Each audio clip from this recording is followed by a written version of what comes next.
hell no. Where the hell they at? It was supposed to be here over an hour ago. I got a packed house. You know they gonna... Boy, you shut your big hamburger helper grimace with a guitar ass up. It's my club.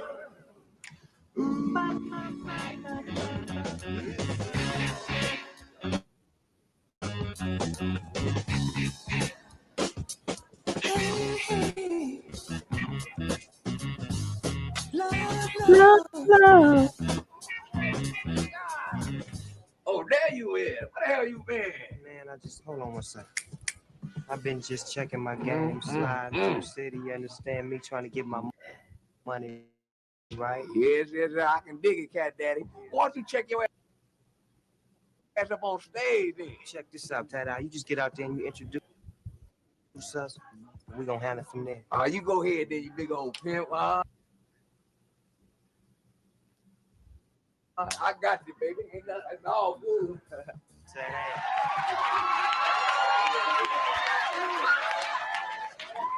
We got some beautiful people in the house tonight, and we got some ugly ones. Anyway, we'd like to welcome y'all to the Carolina West. My name is Tyler. Today we got something old and something new for y'all. We got Snoop Dogg and Dogg, the Dog Pound, and the fabulous Dramatic.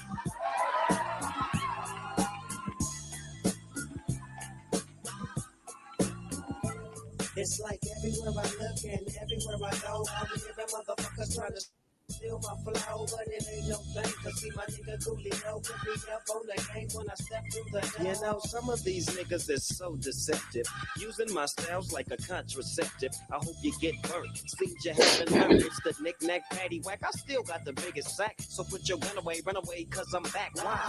Hit 'em up, get 'em up, split 'em up now. Tell me what's going on. It make me wanna holler cause my dollars come in ozones. Known for the breakup, so take off your clothes and quit trying to spit at my motherfucking hoes. Speaking of hoes, I get to the point. You think you got the bomb cause I wrote you a joint? You's a flea. And I'm the big dog. I scratch you off my balls with my motherfucking paws. Y'all's niggas better recognize and see where I'm coming from. It's still east side till I die. Why X? Why? As the world keeps spinning to the D-O-double-G. Why? It's a doggy dog world. It's a doggy dog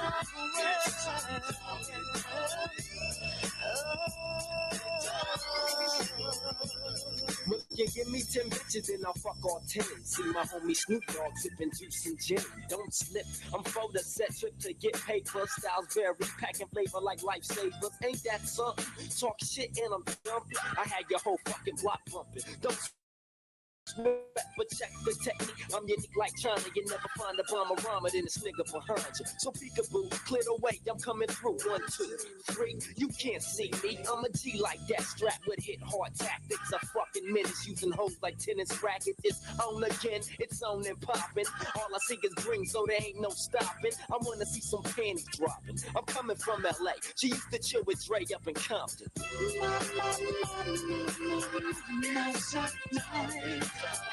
It's your world.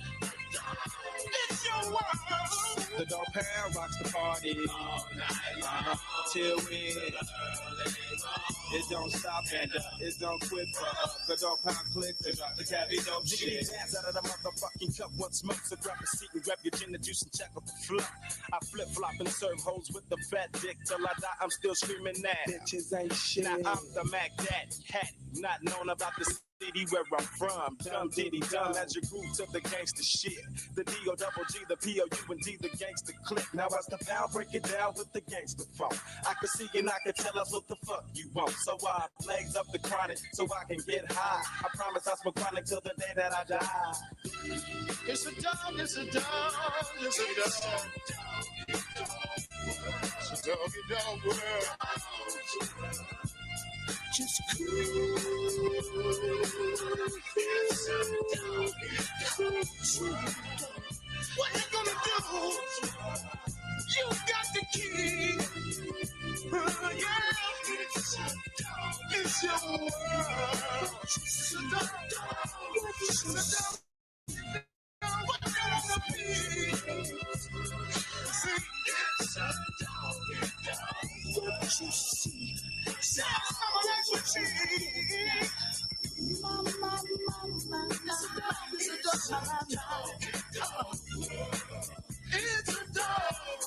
a doggy dog world. It's a doggy dog world.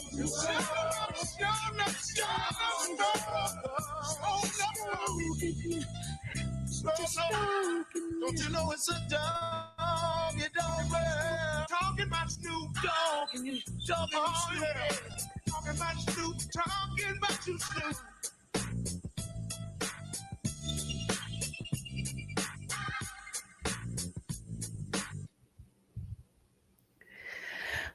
All right. Hello, hello, hello. Hi, Sue Bone. Hi. Oops, oops. Let me. Okay. Hi, Sue Bone. I miss you. How are you doing? Ain't no party like a black party. I think we rock the best. Well, you know how we do it when we get together and ain't no funkin'. We have a mighty good time. That's just one of my favorite videos of all time. I love me some Snoop Dogg and a Dog Pound. It had cameos from all of my favorite people: Ron O'Neal, Dr. Dre. You know, I just sit and watch the videos because back in the day, I mean, that's when music was just really popping. So anyway, thank you for showing up to my live. I really miss you, Subo. um, First of all, as usual, I like to say thank you to all of my subscribers and those who watch my videos. Please do not hesitate to hit the thumbs up or thumbs down. Subscribe if you like. You are free to leave your comments in the comment section when the live is done. Um, yeah, let's get started. The Be Called Female, when it came out that make Queen Maker and B Taylor was in a relationship, I was wondering where you were. Well, you know, I'm gonna get into that, but I will just say that sometimes people don't think I listen, but that's all I do is listen, right? That's all I do is listen. Sometimes I do a lot of talking. I do a lot of talking. But, I have this miraculous gift of hearing unspoken things. So anyway, yeah, I'm going to get into that. I wanted to just really you know, watch and kind of like see what was going on. And of course, I always have my perspective, but I usually have a different perspective than everybody else. So I just be kind of wondering. Sometimes I wonder, like, damn, why don't I get more people watching my lives? But then I always kind of have to say to myself, like, people really don't pick up on what I'm saying the first time I say it. So if they just really sat back and really listened to how I speak and my perspective, even though I do a lot of cursing, but sometimes it's warranted, it's necessary. And then this is just sometimes how people talk, right? A lot of times people's like, oh, you don't have to curse to get your message across. Well, I like to put a little comedy in there, and shit, I didn't make up the fucking curse words. I mean, shit, somebody made up the words, so why not use them, right? Anyway, um, oh, you didn't hear me? What do you mean? No, they didn't. Oh. Can you hear me now? Let me see. Let me check. I can check myself. Let me see.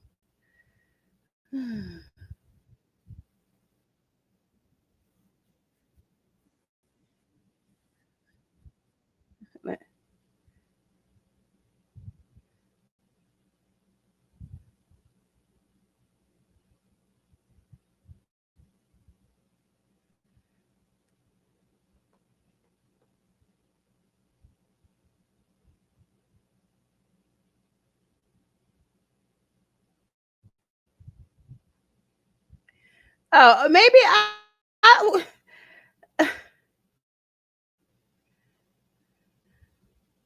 what kind of policy violations? Okay, I'm back. Okay, so anyway, probably because I played Snoop Dogg's video. But anyway, it's a doggy dog world.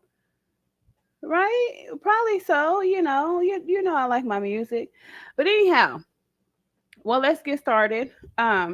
So yesterday, I know when I play music, I know, but I like my music. How I mean, how do it's on YouTube? So what the hell? Anyway, I'm not even gonna go there. But anyway, listen. So last night I was on, and I did. Let me check and make sure I'm talking. Okay, yeah, I'm talking. Okay, so yesterday I did part one. I was talking about the girl that had the issue with the passport, bro. I was about to get all over his head because of how he was text messaging her and talking to her.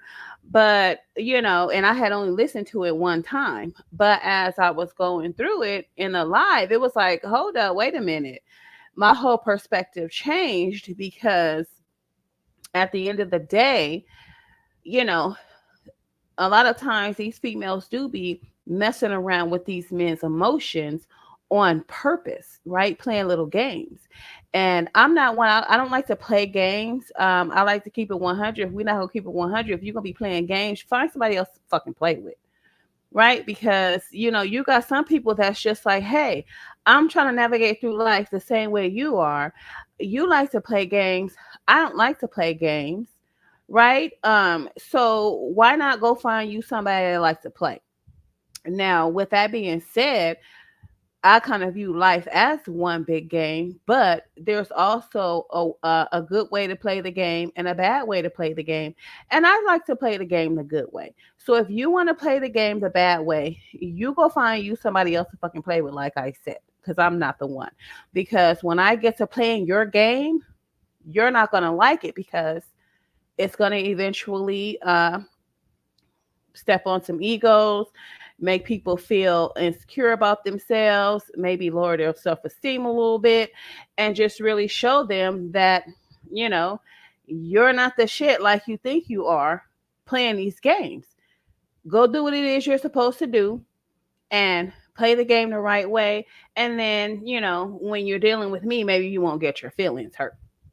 But anyway, so yeah, anyway, my perspective changed, and it was just like, oh wow, he was right with everything that he was saying. And then at the end of the girl's video, she had validated everything that he said. Everything that he said turned out to be the truth. I don't want to go back into that because you guys can go listen to part one. But yeah, he was not the one. Hi, cool cat. Don't you be coming out here with the big ass teeth grinning at me. I missed you too. Okay, so so anyway, look who we got up in here. We got Subo. Okay, so now when I was out here in these Facebook streets yesterday, I'd seen another video that JR Wisdom done and or did. And so I was kind of disappointed in his commentary because, when you are think you're dealing with a full grown man with a correct perspective of things, you don't be expecting silly shit to come out of their mouths.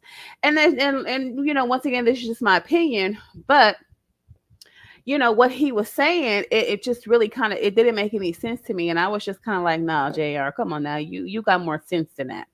But anyway, I'm not gonna hold you guys, we're just gonna get right into his video, and we can go over it. Now let's see. Okay, I really wanted to get this on Facebook because I know a lot of times they don't copyright you if you get it from Facebook. So let me try something really quick. Uh, Let me just try to look it up and see if I can find it on Facebook because YouTube be tripping.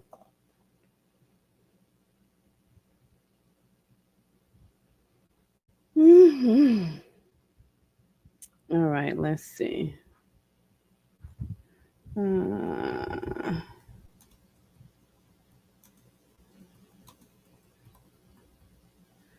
let's see if that's enough.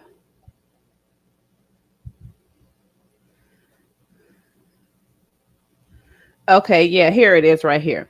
Okay, so I was able to get it. I was able to get it on YouTube. So I'm gonna stream it from YouTube instead of I mean from Facebook instead of YouTube. I think we probably have a better experience anyway. But here we go.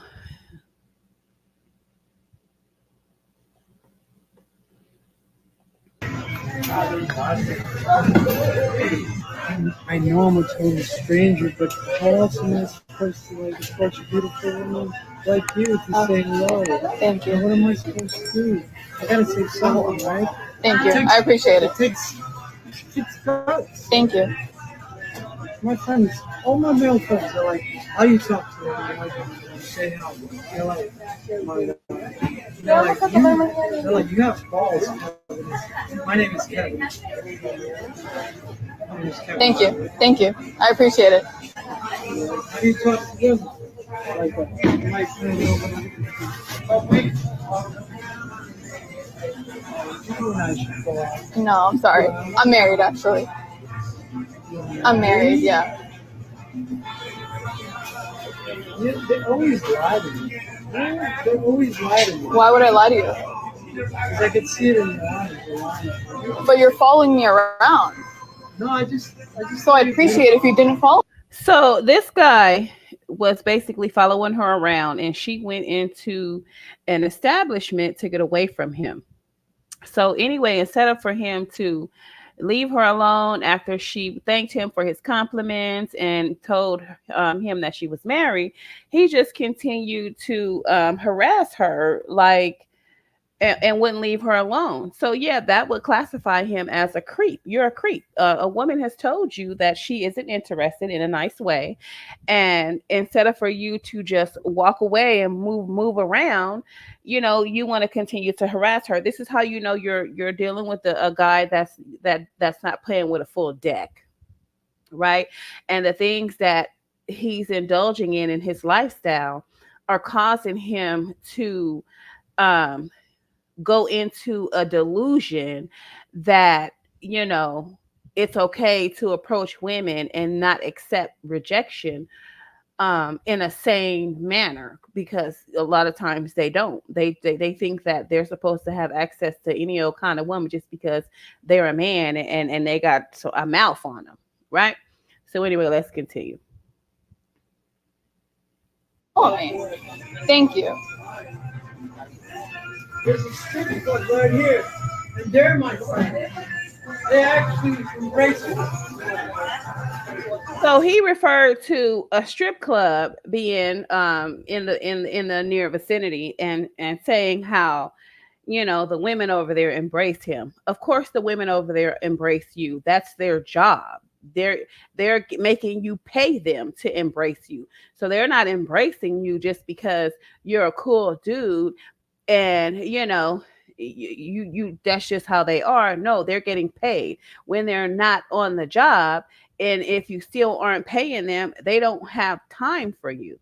So this is one of the reasons why a lot of men get into delusions that they get into, because they're paying for the attention that they so desire, and then they want to bring that out into the real world and continue to think that they're desirable just because of who they are, and because some women in some strip club made them feel like they're desirable and they're supposed to have access to beautiful women anytime they feel like it, right? They don't understand. Some men understand that they're supposed to keep that in a strip club. They're supposed to keep that when they're patronizing sex workers, and you don't bring that over into reality, because the strip club and sex workers are fantasy dealers, right? They deal in fantasies, they deal in delusion, and they do that for a buck. So, like I said, this is how you can tell he's not playing with a full deck, when he thinks he can bring that delusion into the real world, and just your average day everyday woman is supposed to be receptive to your bullshit, especially when they're telling you, dude, move around, and she's trying to be nice about it.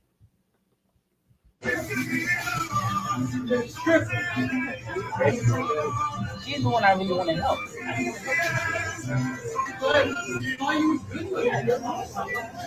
Can you help me? Because that guy is following me. He's following me. I also live nearby. Let it go. Let it go. I live nearby and I'm scared he's going to follow me to my house. Okay, give me a second. No, he was following me. Oh, you really? Yeah. Where you going to, mama? They robbed you? Honey, I put my wallet down. I'm security. They all know me. Oh my God. So that is unfortunate what happened to that young lady there. Sierra, I know you're going to blame it on her somehow. No, I'm not going to blame it on her. I'm just saying, if this guy followed you, and she's going to tell the story here shortly about what actually happened, because she did a follow-up video to this of her recording herself. And I guess it sounds like she was talking to a guy for help earlier, but I'm assuming it was a woman that walked her home. And ladies, I did a video previously and women were just like, this happens all the time, JR. You don't know, women are constantly being unalive, such and such. I get it, you're recording, you walked in the store, call 911. Call 911 as quick as Now that I agree with him in that sense, but when you involve the police, it turns into an entirely different story. And then here's the thing with that.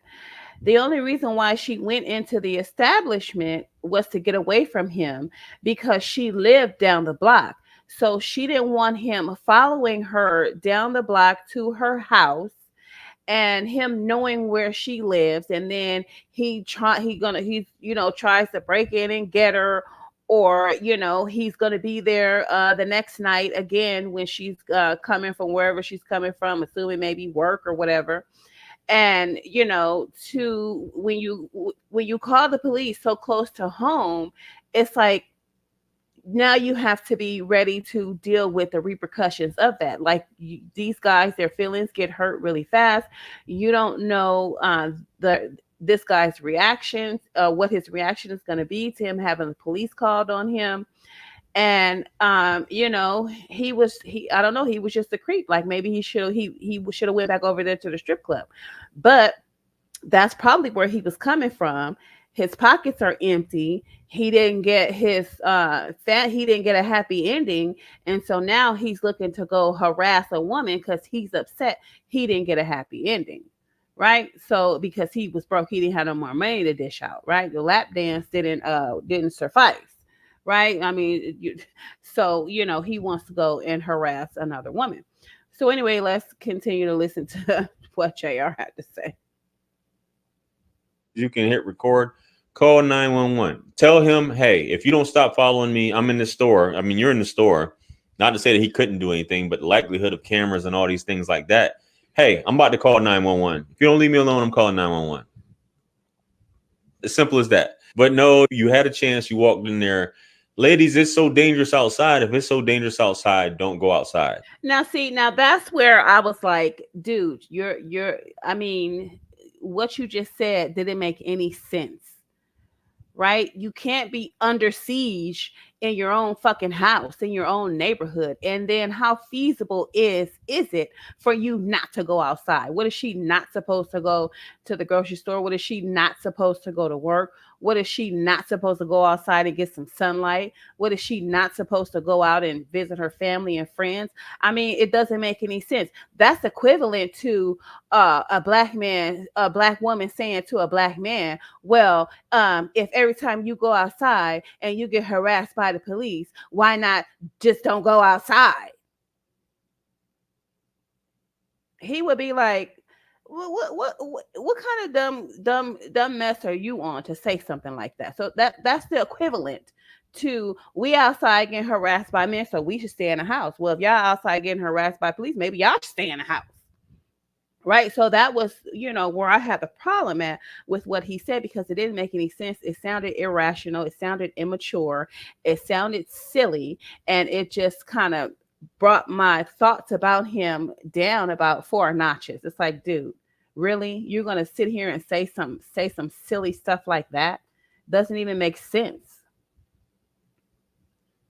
If it's that bad, don't go outside.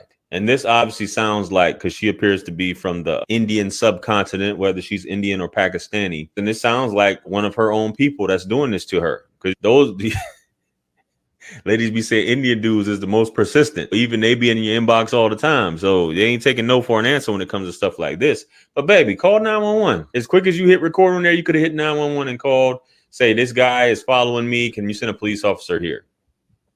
Just that easy. But ladies, y'all make an excuse to say it's easier said than done, JR. It's easier said than done, but you're recording. Carrie. No, it is easier said than done. Like I said last night, when your hand is in a lion's mouth, you pull it out slowly. So for if she would have called the police on him, then things would have escalated, right? Because at the end of the day, really, what were the police really going to do? Because he didn't put his hands on her. He wasn't talking dirty to her. He wasn't trying to, he was just basically trying to strike up a conversation with her and have a conversation with a beautiful woman. So at the end of the day, what were the police going to be able to do except have one of the officers walk her to her door, and then still the man would still find out where she lived. So what she's trying to do is she's trying to avoid escalating the situation, just get away from the guy. Hopefully he goes away and goes about his business, and then the next time he sees her, he'll know that he doesn't have any play, and he'll move around like he should have in the first place. But to tell women that we shouldn't go outside, because these men don't know how to control their sexual urges, and they're in this delusional world, like just because they're paying other females to pay attention to them, that they don't have to pay females outside of that delusion to pay attention to them, right? So it's like you kind of have to be careful when you're dealing with men that watch porn. You have to be careful when you're dealing with men that patronize strip clubs, and you damn sure have to be careful when you deal with men who patronize prostitution. It becomes a very dangerous ball game if that man doesn't know how to separate fantasy from reality. And he sounded a little intoxicated to me too. So now you done went over to the strip club, you done had some drinks, you didn't get your nut off. Now you want to bring that delusion out to the real world and think you're just gonna harass some random woman whom you've never seen in that environment, right? It just didn't make any sense to me, and I was just kind of very disappointed at what JR was saying about the situation. So. Hi, son. I know the door's warped. But yeah, so I mean that was just my thought on that. I don't need to go any further. That's kind of like what was, triggered me somewhat. But anyway, I wanted to go ahead and get into this Princella and B. Taylor mess. And I know it's already died down, but like I said last night, I was kind of perturbed and triggered off of, the situation and what the female was saying, because I saw through her bullshit. So let's go. Let's go, because y'all know.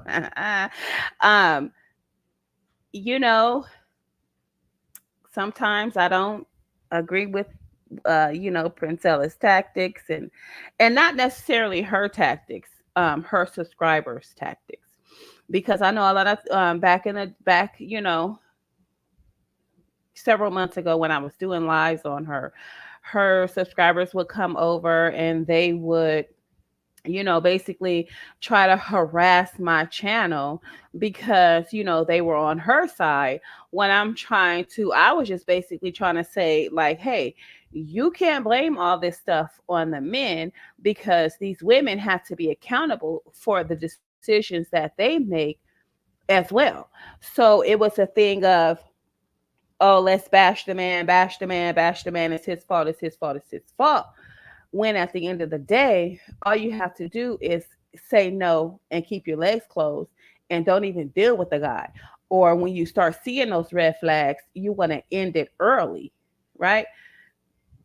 But that wasn't the case. What she was basically dealing with, or what she's dealing with, is a bunch of females that stayed in relationships with these guys that they so-called was having so many problems with. And for some reason, weakness was at the forefront of their minds, to where they couldn't even get themselves together enough to leave. And I guess, one of the reasons, as Princella would say, they were digmatized. But I'm trying to tell you, ain't that much dick in the world that I'm about to let my shit fall down to the ground. I'm sorry. At the end of the day, yeah, there's a lot of women out there, but there's also a lot of men out there too. So to stay in a 4 year, 5 year relationship, and realize that a man is no good for you, and you can't even, you see it, but you don't even take the necessary steps to deal with it. That means, honey, he doesn't have the problem, you have the problem. And then it was like the majority of the women complaining about, oh, he did this to me, he did that to me, and he did this to me, and he did that to me. Okay, well, honey, after the first couple of times he did the shit to you, you should have left, right? Or you should have been making plans to leave and then make your exit. But apparently, these women were under the impression that they're supposed to make these dysfunctional relationships work, because that's what their great grandma, and grandma, and their mama did. Well, in this day and age, I'm sorry, I ain't got that kind of time. Like, if I'm dealing with you, you got a year to show me who you are. After that year, if I don't like it, I'm gone. I'm sorry, and I might be gone sooner than that. Don't be looking at me like that. I can't stand you. I'm doing a lot. Oh, I don't know, what is it. Oh God, yeah, right. Guilty. No. When they want you to go. Oh Lord, have mercy. You better go. They'll take your butt to jail. You ain't got no reason why you can't go. Okay, you guys. So anyway, let's get into this, because and the reason why I say Megan Good look alike, because don't she look like Megan Good? She could be like Meg. She looks like she could be like Megan Good's sister, and she knows this, and she has played upon that um several times, and she has played upon that massively, right? And this is probably why she got a lot of attention from guys, because she sort of kind of looks like Megan Good, but close, but no cigar. Anyhow, well, let's get started on B Taylor's truth, and we can pick through the bullshit, right? Okay, here we go. And I'm going to tell you something. I'm just going to put this on the table right now. I did not appreciate how she put Princella's daughter on blast. You don't bring people's kids into situations. Whatever was going on with her daughter, that was a private matter and not for the public, right? I think she didn't get what she wanted, so she dealt in a little bit of defamation of Princella. But see, what a lot of black people don't understand is that when you're fighting a fight, and when you're fighting a great fight, and when you're in battle, it's almost like the people that you have around you, either they fucking support you and keep their fucking mouth shut about what it is, you're doing and what's going on in your personal life, or you move the fuck around. I mean, if you really think about it, um I looked at it like this. After I heard everything that she said about the relationship, and what was going on inside of Princella's home, I was not shocked, and I'm going to tell you why. Because when you're fighting a great fight, it's very, very, very, very stressful. I mean, your home is just going to be in disarray. And this is one of the reasons why a lot of I don't know how can I say it, a lot of activists, they got to have a woman as their backbone because she is going to have to be the one to maintain the home. Because after that activist gets out there and he gets done talking and answering questions and hooping and hollering about how things ain't right and this is what we need to do to make change, he's not going to have any energy to come home, cook a meal, sweep and mop some floors and do some laundry and all that kind of type of thing. He's not going to be able to do that. And so what I was very disappointed in this young lady is that Princella was really out here. I mean, she was out here bleeding for you bitches. I mean, she was out here taking blows left and right. And this the motherfucking thanks she got. I mean, at the end of the day, I was like, boo, you ought to be ashamed of yourself.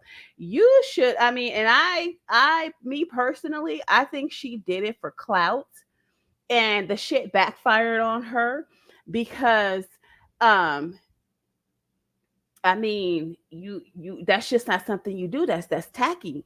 That's tacky. But anyway, let's get into it and I'm gonna just give y'all my opinion on why the little chick did what she did. Very, very distasteful and disgusting. I wouldn't fuck with her. If the sound is good.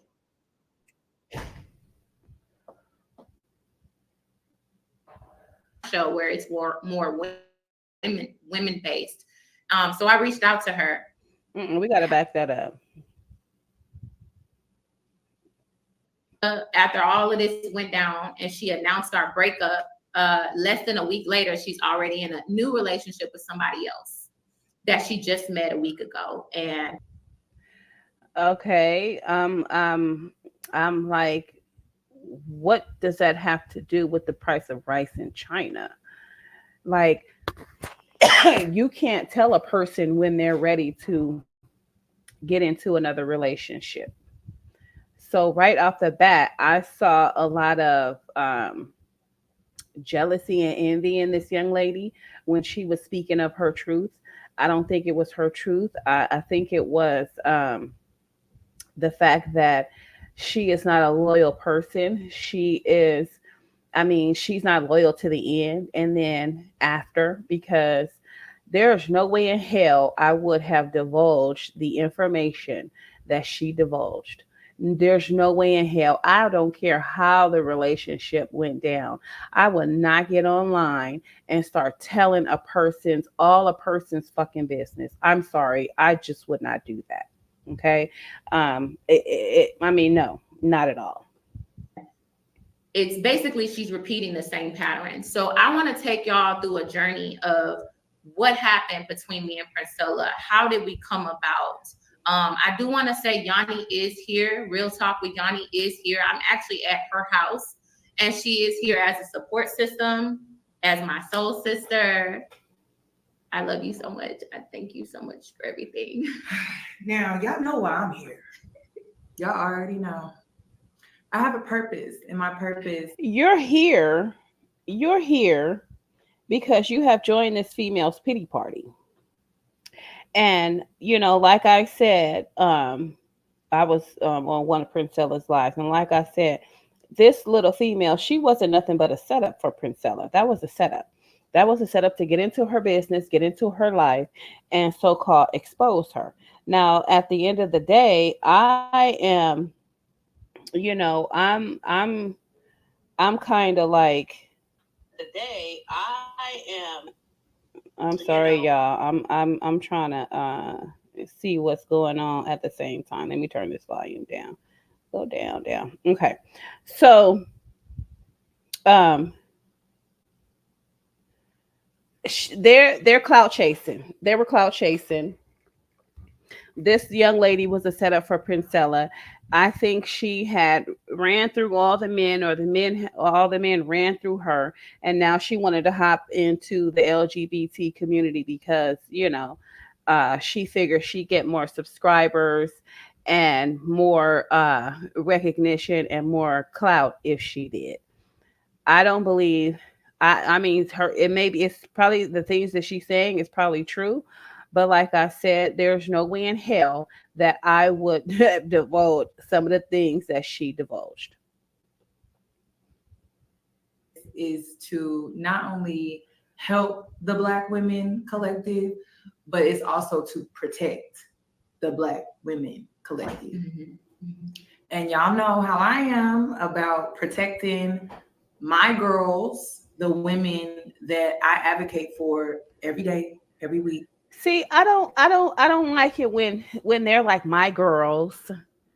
What do you mean your girls? Are they your daughters? They belong to you. They, I mean, are they not grown women? You know, just the way that put that right back. Just the way that they go about my girls and trying to um display some type of control or some type of I'm running things or I'm it just makes me feel like it sounds pimpish. It sounds pimpish to me. And this is one of the things, one of the problems I kind of had with Princella. Her attitude and her behavior was it was pimpish, and I didn't appreciate that because don't describe me as your girl unless you're my man, right? This is why I don't really get involved with females, because they always trying to run your shit as a woman. I don't need you to run my shit as a woman. Go run your own shit, right? You got your own ass to wash. Go wash your ass, I'll go wash mine, right? Stay out of my business, I'll stay out of yours. This is why women are controlling. They're very controlling. They think a lot of them sometimes think they have the answers to everything. But my question would be like, what's your educational level? How are things going on in your life? What qualifies you to run my life? Nothing, right? Nothing. So, I mean, there's pretty much nothing a woman can tell me that I don't already know as a woman. Like, what are you going to tell me? Like, why do I need you to educate me in my personal life? That's my biggest question. Like, who are you? What are your qualifications? And what's going on in your life, ma'am? Really?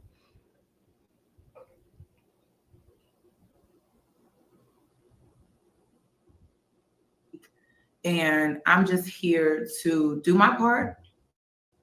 And a scam is a scam. We just gonna call it what a scam is a scam. We just gonna call it what it is. But I've just been guided here to sit with her, and she's just gonna speak her truth. I'm not gonna add too much to it outside of Black women. It's you versus everybody. And I just hope that you understand what that means. You're gonna have to be discerning against everybody. And I'm sorry that that is the hand that you've been dealt as a Black woman, but it's truly something that you need to start accepting. It's not about race. It's not about.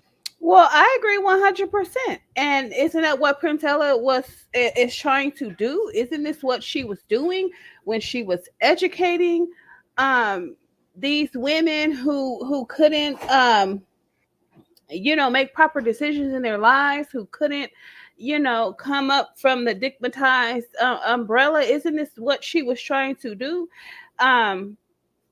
I'm just inclined to say like, hey, I do my lives for free. I'll just be giving commentary, and you know what I'm saying? I'm not trying to educate nobody. I'm not trying to run anybody's life. I'm not trying to start a movement. I'm just pretty much a loner. Like, if you don't know shit, you better motherfucking ask somebody. And if you ask me, I'm gonna tell you the truth. So you might not want to ask me, because I know females don't like the truth.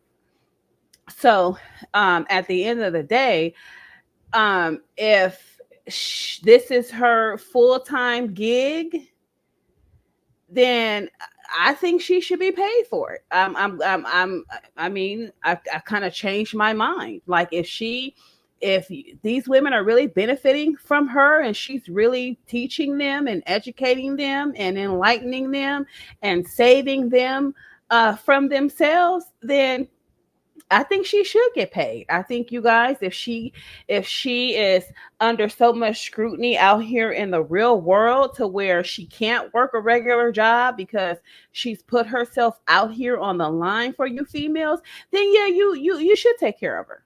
You should.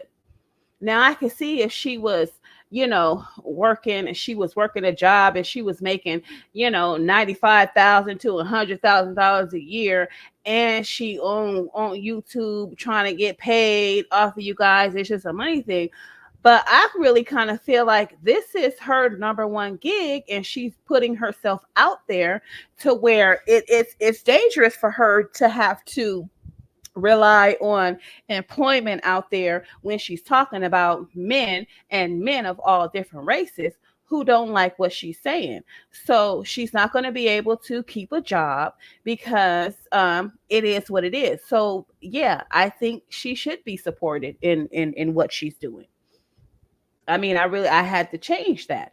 Like, I don't the information that she gives, I think it's been benefiting some women, but I just didn't like the way that they were coming at me because I had my own freaking opinion. Like, I don't need Princella to save me, and that's what them broads was mad about. Oh, you need to come over here and join Princella's movement, and well, for fucking what? For what? I don't need her movement. If I needed a movement, I'd go to church. I'm going to seek the Lord. If I'm having issues, I'm going to get down on my knees and I'm going to start praying. I'm not going to go and join some cult, because that's what I felt it is. And I still feel that way. It's a cult, but I guess it's a necessary evil. So no, I don't need to join Princella's. I know how to say no. I know how to keep my legs closed. I know how to 86 a motherfucker when he ain't benefiting me. I know how to recognize that. Right. So no, I don't need Princella, the Queen Makers movement. I'm a queen in my own right. I don't need anybody to make me a queen because I'm already a queen. Okay. So anyway, let's go. About gender. It's not about lifestyles. It's truly about energy, vibrations, and aligning yourself with the right people. And the only way you can truly do that is by working on yourself and healing your wounds that you have, that you may still be carrying. So align yourself with high vibrational people, and then that's going to get you closer to your higher self. But you can't do that if you're being misled by people that don't really want to help you. They just want something from you. And you have to be careful with that. And it doesn't matter what race they are, what gender they are, what lifestyle they are. It doesn't, none of that matters. It doesn't matter. So I'm just here to support. I'm not going to be staying. I'm just here to support. I'm not going to be saying too much, but I just want y'all to know that that's why I'm here. And like I said, it's Black women versus everybody. Yeah. And the sooner you come to that realization, the sooner you will start discerning better. I thank you so much. For sure. There. Yeah. This is my soul sister for sure. And God allowed it to, and it's crazy. Yeah, that's your soul sister until you don't do something she wants you to do, or until she doesn't do something you want her to do. Then she'll be spilling her guts about all of your fucking business and how you were the scammer in the relationship with Princella, or how she convinced you to do what it is you did. That's why I don't get involved with females, because you get involved with them and you tell them all your business, all your secrets, y'all get in cahoots together, y'all start doing shit together, and then as soon as y'all have a falling out, the bitch spills her guts. So I don't fuck with y'all on a personal level. Crazy, because I actually met Princella through Yanni's platform when I was on Yanni's page, and she hopped on, and I didn't get, like, when she was talking, it went like the stuff she used to say in the beginning was wild. And so I wasn't really rocking with that, but I was like, okay, we were open-minded. We were open-minded to it. So I did decide to follow her on YouTube. So when she got mixed up in the manosphere, this is me going through everything and how I met Princella and how it ended.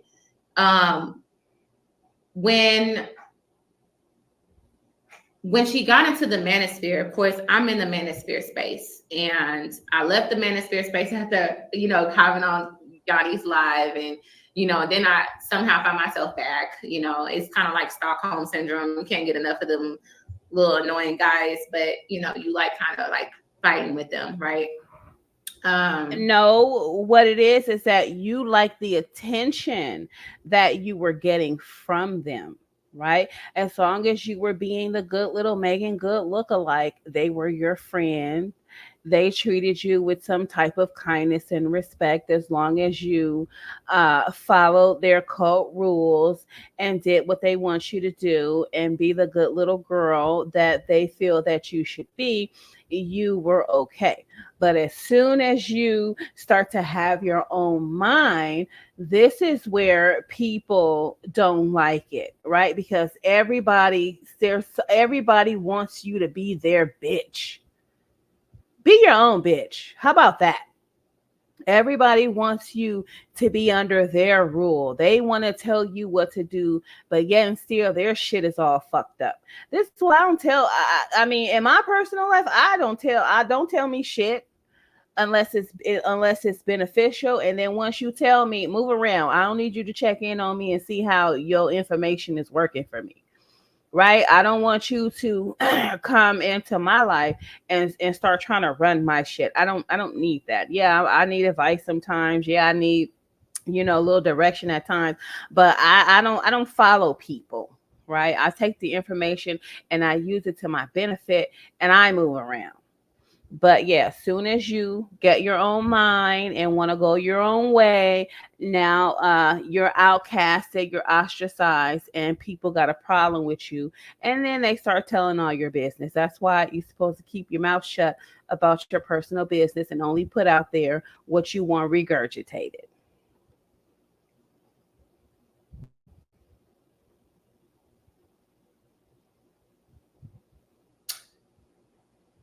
When I saw her in the space and I saw them running off, like running her off the platform, I said, you know what? I have a platform. So I reached out to her.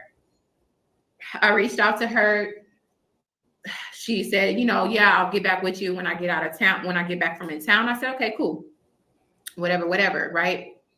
It wasn't until, you know, I was in a group chat with Daryl Long and other people, and they were talking about Princella and how she's been in this space, how she was on certain people's platform and getting into it with people and running off. And Aaron O's channel, she was on Aaron O's channel, and somebody came up there and ran her off and whatnot.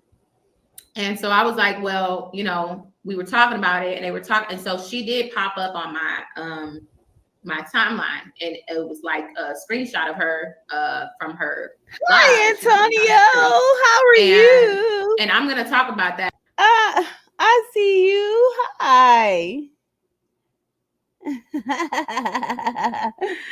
Okay. Because, you know, that was something that was made me feel guilty. Because I said in the group chat, we're all like laughing about certain things, and I was like, damn, look what popped up on my Snapchat, on my timeline. Like, it's Princella, she looks scary. And it was the screen grab of her in a peach or some type of fruit in front of her, and she about to devour it. So I was like, oh, I'm joking. I'm taking it way back, Robbie. Robbie was in the group chat. You know what I said? It was something lighthearted, but you know, it was something lighthearted. It wasn't malicious when I said it. So that was something that was end up being pulled back up when Daryl got mad at her and he wanted to weaponize that and pull that back up. So I'm only telling y'all that because I'm telling y'all the timeline of everything. So Princella comes on to my channel, and it was on my birthday. I met her on my 32nd birthday.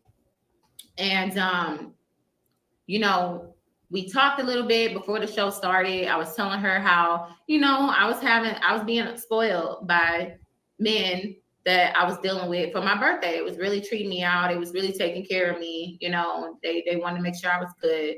Like, I'm like, it's dudes that'll drop $1,000 on you for your birthday. It's guys that will do things for you for your birthday. So I felt like when I was telling her these things, she saw value in me, that men were actually pouring money into me, that men were treating me to spa days and getting my hair done and stuff like that. These are things I don't brag about, but I was just kind of telling her in a way like, you know, I know you feel like all men are bad, but these men were definitely treating me and treating me to certain things and certain lifestyles. Like I say that we should all be treated like princesses. Sorry, I wasn't looking at the camera. So when we did the live, I was wanting to bring her on as an interview because I wanted to know what her end goal was. And this is serious, y'all. This is serious. This is very. No, Princella has always expressed what her end goal was. Her end goal was to stop you women from having sex with men and start having sex with each other. Her end goal was to deprive men of the bottom level of Maslow's hierarchy of needs, which is sex, to punish them for the hurt and pain that she had to deal with when she was dealing with men. Right?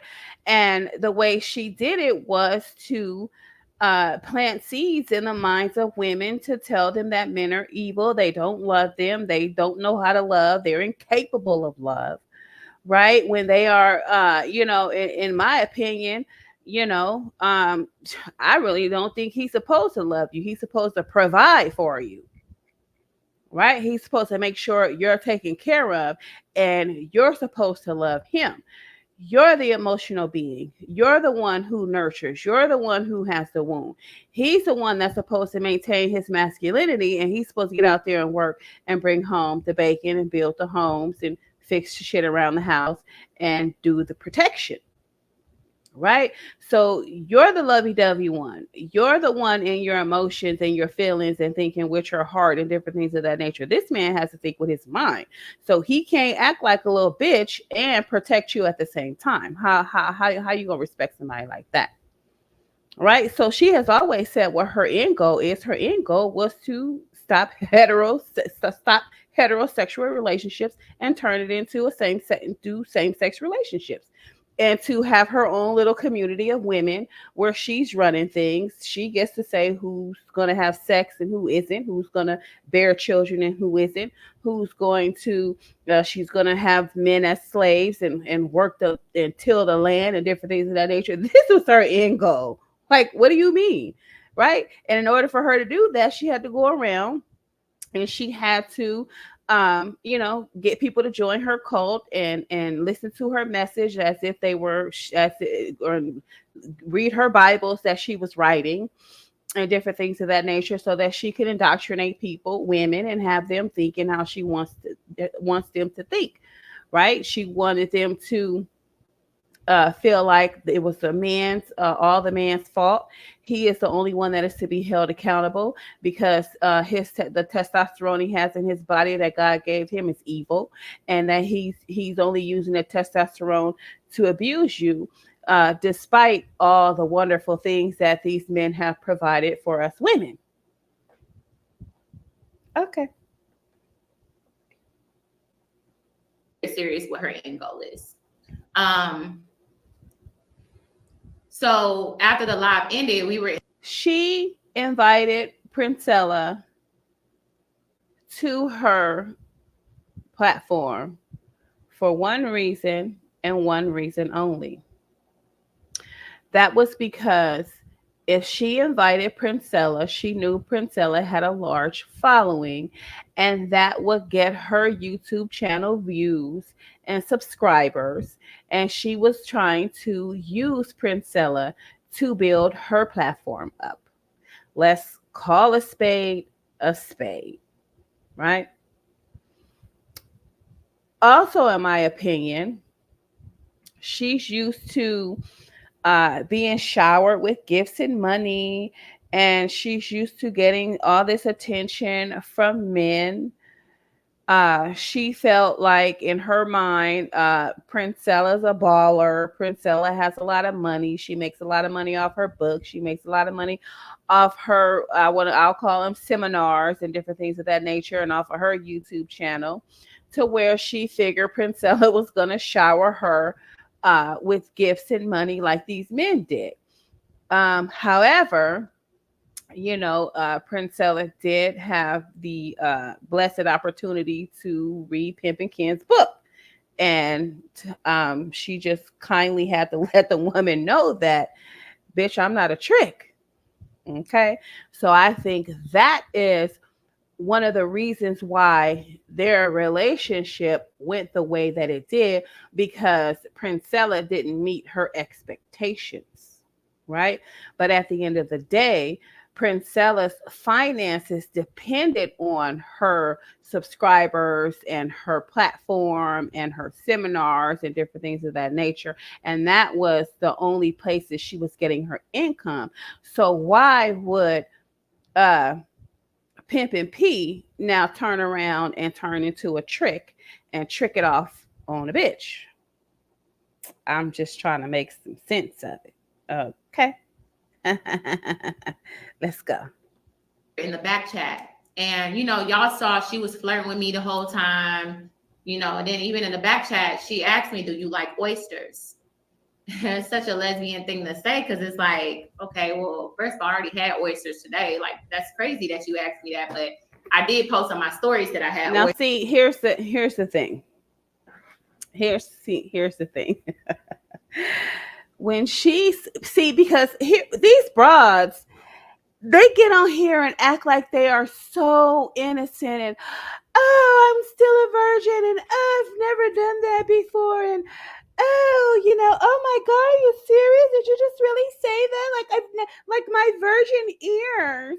Like when she said that is such a lesbian thing to say. You know about lesbians? I didn't even know that was a lesbian thing to say. I never equated oysters with lesbianism. Oh my God, my virgin ears.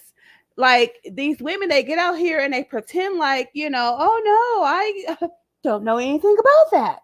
And then they have these things coming out of their mouths that contradict their behavior and contradict what they've said. So she's making it seem like she don't know nothing about the lesbian community. And Princella came onto her and showed her all this kind of porn and was touchy feeling on her, and she's all new to the game, but lesbian quotes. This is the kind of shit that just really pisses me off. I'm the innocent one. God damn it. I don't know what the fuck is going on. I'm learning shit from these broads, and they supposed to be the innocent ones. Really?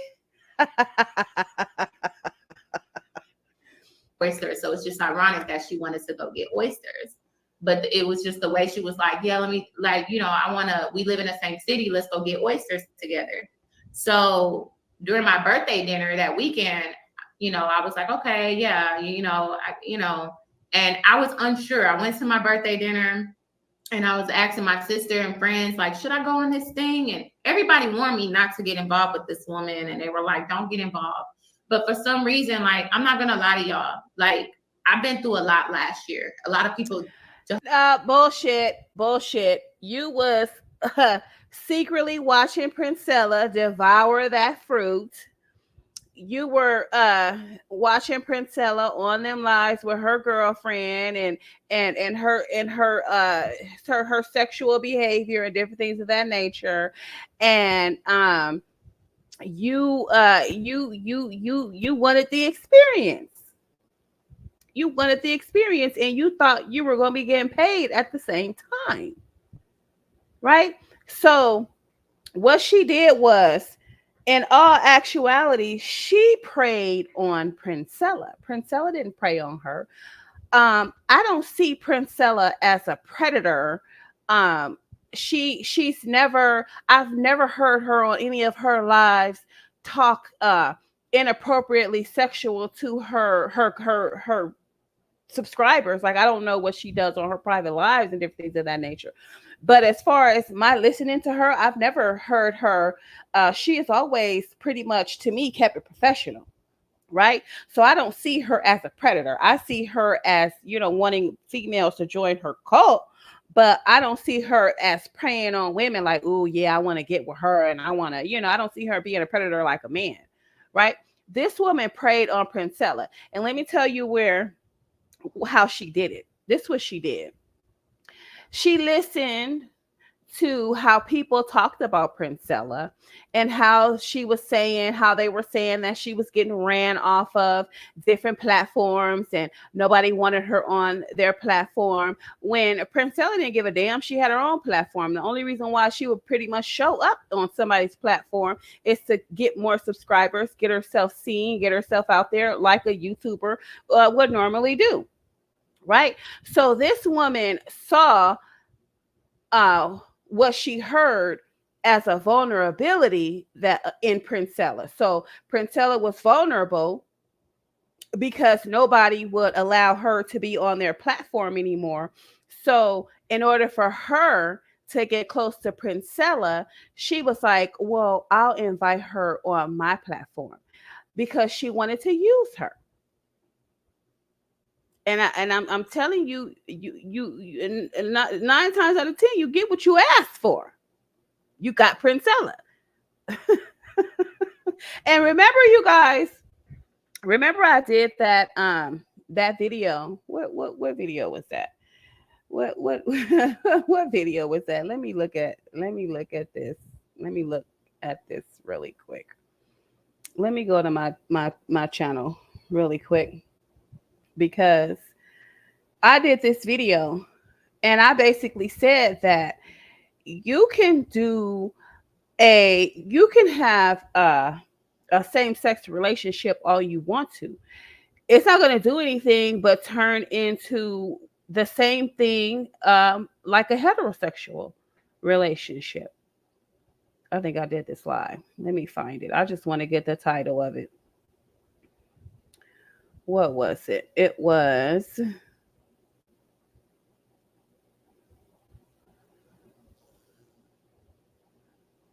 What was it? Come on, load. But anyway, while this is trying to load, yeah, pretty much all relationships are basically the same, whether it's heterosexual or whether it's same sex. You really think that you're going to get a different outcome because it's woman to woman? No, you're going to get the same outcome. You're going to have one masculine and one feminine. And then even if you have two feminines, you have two femmes, you're still going to have one that is stronger than the other, that wants to take control of the relationship. So the title of that was, "This is why lesbianism will not save the Black woman." And it won't. Right? Because it's the same. You get married, same-sex marriage, you get married, you have the same issues. You have the more masculine one that likes to go out and experience other women, right? Or you'll have the feminine one that likes to go out, she still likes to be dick down, right? I mean, I've always said to myself, I like MA. I like MA the rapper. And I've always said that that's a true lesbian. A true lesbian for me, and this is not an insult to anybody, this is just my opinion. If it resonates with you, cool. If it don't, move around. But I've always said a true lesbian is one who's never been with a man. If you've been with a man, you're just simply bisexual. Just because you don't date men anymore, but you've experienced a man, it means that there is a potential for you to go and experience a man again. So you're bisexual. So a true lesbian is one who has never experienced a man. And so that's why I have a lot of respect for MA at the time. I don't know if she's been with a man yet or not, but I have a lot of respect for her, because I said that's a true lesbian, one who has never been with a man. So I don't even think you can describe yourself as a lesbian if you've ever took dick. And that's just me. Okay, so yeah, let's continue. She preyed on Princella. Princella didn't prey on her. She saw vulnerability, and she saw that nobody was allowing Princella on their platform. And so what she did was she invited her on her platform to gain subscribers and to maybe have Princella shower her with money and gifts. I don't know what I went through last year. So some people knew, some people didn't know, but it was a lot that I went through last year. Like, I had moved to a new place. I left my child's father. for reasons of my own, and I needed to go and heal. I lost a best friend. So I was actually by myself a lot. That's why I was online a lot, because I just went to work and I was being a mom. And I was online a lot. So what she's trying to do is now see, I mean, you bullshit. I call bullshit. She wants to make excuses as to why Princella preyed on her. She wants to say, oh, I was vulnerable. I was going through this. I was going through that. And I was going through this and a third.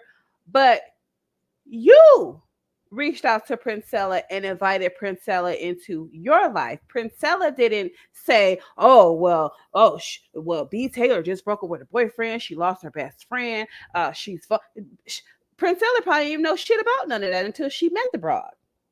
Right? So she's trying to make it seem like she was going through all these things and she was vulnerable, and this is how Princella preyed on her and got into her. No, bitch, you reached out to Princella. Princella that gave 3 fucks about what the hell it is, who you were. She didn't really give a shit. So yeah, try that shit with somebody else. Sorry for your losses and the different things that you went through, ma'am. But no, you're trying to flip the script on Princella when Princella didn't reach out to you. You reached out to Princella. So she caught me in a very vulnerable place because it seemed. No, bitch. See, she caught me in a very vulnerable place. No, you brought her into your vulnerable place. Your coochie was itchy. It needed to be scratched. Right? Her coochie needed to be scratched.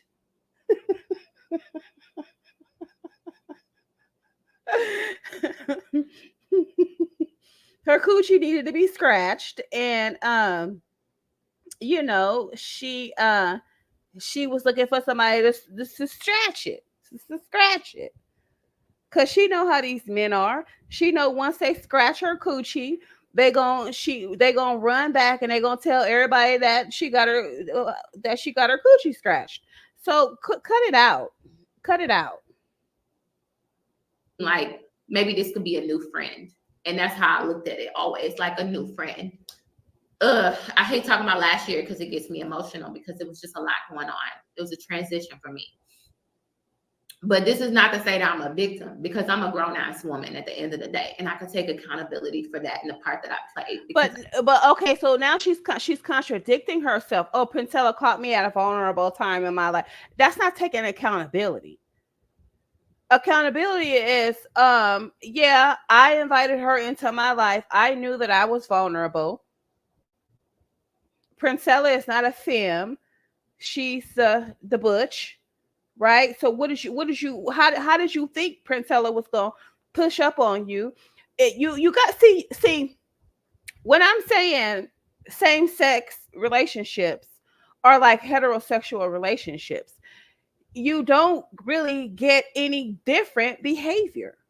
Like if I was to, let's take fine ass Antonio, as an example. Antonio, we're just gonna use you as an example. If I reached out to Antonio and I said, hey, Antonio, I see you in my city, you wanna come hang out, what Antonio gonna think? Biko wanna hang out. I'm not trying to hang out. She's not trying to, he's not in his mind. I'm not trying to hang out as friends. I have just made a move on him. I have just come on to him. Right? Vice versa. If Antonio was like, fine ass Biko is in my city because you want to come hang out with me, my thought is going to be like, Antonio trying to fuck. You know what I'm saying? Then it's going to be up to me whether I say yeah or not. Right? But when I get in Antonio's presence, if I asked him to come hang out with me and I get in Antonio's presence, how do I think Antonio is going to carry himself? He's around a beautiful woman who's stacked, you know what I'm saying? Who's cute in the face, a little thick in the waist. You know what I'm saying? I'm irresistible. How he gonna keep his hands to himself. He ain't gonna be able to do that. He gonna push up on me. He gonna test the waters. He gonna see why I really called him to hang out. And this is exactly what Princella did. She's a butch. This girl is gorgeous. I'm gonna give it to her. I'm gonna give it to her. She cute in the face and small in the waist. You understand what I'm saying? She got that nice caramel skin like me. She looking like Megan Good, looking all good and shit. How the fuck you think Princella's supposed to respond around a beautiful woman when she likes to munch on carpet? Really? You don't invite a man on a date or invite a man to hang out and think he's doing it because you're just a sweet and kind person and they want to discuss world news and the weather with you. Come on now. I'm not about to if I invite Antonio out, best believe I didn't invite him to talk about no motherfucking weather and world news and shit like that. No, I'm trying to hit Antonio. No, let me behave myself. But I'm just trying to prove a point. Like, you're not going to get anything different relationship that you would get from a heterosexual relationship. So what is going through this woman's mind? Really? Okay. Antonio, you better cut it out. Smart. I could have been wiser. And I take accountability in that, you know. I don't make the best decisions. I'm human, but I will learn from them. Let me take your time. You got this. Yeah, because last year was sensitive. So sorry, I'm getting choked up on that. You know, yeah, because I was actually supposed to be getting married this year. So yeah, last year was tough. It was tough. But I was going through this transition and she came in at the right time, to say the least. No. Stop. Princella did not come in. You invited her in. She came in at the right time. She caught me at a very vulnerable point in my life. And I couldn't make a good decision that I'm vulnerable right now and that I shouldn't invite a person that likes to eat coochie. I shouldn't invite her to hang out with me because I'm vulnerable. I need to wait until I'm strong enough to say no. Really? Because Princella, she caught me at a real vulnerable time in my life, and I'm not the one. I don't make the best decisions, and you shouldn't be on here saying that, ma'am. You have children. Yeah, we all make mistakes. We all make poor decisions at certain times in our lives, but pick the kind of poor fucking decisions that you make. Like, there comes a time in your existence, in your motherhood, that you go do your business out in the street. You don't bring your business to your house. Right? And that's a lesson that Princella needs to learn, and she's too fucking old to be doing that. There is no way in fucking hell that Princella should have let this broad around her fucking home and her daughter, and she ain't know shit about this bitch. And I don't mean bitch in a disrespectful way. I'm just saying, honey, listen, if you're not trying to, and even if you are trying to start a relationship, you make damn sure you get to know that person before you let them around your home and around your environment, and damn sure around your kids. Like, I was so disappointed at Princella. I was like, Princella, really? You got these broads in your house? You don't even have enough sense to go out and rent a room and meet them bitches in the street where you found them? You don't bring these, you don't, here's my thing. You don't date a person and bring them to your house that don't already know who you are, right? They haven't already been in your environment. They haven't already seen how you live. They haven't already said, okay, well, I recognize the fact that, the B-code, she worked hard. Her house may not be the cleanest, you know what I'm saying? But, Food ain't all over the goddamn place. You know what I'm saying? It's cool, right? That means you accept me for who I am. But when you're bringing new people into your home life, you don't know if they're going to accept you for who you are and for the things that you do, and especially how you raise your kids and what you're doing with your kids in your home and how your kids are being raised and what different issues and things your children have. Your home, that's a very delicate place. That's supposed to be your castle, and you're not supposed to lower that drawbridge just for any bitch, because they come in your house and they cause havoc. They wreak havoc. And that's exactly what this woman did. She wreaked havoc. And I'm not saying she did it while she was with Princella, but after the fact, she wreaked havoc. So, excuse me. So I'm appalled. I'm very disappointed in Princella. Like, stop letting these bras around your daughter. Meet them bitches in the street. Meet these alley cats in the alley. Because you shouldn't be bringing any of these women to your home, especially if you know they carpet munchers and you got a fucking daughter. You don't know, women molest too, so you don't know what these bras are doing, and then you're having sex in the house, with your daughter. You're having same sex sex in the house with your daughter. You're not even giving your daughter a chance to figure out who she wants to be in life. Right? You're like planting seeds in her head at a very young age, to where, you don't know. She hasn't even had time to develop her little mind and see whether, you know what I'm saying, she want to go in the opposite or the same direction. Come on now, y'all. Let's, I mean, shit. What the fuck is wrong with you broads? I kind of was talking to, like, it was a lot. It just wasn't. It just, that is what it is. I don't want to go into that. But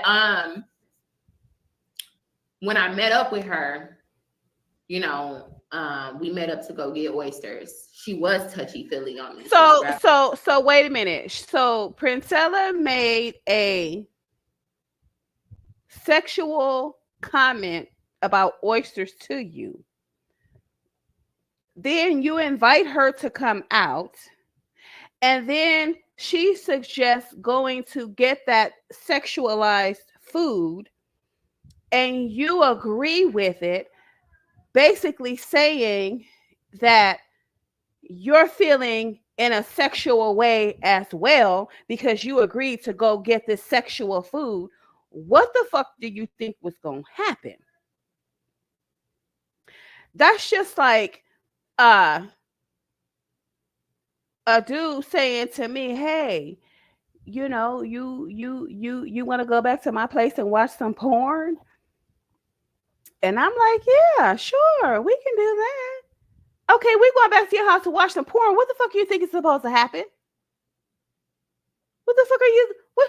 What? That's what I said. I'm on a whole nother frequency. Like, I just see fucking shit differently. I mean, you got to really listen to, like I said, y'all think I don't be listening, but y'all got to be listen. I listen. And when you really listen and you really connect the motherfucking dots, it's like, bitch, go somewhere with that bullshit. Who you think you're talking to? That's why I told you I don't need to be made into a queen. Bitch, I'm already a queen. Okay? Cut it out. My legs. She had her arm around me in a chair. She was trying to. Okay, bitch, y'all eating oysters. I thought the oysters supposed to make you horny, right? Or something.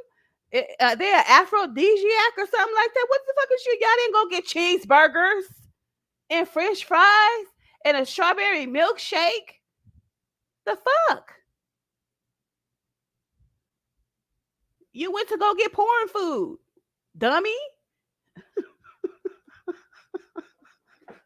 Seduced me, and and she had her daughter with her, and I was like, I felt uncomfortable at that time because I was like, I only came here to have oysters with you as a friend. I only went to Antonio's house just to watch porn with him as a friend. As one of the guys. I only I only went to Antonio's house to watch porn as a friend, as one of his BFFs. Woo! Okay. Like on some like content creator, like get to know you outside of YouTube, because I realized that it was a persona that she puts on YouTube. But it's like she bought Pimp and P with her, because she was touching on my legs, she was trying to massage my feet, in public. No, baby girl, she didn't bring Pimp and P with her. Because if she'd have bought Pimp and P with her, you wouldn't have been eating no damn oysters. You'd have been on a corner. Pimps don't feed you, bitch. You'd have been on a corner if she'd have bought Pimp and P with her. You understand what I'm saying? What she bought Butch with her, trying to get some ass. That's what she bought with her. But it's no shape, form, or fashion did she bring Pimp and P with her, because Pimp and P would have had your ass on the corner instead of she would have been in the fucking restaurant eating oysters by her goddamn self, her and her daughter, and you'd have been out there on the corner already. So let's cut it out. Let's cut it out. You bras don't know. You don't know what y'all be talking about. Y'all just be talking out the side of y'all neck, and you out here sounding like you ain't got no goddamn sense. Princella brought her strap. She didn't bring Pimp and P. She bought Pimp and S.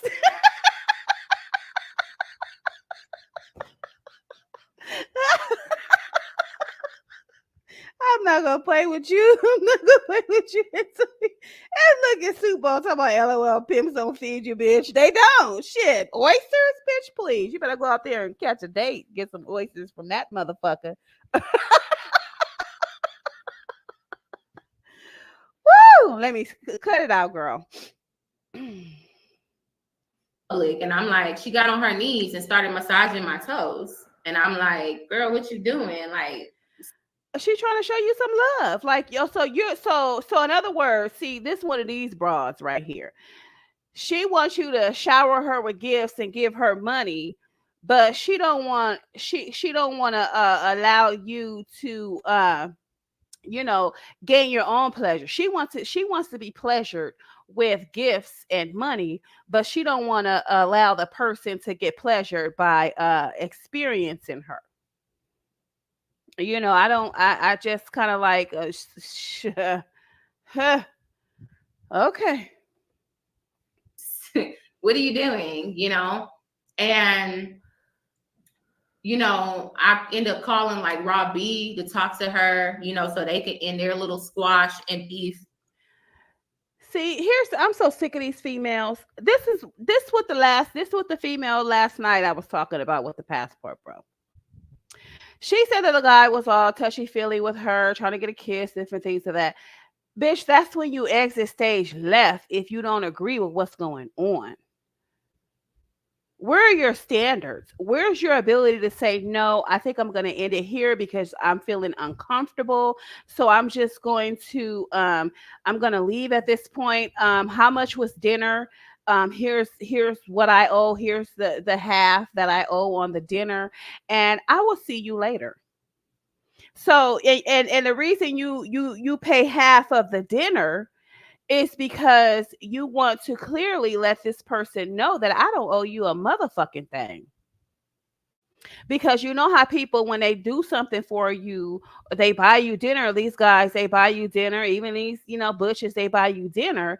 They feel like at the end of the day, you owe them something. So if the person that you're at dinner with is trying to getting all touchy feely with you and doing shit that's making you uncomfortable, bitch, pay for half of your fucking meal and bounce.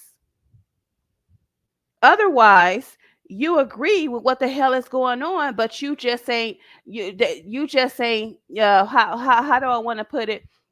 You just ain't prepped yet. You understand what I'm saying? You ain't ready to go yet. So by you not leaving and allowing the person to continue to get touchy-feely with you, you're letting that person know that it's gonna take a little bit more time. Like, I like what you're doing, but I don't like what you're doing. I'm feeling a little uncomfortable with it, but I like it. So give me more, give me more. And, I'm just not ready at this point in time, but I will eventually be ready. That's what you're saying. It's like, come on, let's come on. Either you are or you not.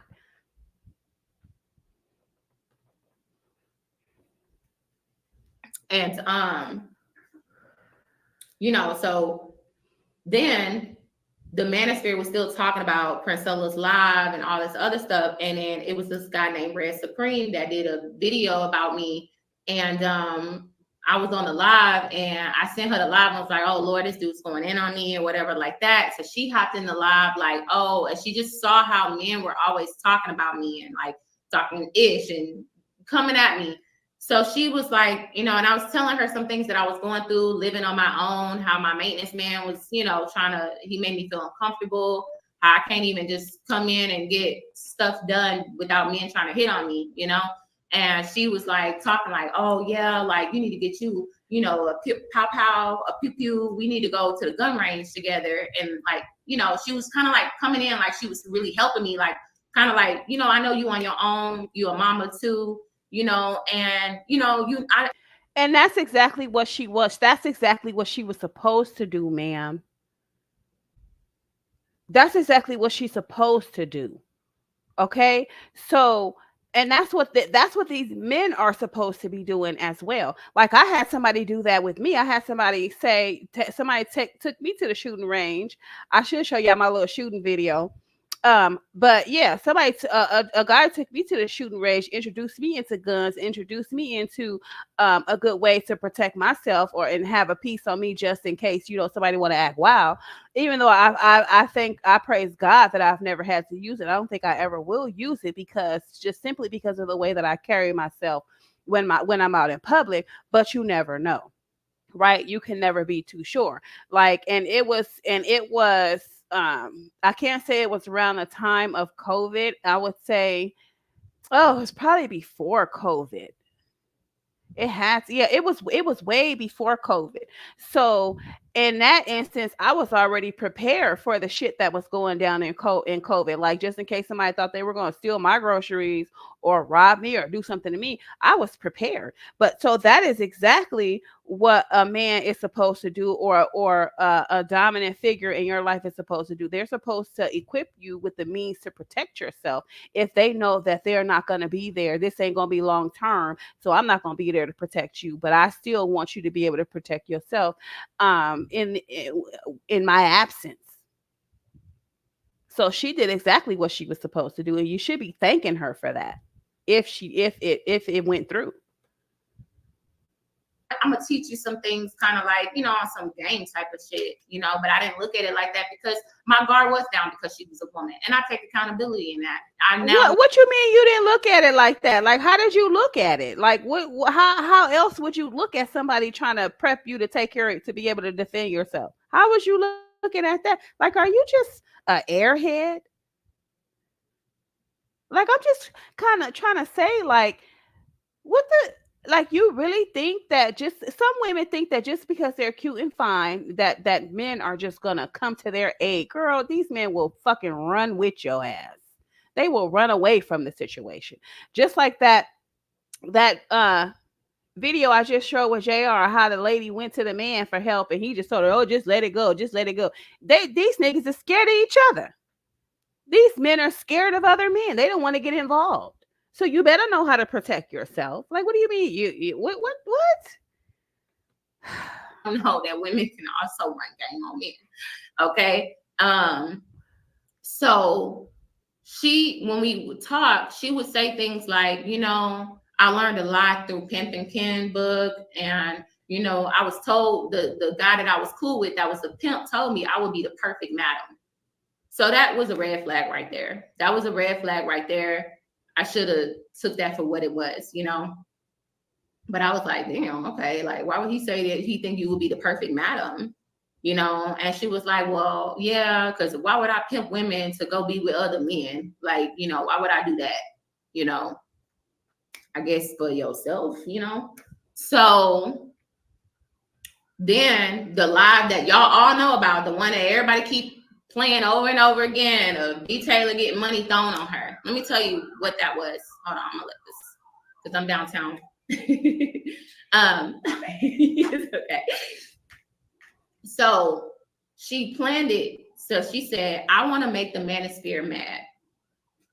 We were trolling the manosphere when it came down to her live stream. Rescue B. Taylor from the manosphere.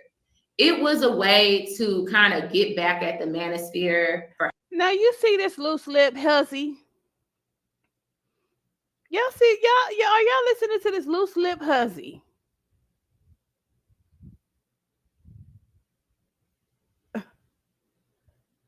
She's just telling it all.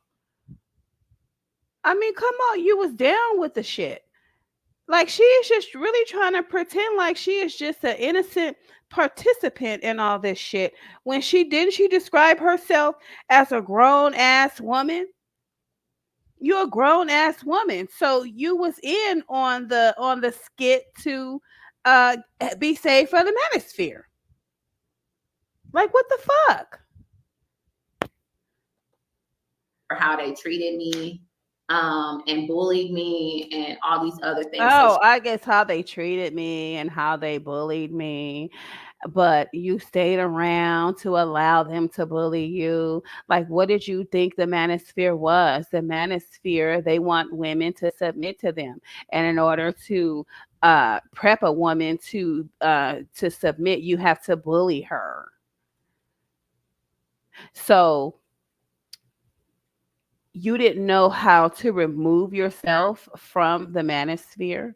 You don't know how to cut motherfuckers out your life. My cutoff game is cold. My cutoff game is cold. If I feel like you trying to indoctrinate me, get me into a cult, run my shit, make decisions for me that I know that's not going to be a good outcome, bitch, bye. Pronto. Like now. Bye. So you mean to tell me that you're just so fucking weak that you can't just stop fucking with a group of men that's doing you harm, that's bullying you? Like you want to fit in that bad? You want to be accepted that bad? You want to be wanted that bad? You want to be showered with money and gifts that bad? Shower your goddamn self. Go get in the shower, bitch. Shower yourself. Like I don't understand. Like why are people so weak? And I'm gonna quit making excuses for motherfucker. Because there's so much information out here. There's information on how to get away from a man. There's information on how to get away from groups of people. There's information on this. There's fucking information on that. And it's like, come on. You stayed so they can bully you, and now you're complaining about being bullied? Like, it doesn't make any sense to me. Like, I don't get it. And I'm not the roughest and toughest person in the goddamn world. But I do a lot to protect my fucking feelings. That's what I'm doing. I'm protecting my feelings. I'm not a big bad wolf. I'm not, no. You have to learn, you have to know how to protect yourself. What this woman is saying is that she doesn't know how to protect herself. So therefore, in turn, she doesn't know how to protect her children. And she got boys. Come on now. Let's make some sense of this shit. And you're in your 30s? So your brain is fully developed and then some? And you still out here making these dumbass decisions and staying in environments that are harming you? Okay. She was like, I'm going to come in. She literally called me and was like, I'm going to come in as the savior. And I just want you to dress real sexy. I want you to pour up a glass of wine. I want you to kind of show the, cleavage and, dress sexy. Make sure you look cute, as pretty as you are. And I want you to come on camera, and I don't want you to say nothing. I just want you to laugh. I just want you to giggle. I'm going to be the one directing everything. I'm going to be the bad guy. I'm going to be the one that's going to, and I'm going to have a stack of money and show the money to the guys. So I was like, oh, okay, that was her feeling good to stunt on. No, that wasn't her feeling good to stunt. That was her devising a skit of how she saw you as a gold digging female. What, you didn't pick up on that?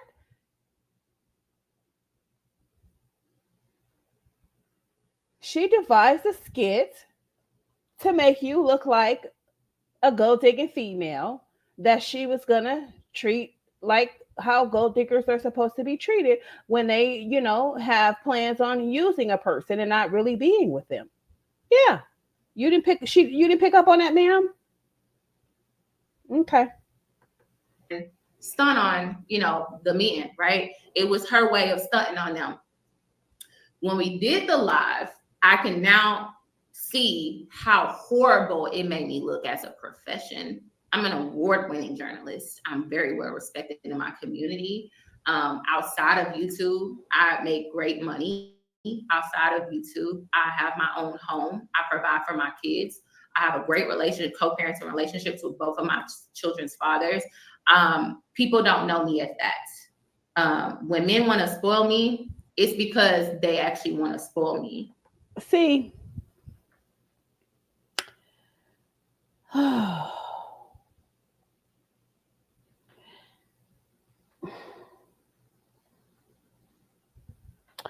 she sounds like she's 21. No, matter of fact, she sounds like she's 19. Like she is clueless to what is going on in the world. She is saying, "Oh, I got a good clothes, I got a home. I'm an award-winning writer. I'm well respected in my community. I have a great co-parenting relationship with my kid's father, and all this, but yet and still, none of this helped you navigate through this bullshit that you allowed that you went out and sought for yourself. Because oh yeah, she went out and she sought this for herself. She reached out to Princella. Princella didn't reach out to her. So she sought all of this.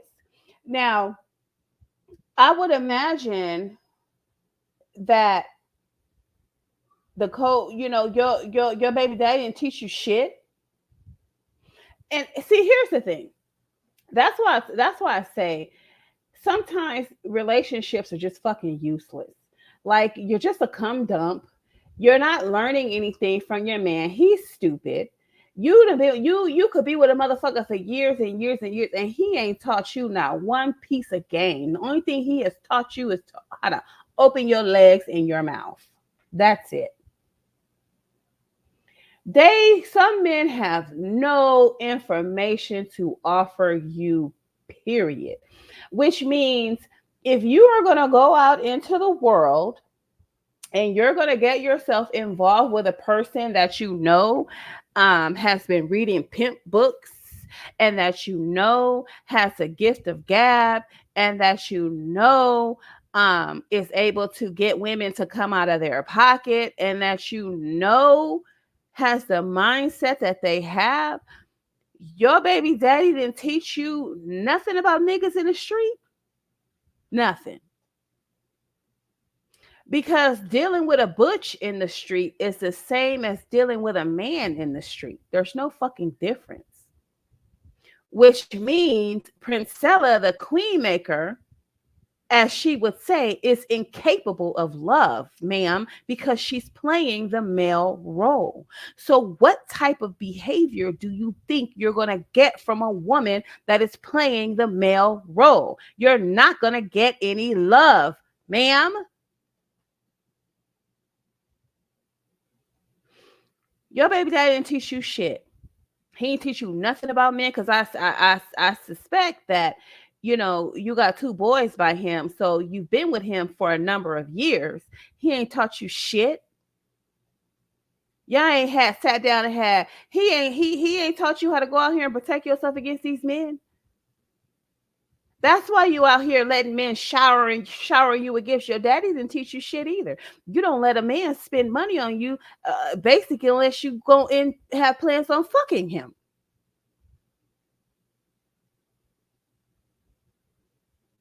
Luckily, you're dealing with men that are showering you with money and gifts with hope in fucking you in their mind. See, those what I call hope, them hope niggas. I hope she let me fuck niggas. Oh, I'ma shower her with all these money and gifts, and I hope she let me fuck. And if she don't, oh well, it's just a bad investment. At least I got to talk to her. At least I got to be around her. At least I got to take her out. Those are the good men that shower you with money and gifts, and they just got a lot of fucking hope.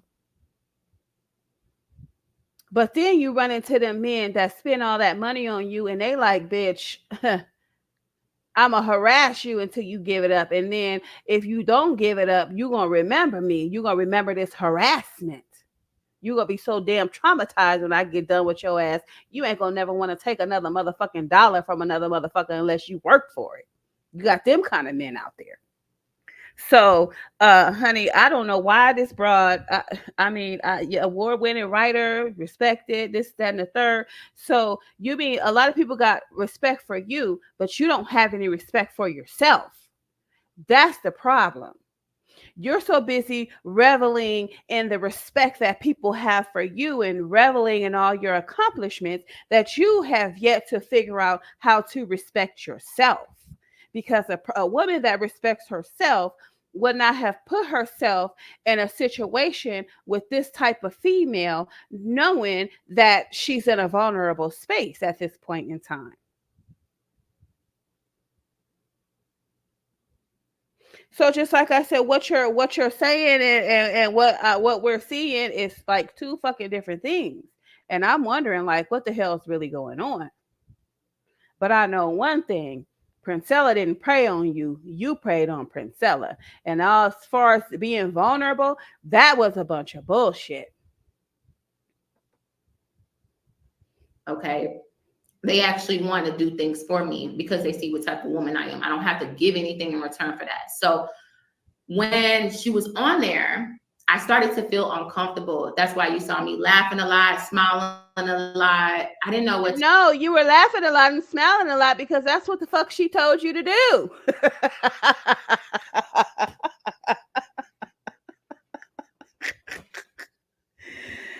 That's what she told you to do. She told you to laugh a lot and smile a lot. And you did what you were told to do. So now you're doing it because it was just a way for you to deal with being uncomfortable. No, that's what she told you to do. God damn. To say, and I was not expecting her to throw the money at me. That's not what was. She just told me, stand up and show them, like how cute you are, and I took it as like, oh yeah, y'all trying to play me, like, I'm cute. It was supposed to be a way of like her hyping me up. But when she threw the money on me, y'all could see, that's why I sat down like, oh, okay, like, no, bitch, you were supposed to start twerking like, hey, that's right, baby, throw that money. You broke character. You broke character. You broke character. You supposed to do a little ballerina twirl, let the money fly off your hips or something. You broke character, honey. You didn't play it through.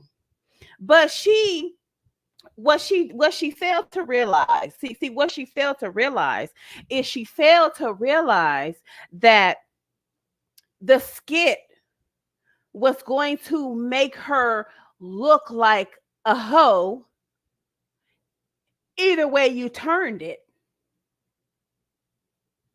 This is what she failed to realize, right? You're sitting here, you're telling Princella how men are showering you with money and gifts and they just do it out of the kindness of their heart and you don't have to give them anything in return for it. So basically, you're a hoe that don't give up sex. And that's what the skit was about.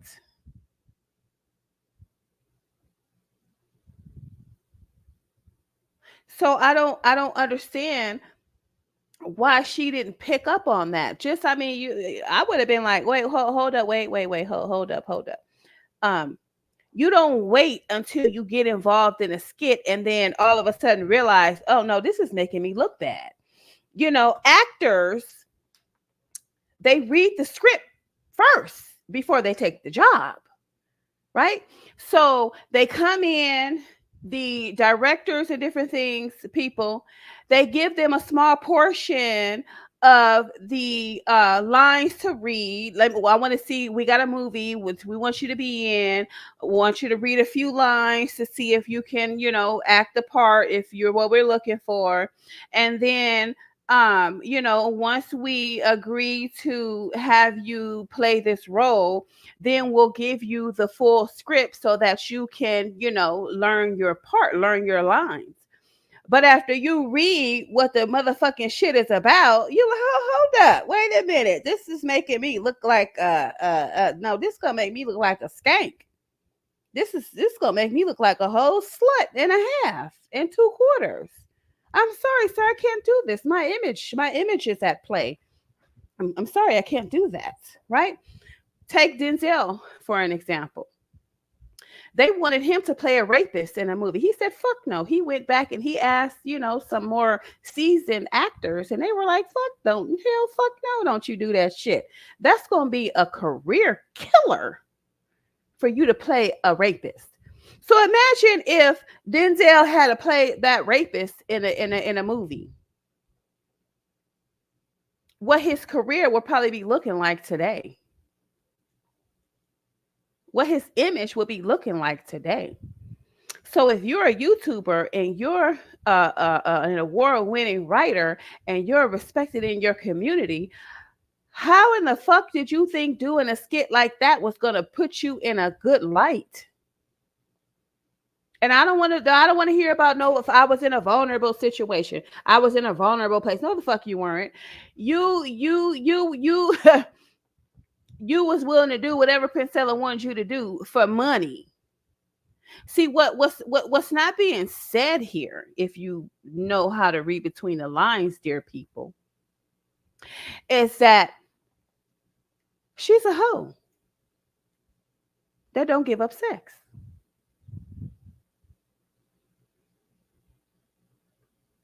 You're taking money from men. Just because you aren't giving anything in return does not mean you're still not a hoe. Right? If you make so much money on your own, then you wouldn't allow these men to do these things for you. You wouldn't be allowing random men to shower you with money and gifts. That's hoe behavior. What we call that? What we call that? We call that dry hoeing.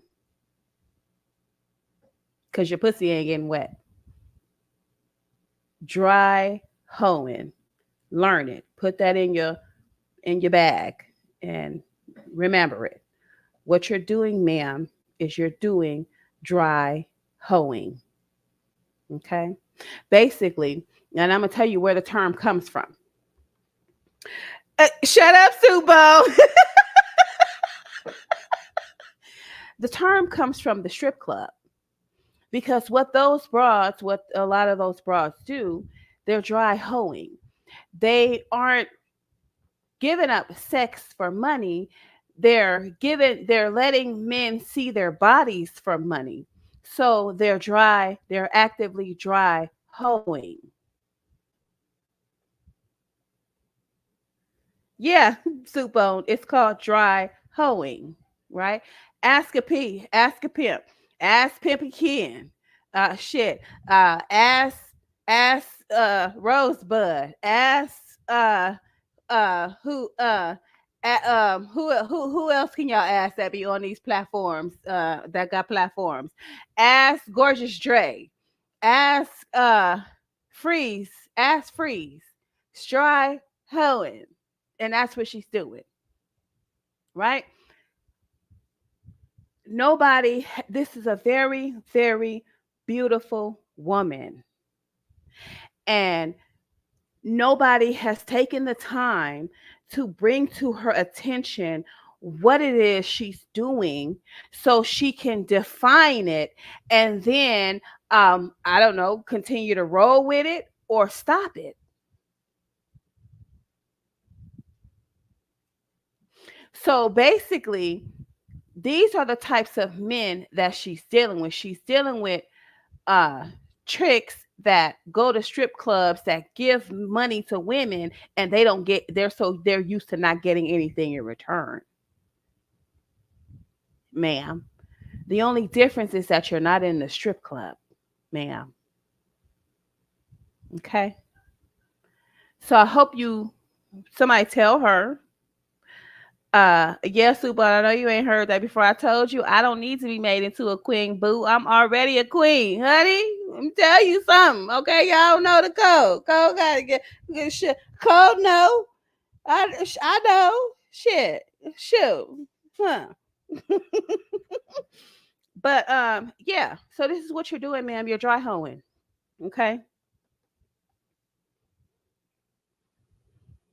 Money, like, no, I didn't know she was, but at that point, what do you say? Like, I didn't have the words I had to play into it, you know? I didn't. No, the fuck you didn't. What you should have done, ma'am, is you should have said, what the fuck are you doing? Why the fuck are you throwing money at me? Who the fuck do you think I am? What are you doing? Hold the fuck up. I'm out of here. Ooh, she got me all kinds of fucked up. That's what you should have did if you didn't agree with it. See, she don't have no game. She don't know how to respond to things that's being done to her. She didn't have to respond like that, but she could have just walked off. She could have just walked. She didn't have to say that. What the fuck are you doing? What the fuck you think you are? What the fuck is going on? All she had to do was walk off, and she would have been redeemed. But see, this type of broad, see, usually when people brag about their money, it really means they ain't got none. So I make my own money out here, and I make my own money out there. No, because you're willing to do things for money that this character you're describing to us couldn't possibly be involved in. I mean, award-winning writer, respected in your community. You own your own home. You have a wonderful co-parenting relationship with your son's fathers. So you really ain't going through shit, bitch. So why the fuck would you break character? That is the image and the only image that you should be out here presenting. So basically, she got involved with a dry pimp. Princella's a dry pimp. Can y'all guess what a dry pimp is? What's a dry pimp? A dry pimp is one that gets money out of women, but she's not hoeing. That's a dry pimp. Okay. Now I made that up. Okay. I mean, if you just kind of like, dry hoeing, she getting money and she ain't giving up sex, I guess dry pimping, he or she is getting money from women without sending them out there to sell their body. Dry pimping. Princella got some dry pimping going on, ma'am. And if she would have really been taking the time to listen to Princella and really pay attention to her lies and really pay attention to the way she moves and what she's saying and what she does, an award-winning writer would have been able to figure that out. Someone that's well respected in their community doesn't throw their self-respect or throw the respect that everyone else has for them in the garbage can and play this bullshit.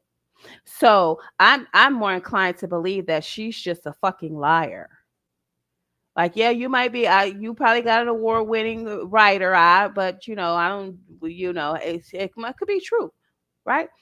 But it just don't seem like she just don't seem like a person like you would really throw all that in a garbage to be intertwined with this woman.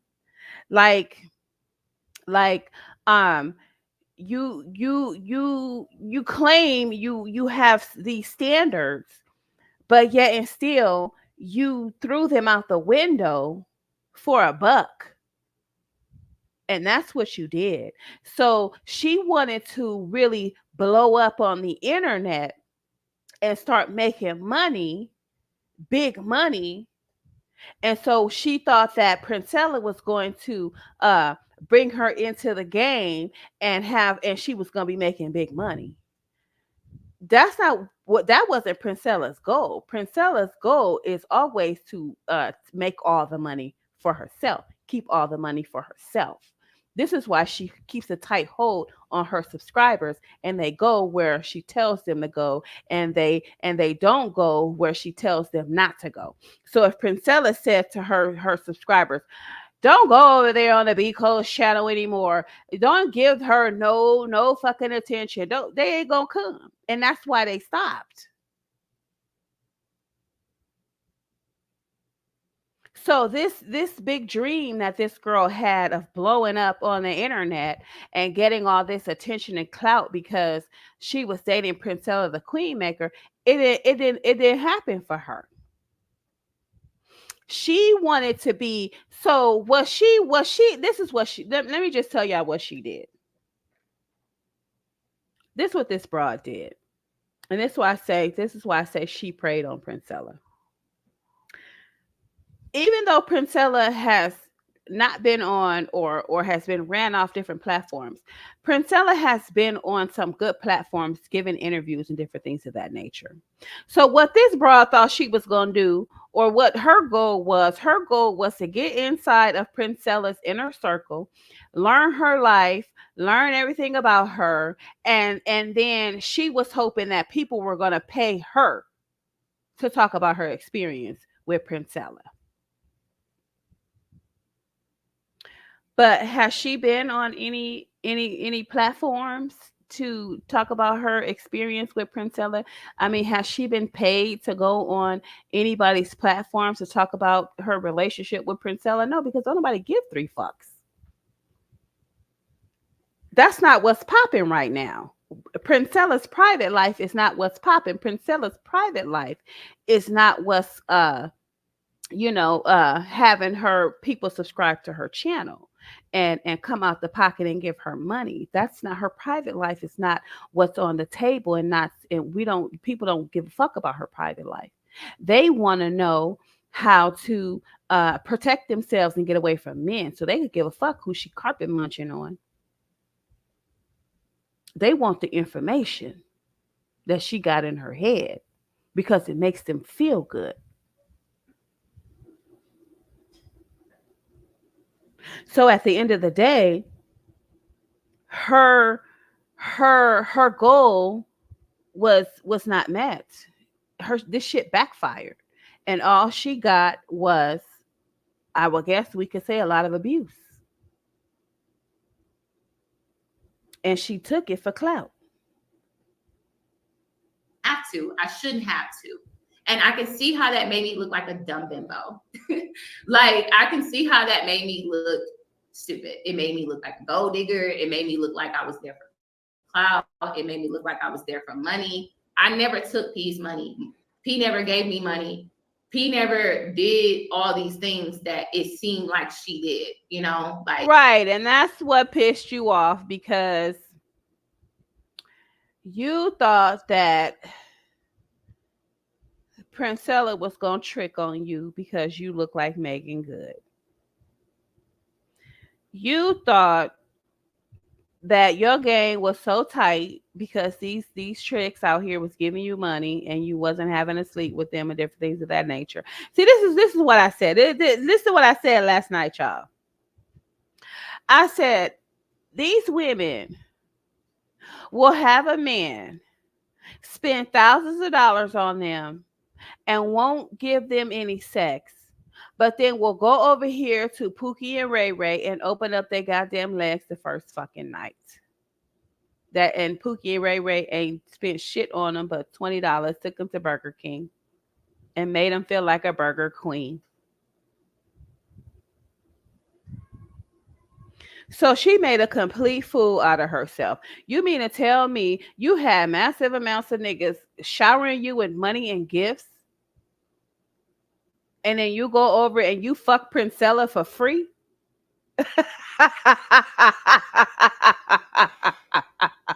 No, that's a dumb bitch. I'm sorry, ma'am, but that's a dumb bimbo. Is that what you? That's a dumb bimbo.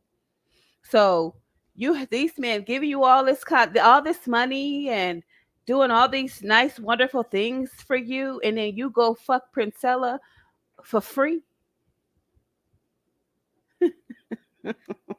Damn. Okay, ma'am. It was an equal exchange. I spent money on her, she spent money on me. I wasn't used to that dynamic. I am used to a dynamic where the man is always picking up the check. He always picking up the tab. He is paying for things. But I found myself picking up the check at times, and I'm like, oh, okay, I guess this is what it is, right? So after that live, I said, I'm laughing like, oh, okay, like, I see you're always. So she flipped it on you. See, you shouldn't have told her. See, you talk too motherfucking much. First of all, you don't tell another woman, or you don't tell a woman that is romantically interested in you, that you got all these men are willing to spend money on you, and this, that, and the third. Right? You don't you talk too much. You ain't supposed to be telling a person you're dating nothing about another motherfucker you used to date. You ain't supposed to tell them the information about what somebody else is doing for you is supposed to be limited. So Princella's first thought was like, well, bitch, I'm not about to be dropping no big ass bags on your ass, so you cut that shit out right now. If anything, you gonna participate in the money exchange. It's gonna be a money exchange. This money gonna flow in and out. It ain't gonna just flow one way out towards you.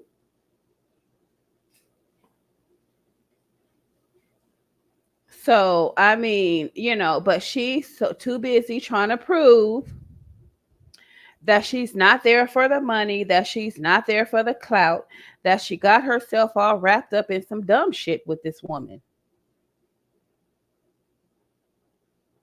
And she did it so she could have a story to tell and possibly make some money off of telling the story.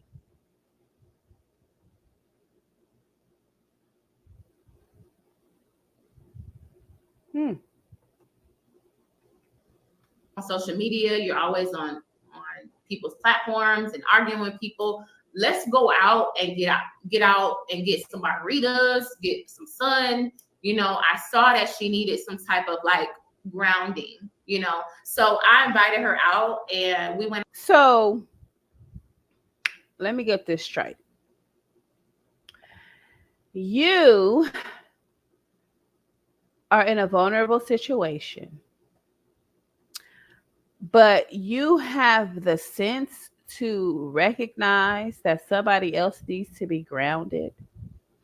Like Princella preyed on you, but you're trying to ground her. Where they do that at?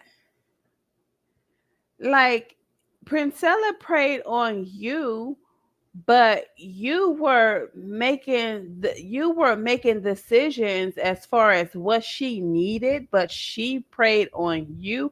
Wouldn't that be flowing in the opposite direction? Like she would be trying to tell you, she would be trying to toughen you up, bring you out of your vulnerable place. Wouldn't she be like, you're the one that needs some grounding because you're the one that's in a vulnerable situation and that doesn't have her feet firmly planted on the ground?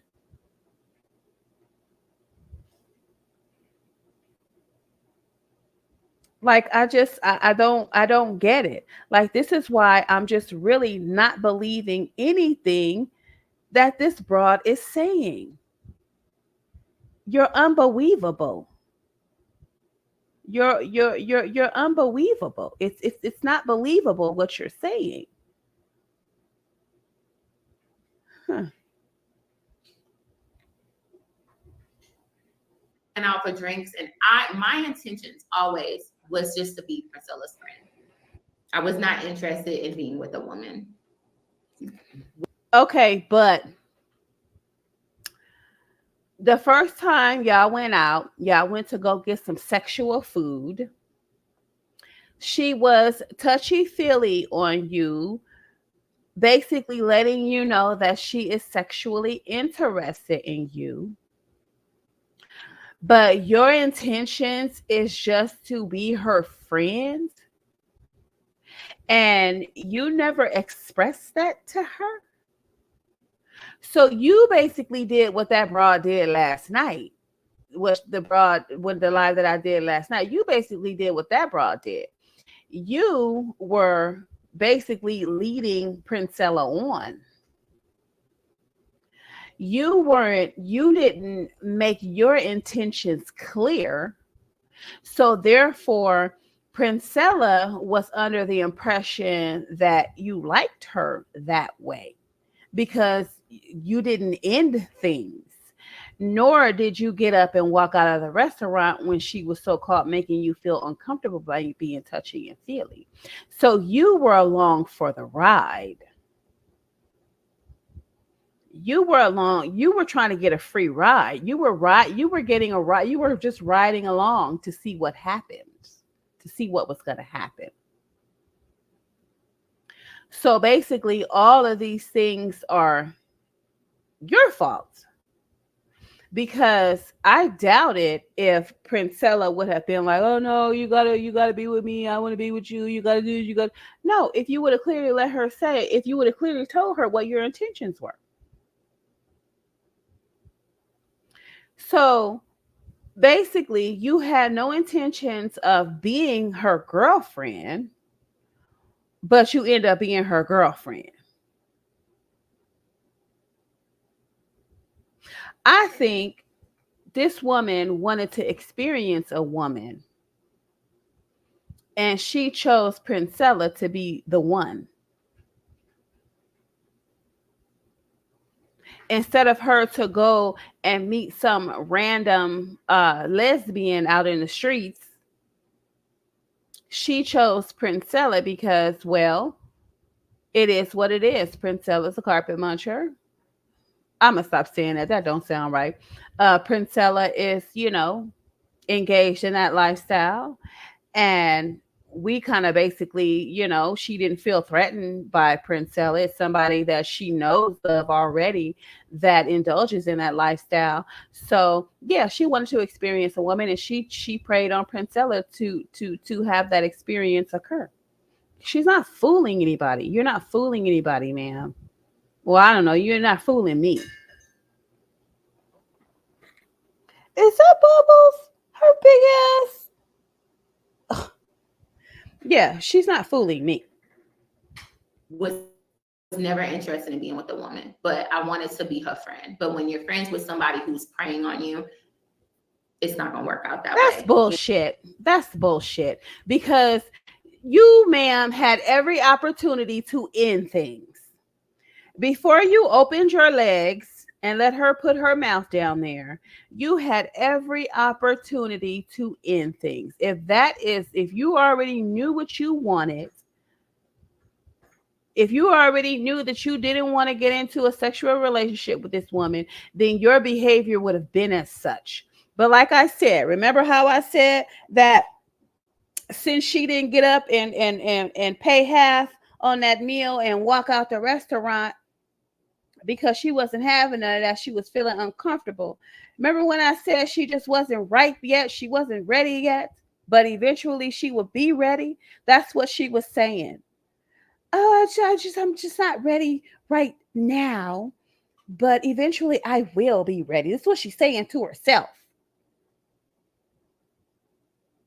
Princella did not prey on this woman. This woman, from the first time she offered Princella to come to her platform, she probably been stalking Princella before this. She probably had plans on sleeping with Princella before this, watching her eat on them damn fruits and interact with her girlfriend online and different things of that nature. She probably already had it in her mind because you know how women are. She knew she was going to sleep with Princella. She already knew it. But what it was is that she needed somebody that was forceful like Princella. Right. So if you're going, if so, say for example, you're going out and you go out to, you go out and you meet a girl or whatever, or basically like, or you just have a girlfriend, a BFF or something like that. Sometimes women are attracted to their BFFs, but they don't want to make a move. The other person would basically have to make the move, or things will just never happen. So unless the BFF is already a lesbian and already indulging in that lifestyle, it would be kind of like you would have to let her know that you're attracted to her to see if she was attracted to you. But in this case with Princella, she already knew how forceful Princella was and how masculine Princella was. So she already knew that Princella was going to come onto her. But what she was doing, she was acting like, oh no, I don't want it. No, stop. Stop. Oh no, don't do that. Don't touch me there. What are you doing? But she knew Princella was forceful and Princella wasn't going to stop. And this is what she really wanted. So I don't know. I don't know who she thinks she's fooling, but she's not fooling me. Because if it's something that she didn't want, it would not have happened. It would not have transpired. I don't want to hear about no goddamn I was in a vulnerable situation. It don't matter. If you don't fuck with women, you don't fuck with women. It don't matter what they do. And as a matter of fact, you're not going to put yourself in a position to be fucked with by a woman if you don't fuck with women, if that makes sense to y'all. So I'm sharing a lot of things that I've been through that year and what I've been through, sharing things with her, things that I let my guard down and I shouldn't have let my guard down. I'm sharing things with her. And then we have a good. Well, here's the thing. The reason why you're sharing things with her is because you didn't have anybody else to share those things with, right? Those, if she would have tried to go back to them dudes that dropped the money on her, they would be expecting a return on their investment. They didn't want to hear that shit. They want to fuck. Bitch, we don't want to hear nothing about who we don't hear nothing about John shot Charlie. We don't want to hear none of that shit. We don't want to hear about your baby daddy. We don't want to hear about none of your award-winning books and shit. We don't want to hear about the respect you got in the community. We want to fuck. How about that? How about we talk about fucking? How about that? And if you so-called had such a fabulous co-parenting relationship with your baby daddy should have been somebody you could call on the phone and talk to and say, hey, I'm feeling kind of emotional right now. I got the kids, they in a room, and I just kind of really needed somebody to talk to, to pull myself together so that I can, go back and continue to take care of the children. He's supposed to be the one supporting you like that so that you can be of sound mind and body to take care of his motherfucking sons. Oh my God, Pete Bubbles. He's supposed to be there and provide you he soup bone, cut it out. He's supposed to be there to provide you with that emotional support. Not Princella the Queen Maker. Princella the Queen Maker want to talk about fucking. She don't give a shit about none of that shit either. So what the hell? I'm not gonna play with you, soup bone. I'm not gonna play with you. So yeah, like I said, Subon, what did I say? I said, if you don't want to hear the truth, don't talk to me. Don't ask me shit. Be on your merry little way because I'm going to tell you the fucking truth. I'm just gonna have to keep saying it. I don't need anybody to turn me into a queen. I'm already a queen. Okay, matter of fact, my shit is so cold. I just might as well go ahead and be king. But anyway, Yeah. Stop. Let's go. Good day. So much to the point where she's like, "What are you doing tomorrow? Let's go and hang out at Dave and Buster's."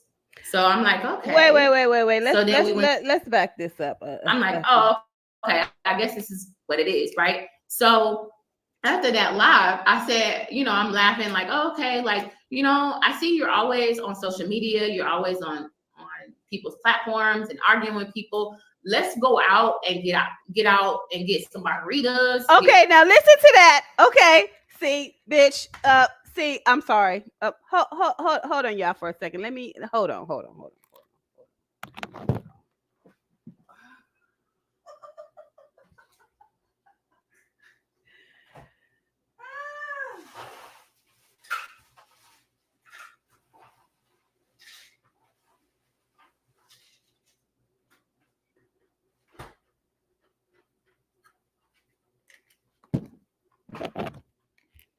Now, remember that she said, let's back it up. Let's back it up a few seconds. We're gonna hear, let's back it up. When she was on there, I started to feel uncomfortable. That's why you saw me laughing a lot, smiling a lot. I didn't know what to say. And I was not expecting her to throw the money at me. That's not what it was. She just told me, stand up and show them, like how cute you are, And I took it as like, oh yeah, y'all try to play me, like, I'm cute. Like, it was supposed to be a way of like her hyping me up. But when she threw the money on me, y'all could see, that's why I sat down like, oh, okay, like the money, like, no, I didn't know she was, but at that point, what do you say? Like, I didn't have the words I had to play into it, I didn't have to, I shouldn't have to. And I can see how that made me look like a dumb bimbo. Like, I can see how that made me look stupid. It made me look like a gold digger. It made me look like I was there for clout. It made me look like I was there for money. I never took P's money. P never gave me money. P never did all these things that it seemed like she did, like it was an equal exchange. I spent money on her. She spent money on me. I wasn't used to that dynamic. I am used to a dynamic where the man is always picking up the check. He always picking up the tab. He is paying for things. But I found myself picking up the check at times. And I'm like, oh, okay, I guess this is what it is, right? So after that live, I said, I'm laughing like, oh, okay, like, I see you're always on social media. You're always on people's platforms and arguing with people. Let's go out and get out and get some margaritas. Okay, now remember she said, let's go out and let's get some margaritas, right? Now watch what it turned into. Margaritas, get some sun. I saw that she needed some type of like grounding, So I invited her out and we went out for drinks. And my intentions always was just to be Princella's friend. I was not interested in being with a woman. Was never interested in being with a woman, but I wanted to be her friend. But when you're friends with somebody who's preying on you, it's not going to work out that way, So I'm sharing a lot of things that I've been through that year and what I've been through, sharing things with her, things that I let my guard down and I shouldn't have let my guard down. I'm sharing things with her.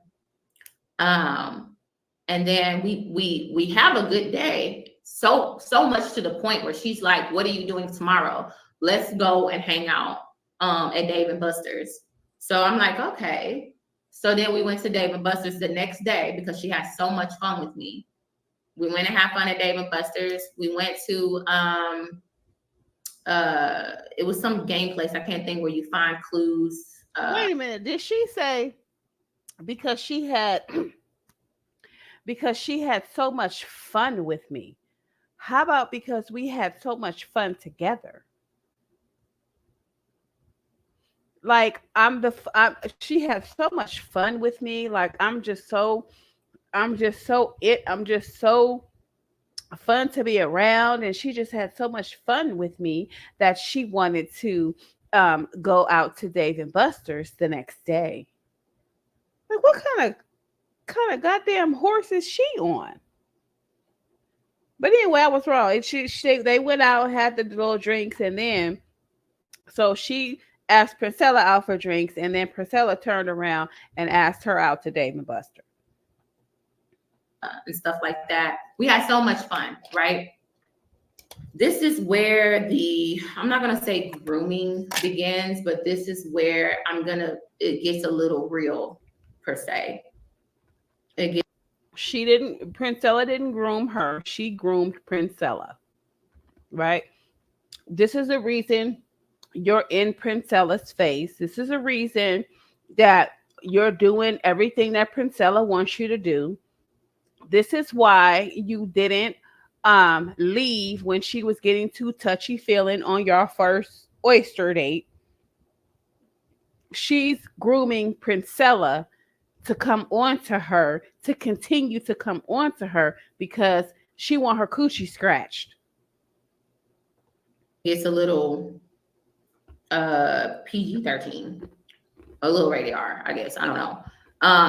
So we hung out that entire day, and I was like, when I was like, oh, let's go get boba tea or something like that. I wanted her to try that. So as we're there, I grab her like, oh no, this. See, are y'all hearing this?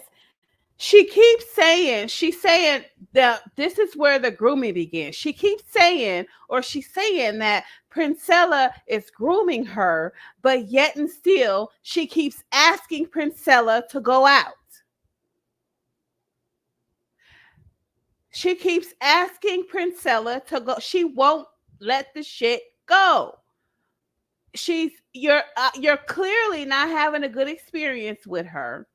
She tricked you on live to make you look like the hussy you are, or to expose you. You keep saying that you were in this vulnerable situation, yet and still you came on to Princella first. You invited her for drinks.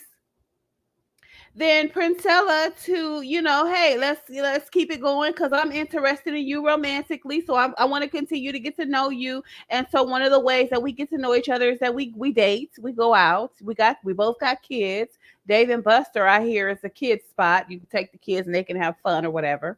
So, and it is two women who are not engulfed in a relationship with anyone else.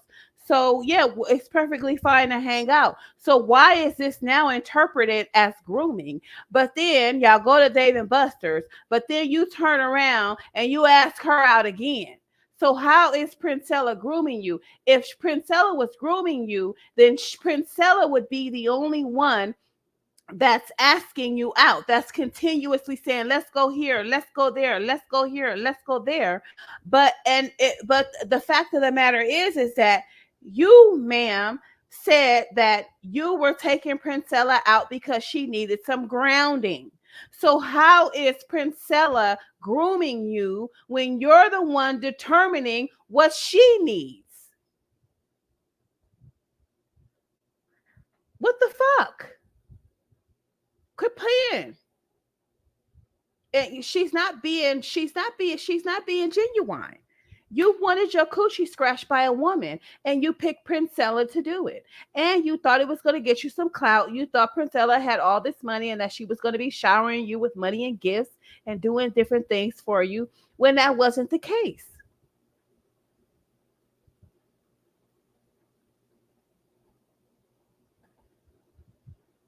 Way, and she grabs my hand and just holds my hand and won't let go. And after a while, I'm like, oh, we're holding. We're gonna back it up a minute. Dave and Buster's. So I'm like, okay. So then we went to Dave and Buster's the next day because she had so much fun with me. We went and had fun at Dave and Buster's. We went to it was some game place. I can't think, where you find clues and stuff like that. We had so much fun, right? This is where I'm not going to say grooming begins, but this is where it gets a little real, per se. It gets a little PG-13, a little rated R, I guess. I don't know. So we hung out that entire day, and I was like, when I was like, oh, let's go get boba tea or something like that. I wanted her to try that. So as we're there, I grab her like, oh no, this way. And she grabs my hand and just holds my hand and won't let go. And after a while, I'm like, oh, we're holding hands. Like, we holding hands. Okay, cool. We holding hands. I should have stood up for myself. I should have been like, Shit. Princella's interested in you, ma'am. You came into her life, or you brought her into your life. You're very beautiful. She's interested in you. So how, and you're not telling her that you aren't interested in her that way. So how is Princella supposed to behave? She's behaving like she's getting to know a girl that she's interested in. She's getting to know a person that she thinks like. I don't even think this broad likes Princella. This broad is the same type of broad that we talked about last night. She don't even like Princella. She's not even attracted to Princella. Princella's not attractive. Well, she got her good days and more bad days than good days. But this woman is not even attracted to Princella. This woman she doesn't even like Princella that way. She's there for what she thinks she's going to get out of Princella. She thinks she's going to get money, gifts, clout, and a good sizable subscriber base.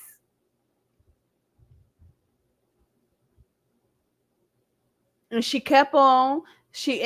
Because if she would have told Princella that she wasn't interested in a romantic relationship with her, that she was only interested in being friends, I doubt it very seriously. Like the guy last night, she would not have wasted no more time with this woman. Princella's like, bitch, I'm trying to fuck something. Why I'm gonna sit here and waste my time with you every fucking day, and I'm not gonna get no pussy? Just gonna say what it is. Why the fuck would I be sitting here taking you out, spending money on you and doing all this kind of shit for you, having you around my fucking daughter for nothing, for fucking nothing, for friends? Bitch, if I want to go hang out with a friend, I will go hang out with my friends. Princella got friends that she hangs out with. Why the fuck would I be hanging around with you and spending money on you when I go hang out with my friends? We all pay our own goddamn way. So why the fuck am I paying for you?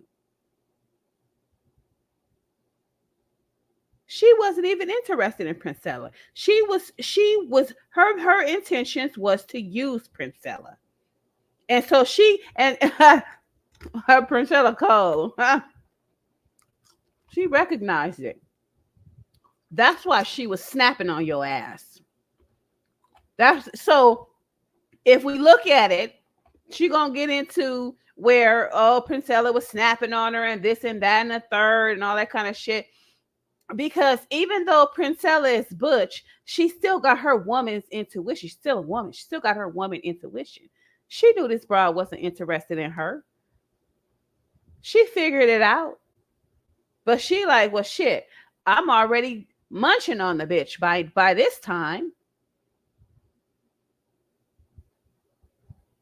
And she probably knew what this female was all about from the beginning, but she just said, well, shit, I'm gonna just play the game. She fine. I'm gonna get these niggas that been showering her with money and gifts, and she ain't been giving them no pussy. I bet you I get the pussy. It was a challenge for Princella. You cold. It was a challenge for Princella. Oh, this bitch want to act like she get money and she ain't got to give up no pussy. Watch, I don't even have to spend a whole lot of money on this bra and she give me the pussy. And that's exactly what she did. Wow, you got played, Taylor, and yeah, because you tried to play her, but you got played. Nah, but I'm not gonna lie, I was kind of getting a little like curious. I'm like, well, okay, we can hold hands. Like, it's okay, so Princella went from grooming her but not grooming her, and then now she wants to admit, oh, well, I was kind of a little curious. So she's like, ooh, it's getting close. I'm getting close to getting my coochie scratched. But she didn't want to seem easy. You know what I'm saying? She didn't want to seem easy. So she want to take things slow, like homegirl last night. But she want to take things slow. But she's like, ooh, We're holding hands. I'm gonna I'm gonna get my coochie scratched.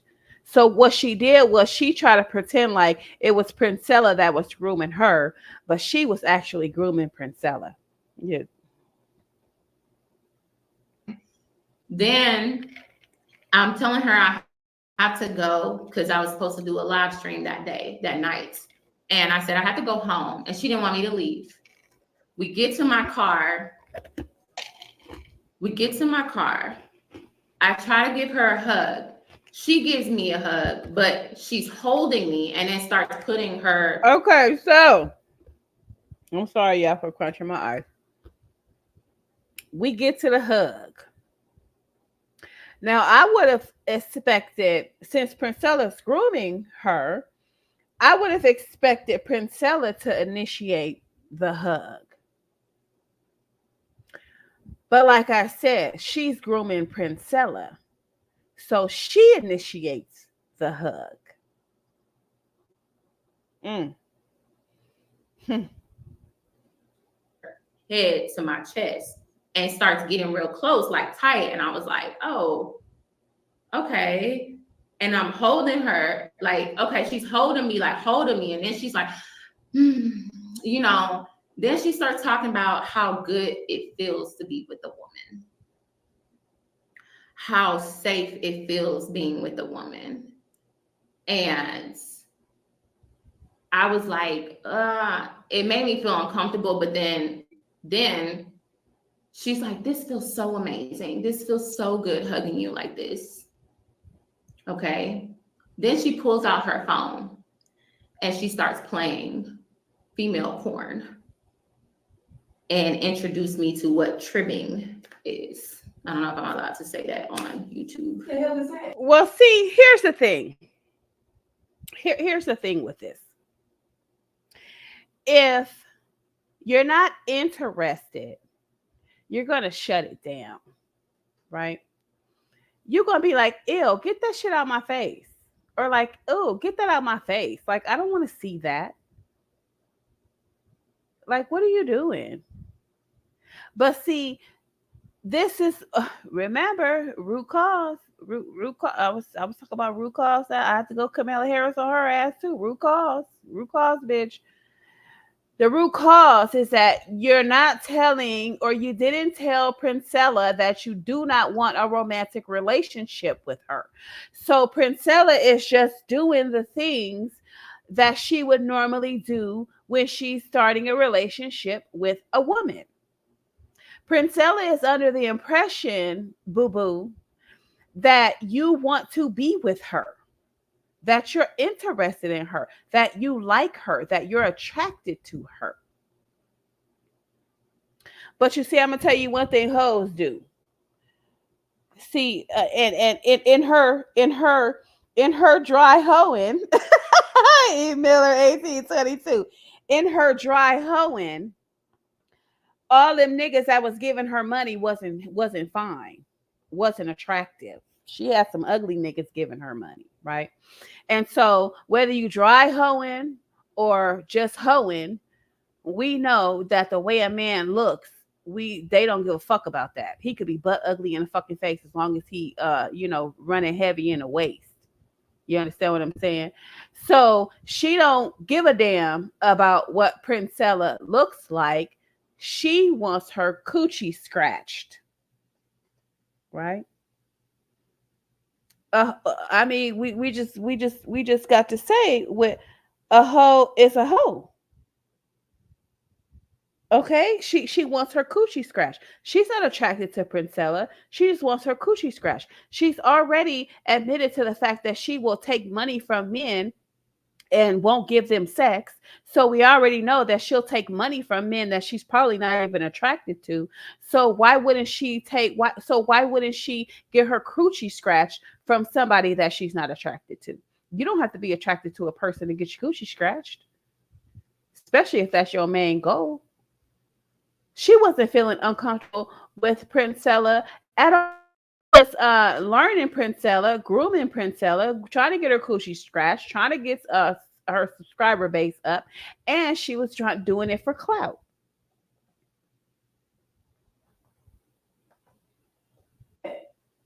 Look it up on corn. It's called what? Tribbing.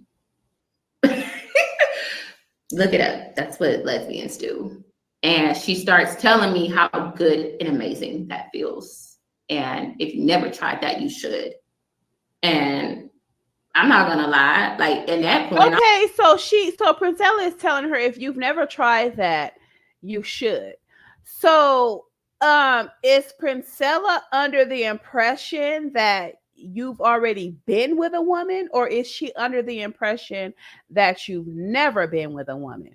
Because if she's under the impression that you've never been with a woman, she wouldn't be telling you to try something with another woman.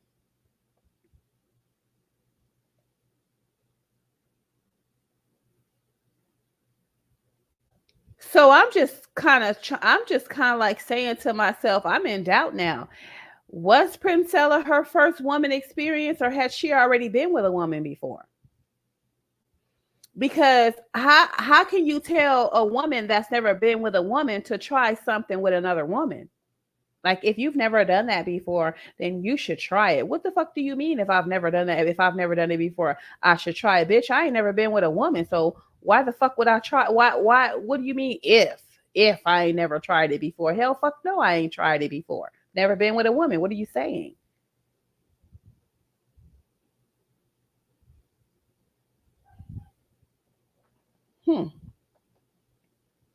Okay, so Amelia, I got you, girl. I got you. You had to have been there in the beginning. I don't know if you're talking about Princella grooming her or her grooming Princella, but Princella didn't invite this girl to her platform. This girl invited Princella to her platform. So this girl invited Princella into her life. This girl was determining what Princella needed. This girl was not shutting Princella down when she was making advances towards her. This girl did not tell Princella from the beginning that she was not interested in a sexual relationship with her. So Princella was carrying herself like a man would carry himself with a woman that he thinks is interested in him. He gonna take her out. He gonna try to kiss her. He gonna try to cop a feel. He's heterosexual. He's sexually active. She's beautiful. She wants to be with me. I just need to prime her. We all need a little priming. We're all uncomfortable when we meet somebody for the first time having sex with them. We just don't know what the fuck to do. Somebody got to goddamn take charge. We can't both be acting like a bunch of bitches. We both can't be acting like two scared bitches. Somebody got to take charge.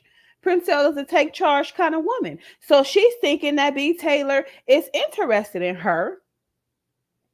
So she's taking charge of the situation. She's doing B. Taylor probably how she would do any of her bitches. Bitch, I watch porn. I watch porn in the rain. I watch porn in the sun. I watch porn while I'm cooking eggs. I watch porn like when I'm on the toilet. I watch porn in the shower. Just like fucking Sam I am and green eggs and ham.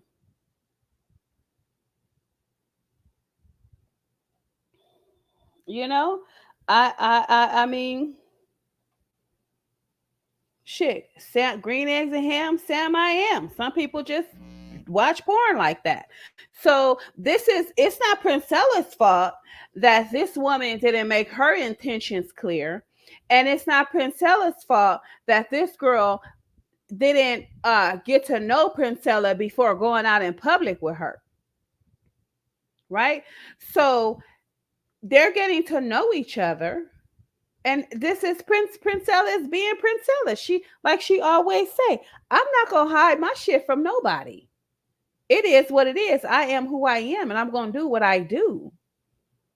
And if you don't like it, move around.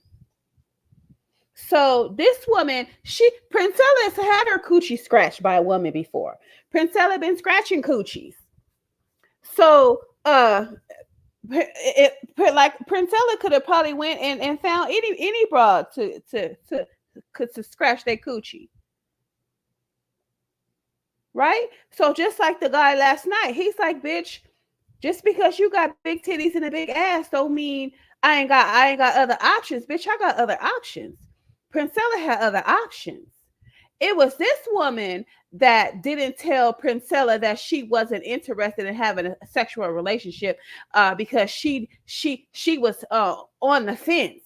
Well, I don't know if I want to fuck her. I want to fuck her, but I don't want to fuck her. I want to fuck her, but I don't want to fuck her. Well, I don't know if I want to fuck her. Well, I don't know. I haven't decided yet. I really don't want a sexual relationship with her. I just really want to be friends. But I want her to fuck me. I want her to scratch my coochie. Come on now. She don't know what the fuck she want, because if she knew what she wanted, then she would not be standing there watching porn with Princella. She would be like, girl, I gotta go. I don't know about the rest of these females, but the only time I hug my girlfriends or girlfriends of mine that I used to have in the past is if I hadn't seen them in years, in months. Sometimes it wasn't even months. Sometimes it had to be a year or two. But I didn't just hug my friends. We didn't just hug. We didn't hug bye. Girl, we'll see you later. Girl, come walk with me to my car, girl. We get to talk about this shit while we walk to the car, girl. Okay. Girl, cause that nigga, you know how black people are when you trying to leave. You never leave. You always having conversations. Girl, cause that nigga, he thought he was gonna play me, honey, but he didn't. Girl, let me start this car really quick and let it heat up. We're gonna talk while it's heating up. Honey, because and I had to tell him, girl, I know I heard you when you was telling him X, Y, and Z. Okay, well, girl, my car is heated up. I'll see you later. Okay, bye, girl. We ain't hugging. We're not hugging. So like I'm just I don't believe a fucking thing that's coming out of her mouth. She wanted her coochie scratched. Princella was not grooming her. She was pretending like the innocent. She wants to pretend like she's never watched gay lesbian porn before. Bitch, you've watched lesbian porn before. Shut up. Okay? If you got a man, honey, you watch all kind of porn before. Cut it out. Quit trying to play like you innocent, like you ain't never seen two bitches bumping coochies. That's probably what made you so damn curious. And who knows? She might have been with women with her boyfriend. You understand what I'm saying? We don't know what this broad, her boyfriend and whoever she slept with is not about to divulge that information. She probably had the threesome with her man with another broad. These bitches be out here doing all kind of wicked shit for niggas, and then they end up not marrying your stupid ass because they really don't want a hoe. They really want a wife. And even though you got his kids, he still can't get over the fact that you a hoe, that you would actually do something like that. So anyway, I'm not buying none of her shit. Y'all can buy it. Y'all can eat it up. Y'all can pack it up and resell it. I'm not. I ain't buying none of her shit. She groomed Princella. I'm like, okay. Did you feel like she was grooming you? Yeah, I did. But I'm a grown ass woman, so I can't say that I was groomed as a grown woman. Like, I got to take accountability in that. I should have had, I should have recognized that. No, it's not that she was grooming you, bitch. You like to watch porn. You like to see two naked motherfuckers engaged in sexual acts. The fuck? Let's keep it 100.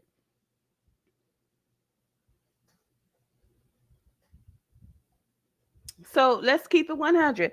I see you, Amelia. I see you, girl. So what if she was curious? Princella's still abusive and extreme in her teachings. Well, here's the thing with that.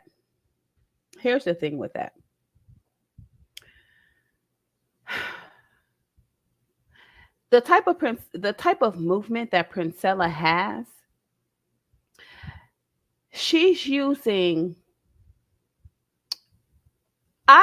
Me personally, I would say she's using shock therapy, right? She gotta shock these bitches away from these niggas, or else it's not gonna work, right? She gotta be forceful. She gotta be, Why the fuck, because this I can't do female friends, because I'm gonna tell you exactly how I would talk to my friend that's telling me about some nigga that's doing her wrong. Bitch, why the fuck are you still with him? Okay, why has your stupid ass not left this motherfucker? If you're not gonna leave this motherfucker, I don't want to hear a goddamn thing you got to say about this nigga. How many times did he go upside your head? 4 times? Well, bitch, that's your fault. It was your fault after the second time. So miss me with that bullshit. You like it. You like the dick. He dicks you down real good. You know what I'm saying? Y'all fucking fight. Y'all break up and fight, because I personally know that fighting and fucking is the most marvelous thing in the goddamn world. Makeup sex, right? It's the best. Who the fuck do you think you're fooling? You like the shit. Turn right the fuck back around and go home to your man and shut the fuck up. Or leave him. But from this point on, I don't want to hear a goddamn motherfucking bullshit ass thing about what fucking Pookie is doing to your stupid ass. Okay? This why I can't do females. Okay? Because there's no fucking way that I'm about to complain to another bitch that likes dick, that likes to fucking fight, and I'm about to be complaining to her about my motherfucking man, and I ain't left. I'm sorry.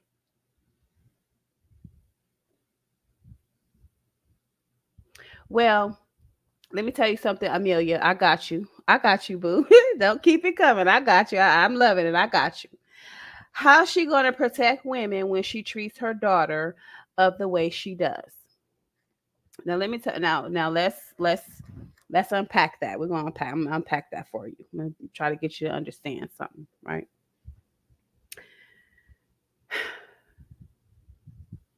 Think of that the same way you would think of freedom fighters that have children, right? We got men in, I don't know, what is it, Afghanistan, Pakistan, that tie bombs to their children for the cause, right? Called the child bomber, right? Send a child in there to bomb them, because you never suspect it with a child. But my point is that the child would not have the courage to do that unless they were prepared and prepped by the father or by the leader, whoever the fuck it is, decided they was going to tie bombs to kids, right? I'm not saying that it's right, but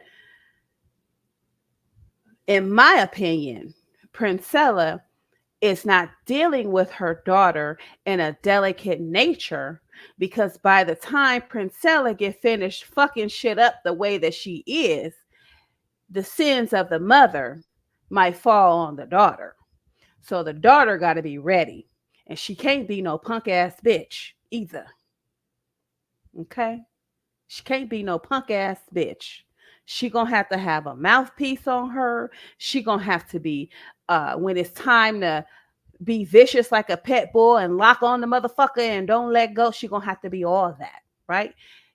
That's why you got some men that don't treat their sons delicately. They're trying to prepare them for the world. Like, nigga, I can be in here all day kissing your ass and telling you how strong you are and telling you how, the world is a nice place to be in, and people are going to just love you, and they're going to love your personality, and they're just going to take to you, and you're going to be included in everything that you want to be included in. You're going to be so fucking successful. That would be a goddamn motherfucking lie.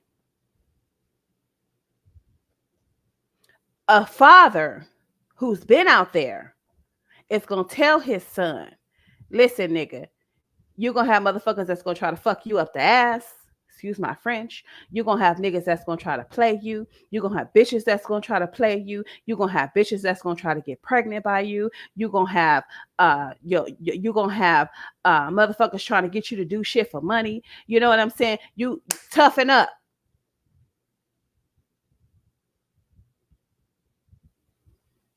Toughen up. Now, we always criticize, the hood, and but no, we're at war. I don't know where you at, Amelia. We at war. The war has never stopped. It has only been hidden from us. Okay? It's only been hidden.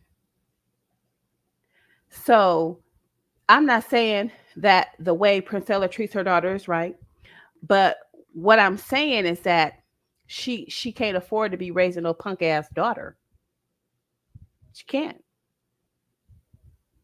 Now, I'm all for. I'm one to say, long as she fed, she clean, her hair is combed, she getting the things that she need. Who knows?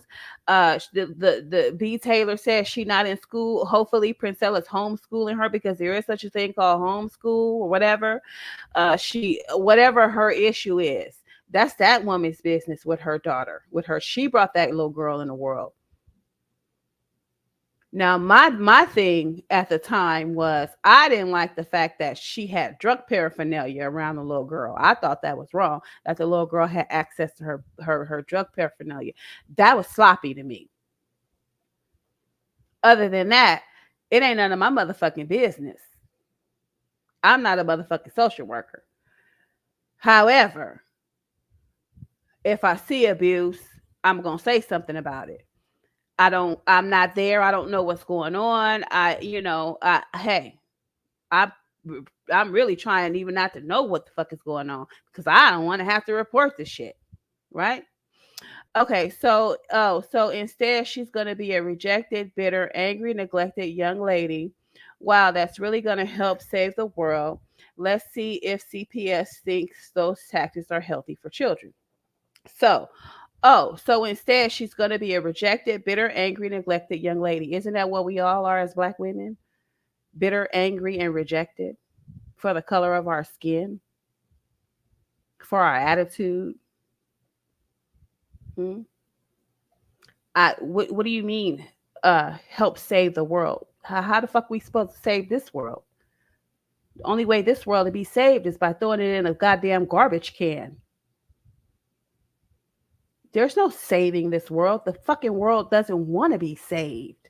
These motherfuckers want to be out here doing the dirty, nasty, evil, conniving shit that they're doing. They want it. They want the world like this. Why do you think the world is like this? It's because it's how the fuck they want it.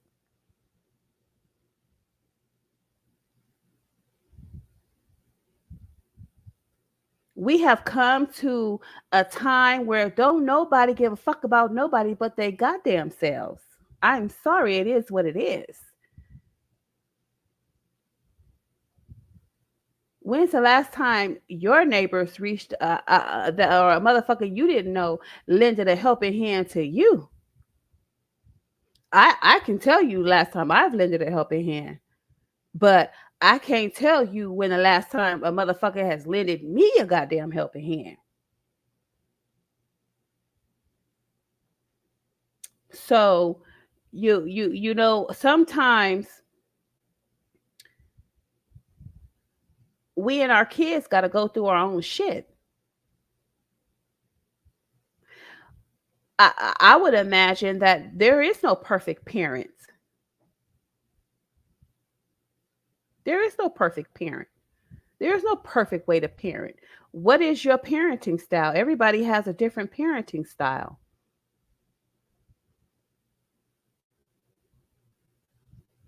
So just because in our minds, oh, just take this for example. I'm gonna just give you guys an example. I had this one female that I was talking to, and she constantly saying, "Oh, these patients are being neglected, and that's neglect." And that I said, hold up, wait a minute. You need to be careful when you're using the word neglect. I said, because that's a heavy word. I said, but let's look at what neglect is, right? So I pulled up the definition of neglect. And in my field, neglect is a failure to provide, listen, a failure to provide goods and services that are due. So I said, if There's a patient in the building that has had no medications all day, and they had medications that were due to them at 9, 1, 5, 9, and midnight, and they didn't get none of those medications. That's neglect. You failed to give that woman her medications. You failed. She didn't get her goods and services that day. That is neglect. Now, if she gets her meds at 9, and her meds, her 1 o'clock meds are late, and she don't get them till 2, and then she get her meds at 9 again, and then she gets her midnight med. That's that. Just because she didn't get her meds until 2 p.m. does not constitute neglect. It says the nurse was maybe kind of busy and she had to get in line. Oh no, but we got a lot of work to do, and sometimes the nurses have to come from other stations to help do the work. And I said, and then their patients are neglected. I said, no, their patients are. That does not constitute neglect. Like I just said, neglect is a failure to provide goods and services due. So if those nurses, if their patients have had their medication, they've had their meals for the day, they've been checked, changed, and toileted, and different things of that nature. They're clean, dry, and free of odor. And those nurses come over here to help you with the massive amount of shit you got going on. That's not neglect. Their patients are taken care of. Now they're helping you so that to prevent you, or to prevent your patients from possibly suffering neglect. Right? So we got to be careful on what we're accusing people of and how we're describing things. The number one problem with society is that we do not clearly have the definition of what it is, these words that we're using. So my parenting style was just like hers. I was constantly neglecting my son, and I didn't want to have anything to do with him because I was depressed, but I had to force myself to enroll him to school. So once again, what do you mean constantly neglecting? Did your child go a full 24 hours without food? Did your child go a full 24 hours without supervision and they aren't able to stay by themselves?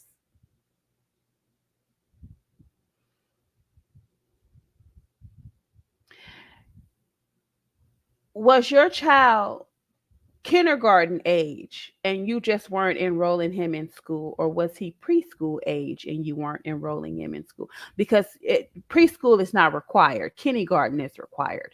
So if you did any of those three things, yes, you neglected your son. Sometimes we can only afford to feed our children one time a fucking day, and that does not constitute neglect. That constitutes being fucking poor.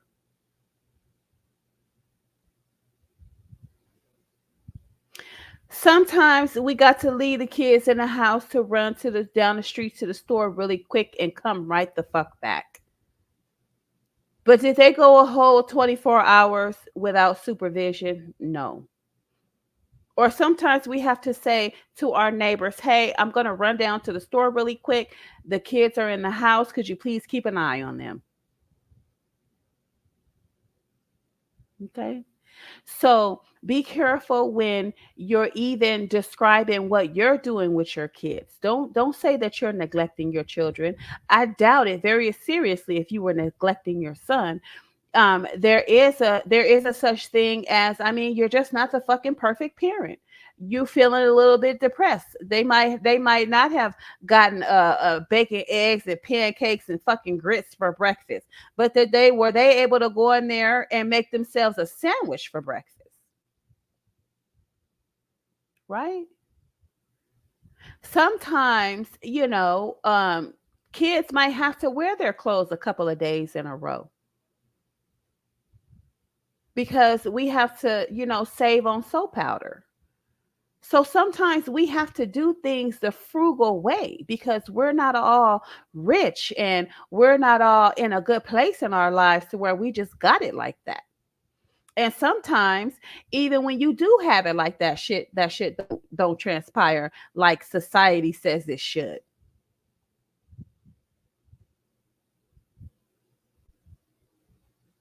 But this is where prioritization comes in, right? Sometimes we gotta get out and we gotta go to work, even though we don't fucking want to. Because if we don't, who the fuck gonna pay the bills? Who gonna buy that peanut butter and jelly and bread for them to make that damn sandwich? Nobody. So be careful how you describe yourself as a parent, because that might not be what it is. People are just using these words loosely, and they should be careful. Just like I told that nurse, do not describe what goes on in this goddamn facility as neglect, because that's not what's going on, ma'am. And we could get in some serious trouble if you're throwing around the word neglect and somebody, reports that, oh, this nurse said that these patients are being neglected. And so now we got to have a big ass investigation because this broad used a term that she didn't even clearly understand and failed to even look up the definition of, or the goddamn facility failed to educate their staff on elder abuse.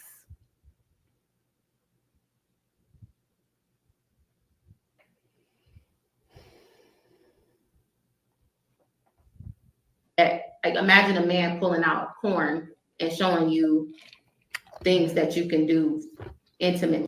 Let me tell you something, sweetheart, baby girl. Let me tell you. I had a man. I was laying in the fucking bed with my man. Okay. And he had this big ass screen TV sitting on the dresser. And there was a small space in between the dresser and the bed. Bed was big, long or whatever. And I'm laying there, and this motherfucker gonna turn on some porn with the broad playing with herself right in my face. You know what I did? I covered my eyes and I said, turn that shit off, please. I don't want to see some broad playing with herself.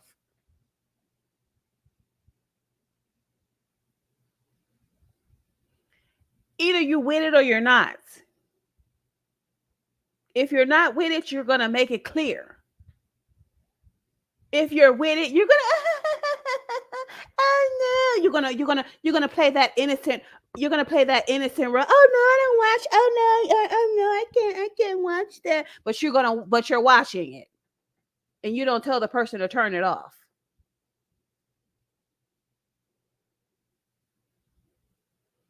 Everything that Princella was doing, this broad was curious about. Mind you, she was curious about Princella to begin with.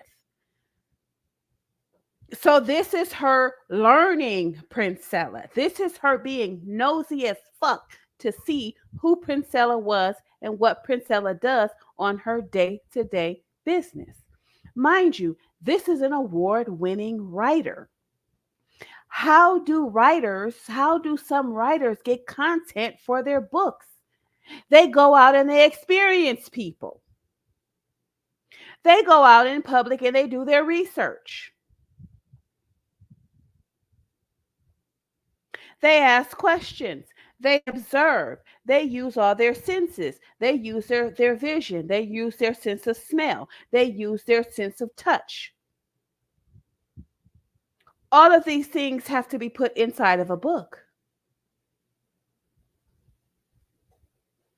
So you like I said, people just do not see things the same way that I see things, right? This woman is gathering content for her story. The sooner you understand that, the sooner you will call everything that's coming out of her mouth bullshit.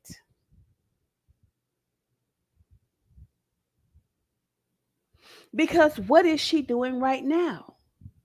She's storytelling. And she had to have a story to tell. This is why she didn't stop and walk away when Princella was getting touchy-feely with her on the first date. This is why she didn't say anything when Princella grabbed her hand to go get boba. This is why she wants to take Princella out. She's gathering content for her story. Like I said, she could play y'all, but she ain't playing me. But it would spike my interest. It has been. I've been celibate for like a year, so it was like, you know, okay. And she's been celibate for a year. Translation: she's been playing with her pussy for a year. That's what she's been doing. Okay. That, and I'm sorry to put it that way, but I just put it as just flows out. She's been masturbating for a year, and she's ready to get her coochie scratched. Mm-hmm. Mm-hmm. And we talk later on, and it's just like I left very confused. I'm not gonna. I left very. He left very confused, but we did talk later on, which means she is not stopping things, which means she's very interested. She's grooming Princella. She's grooming Princella. She's trying to, what she's doing, she's playing hard to get. She's one of these play hard to get broads. So she has to make it seem like she knows about the chase. She knows about making a man chase her. It's the same with a woman. She's making Princella chase her. Princella's not grooming her. Princella's chasing her. She's making Princella chase her. She's trying not to seem easy. She's trying to present this persona.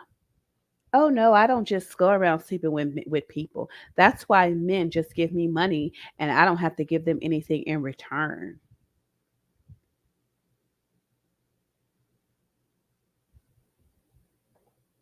Confused because it sparked my interest. And then we kept talking, and we was talking every day. That first, I would say after that experience, I would say the first week or two of me talking to Pete, he told me she loves me. She dead ass was on the phone. So the first week of me talking to P, she said she loved me. So in that first week, you see this is the same as last night when that motherfucker told that bro he missed her. The first week that me and Pete, wait, let's back it up. Let's back it up. How good and amazing that feels. And if you never tried that, you should. He told me she loves me. How good and amazing that feels. And if you never tried that, you should. And I'm not gonna lie, like in that point, I'm like, okay. Did you feel like she was grooming you? Yeah, I did. But I'm a grown ass woman, so I can't say that I was groomed as a grown woman. Like I gotta take accountability in that. I should have had, I should have recognized that like imagine a man pulling out porn and showing you things that you can do intimately. But it would spike my interest. It has been. I've been celibate for like a year, so it was like, okay. And we talk later on, and it's just like I left very confused. I left very confused because it sparked my interest. And then we kept talking, and we was talking every day. That first, I would say after that experience, I would say the first week or two of me talking to Pete, he told me she loves me. So Princella, the first week or two, tells you that she loves you. You're not interested in having a romantic relationship with her. You just want to be her friend. But yet, and still, at this point in time, you do not set the record straight. You do not set your intention straight. That is because she was grooming Princella. She was grooming and using Princella. It's just like the bra from last night. I'm just going to keep having to repeat myself. But I mean, I just really don't even have to continue anymore with this thing because it's all bullshit. So everything that this woman is saying, it's like, honey, you stayed along for the ride. Quit trying to pretend like you're some innocent victim in all of this, even though she keeps saying, "No, I would take full accountability for what I did." A person that's taking accountability for their part in this would not be telling this story. They would not be telling this story. Accountability is not putting somebody on blast, blaming them, accusing them of things, but I take accountability for my part. Oh, this is what happened, but I take accountability for my part. You're contradicting yourself. You're blaming Princella. Oh, did you feel like she was grooming you? Yeah, I did. Yeah, I did. But I'm a grown ass woman, so I have to do take accountability. Bitch, you sound wishy washy. Like if somebody would have said, but Princella wasn't grooming you. Oh no, she wasn't grooming me. Oh, do you feel like Princella was grooming you? Yeah, I felt like you. She would have answered the doggone question either according to how it was presented to her. So I mean, honestly, I just really don't believe anything that this woman has to say. Let's try to kind of fast forward and see if we can get out of these first 2 weeks. Right. And she was like, well, why is your drink in the front like that? And da da da da. And kind of, okay. So yeah, I think we pretty much broke up without saying anything. So you basically played that girl. You basically played her. So what's happening with P having another girlfriend? Oh no, I should not have skipped. He's acting up, and when you witness something like that and somebody having that much power holding hands, I should have stood up for myself. I should have been. He told me she loves me. She dead ass was on the phone. We was vibing to music, and she dead ass looked at me and was like, "I love you." And she was like, "I really feel like that love bombing shit. Like, I really feel like, we're a good match together. Like, I looked at our zodiac signs." The thing that she's doing now with her new girlfriend, like, oh, we a match. I talked to some psychics. P talks to psychics on a hotline. She basically has a app for psychics, and she calls and pay $200 to talk to a fucking psychic because she can't hear what God tells her, but she's so connected to divine. I'm so disgusted with this broad. I mean, I'm so disgusted. Like, why are you doing this? Is this because Princella doesn't want you anymore? Like, you just really have to run and tell all of her business. Why you ain't talking about your baby daddy? The man that was supposed to marry you. Why is the relationship with you and Princella so goddamn important, but you ain't talking about your baby daddy that you got 2 fucking kids with? Why you ain't talk about that relationship? Why y'all ain't getting married? What happened? How y'all meet? How long was it before he told you he loved you? What was his love bombing like? Did he show you porn? Did y'all watch porn together? Did y'all go out and drink together? Did y'all eat sexual food together? How about why is your relationship with Princella more important than the relationship you had with your baby daddy, the man that was gonna marry you? That's what I want to know. Why you not trying to get clout off of that? Why do you have to use some why do you have to use someone else's lifestyle and divulge all their secrets to get attention? Your baby daddy ain't interested enough for your subscribers.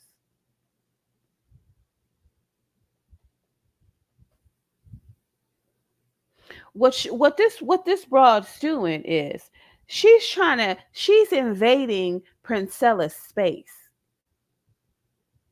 She was invading. You was in Princella's. Get fuck in your own lane. What the fuck is your platform about?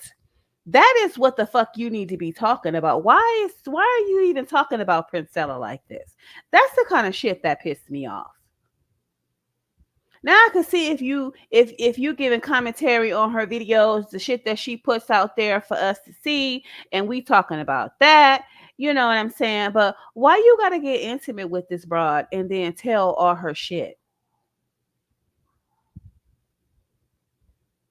That's very tacky.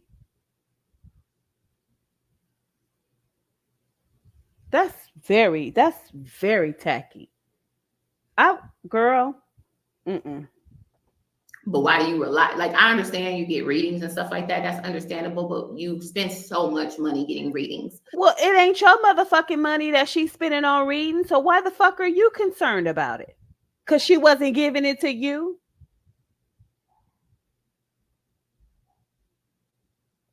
See, she mad. She mad because she got played. She got played. But remember, you was never intended on being in a relationship with Princella. So what were your intentions? Right? What were your intentions? She mad because she got played because Princella didn't treat her like all the other guys treated her. She thought that she was just all that Princella was just going to bow down and kiss the ground that she walked on and shower her with all this money and gifts and different things of that nature. And it didn't happen. Because what she failed to realize is that you get a different response when it's coming from a woman and a mother,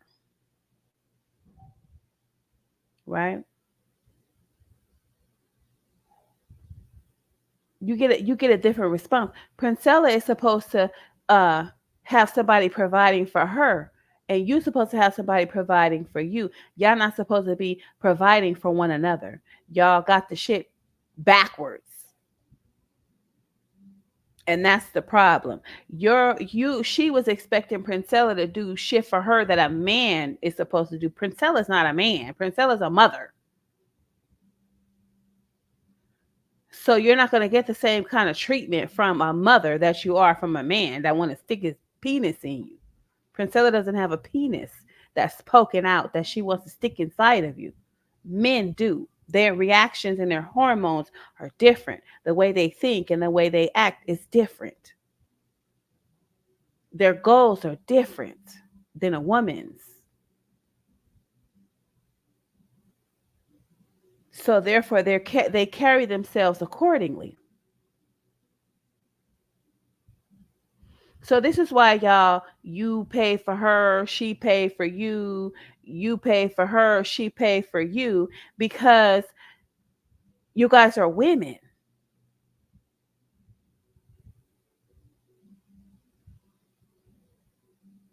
But she wasn't expecting it to play out like that. She was expecting Princella to come out the pocket. She was like, "Ooh, Princella's balling. She got all this money, and she can shower me with gifts, and she can shower this. That's what she was looking for. She was gold digging. She was gold digging, and then at the end of the day, the shit didn't go right for her because she wasn't as fine and as mesmerizing as she thought. But you are, but just not to a woman. I think I would probably have been the same way. Like, bitch, I'm not about to be tricking all my goddamn money off on you, girl. I got kids. And you don't have a penis. Like what I'm supposed to do with you?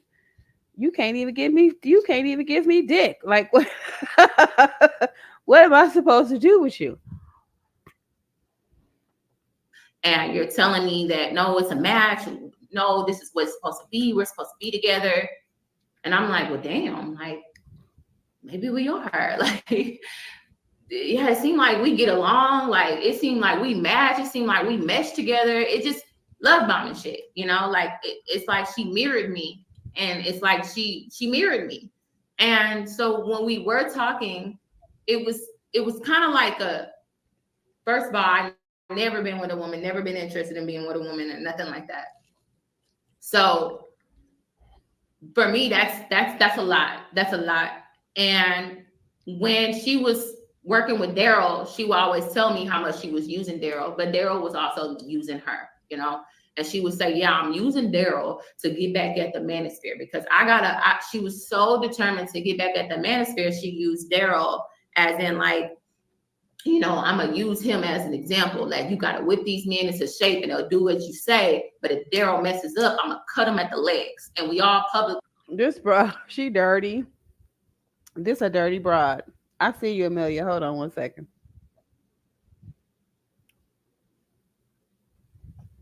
So you said, but it's like that's why she took accountability. What more can she do besides tell the story? She already said how she was stupid and she should have taken accountability. What more can she possibly do? Shut the fuck up. Shut the entire fuck up about this woman and her business. And talk about her and her baby daddy. Shut the entire fuck up and stop telling this woman's business that she wasn't interested in the first goddamn place. What's so fucking special about her relationship with Princella? Who the fuck is Princella? Who the fuck is she? Why the fuck is their relationship worthy of being put on a goddamn platform? Nobody gives a fuck. Nobody gives a flying fuck about Princella eating this broad's coochie and she eating Princella's coochie. Who gives a fuck about that? How the fuck is that going to save the world?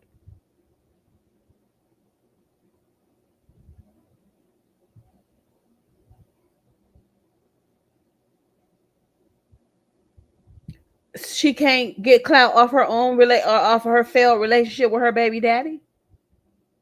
That's what I'm saying. This broad ain't took no accountability for shit. She blaming everything on Princella. Princella groomed her. Princella used her. Princella abused her. But yeah, still, she's just like the rest of these broads that stay with in an abusive situation. Why she leave her baby daddy? That's what I want to know. Why you ain't marry your baby daddy? Why she ain't marry her baby daddy? What happened? I think it's more important as to why her sons don't have their father in the home versus why she ain't got some woman in her, she ain't with some woman eating her coochie. Why is a relationship with Princella more important than a relationship with her baby daddy? This is what I'm talking about. This ain't about accountability. This ain't about her stupid decisions. This ain't about her lesbian relationship.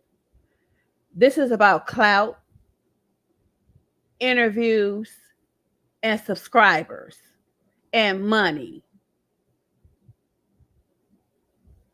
Because I could give a fuck less about her and Princella going to Dave and Buster's and having drinks and eating oysters. What the fuck do I care for? The fuck does anybody care for? But my whole thing is, why are you on the internet telling this woman's business like this?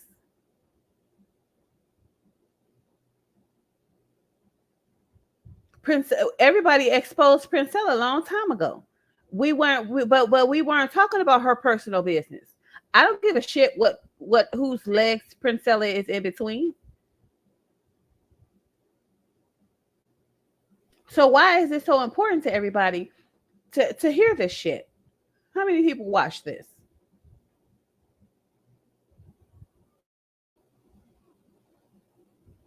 69,000 people watch this bullshit. And let's look at the comments are turned off because people probably more than like Princella's uh subscribers was probably all over her ass. Like, how dare you, bitch? Talk about this woman's daughter. I'm here because I don't like the way she talks about Princella's daughter. I think she's very untrustworthy and very distasteful. And she needs to go back to the drawing board.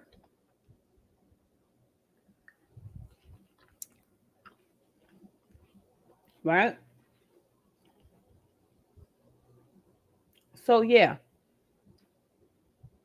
So, what, she should keep silent? Hell, fuck yeah. What the fuck do we care about her relationship with Princella for? Fuck does it matter? Now, I can see if Princella had her walking down the motherfucking street naked, sucking dick, pimping her out, then yeah, that would be a fabulous warning for women.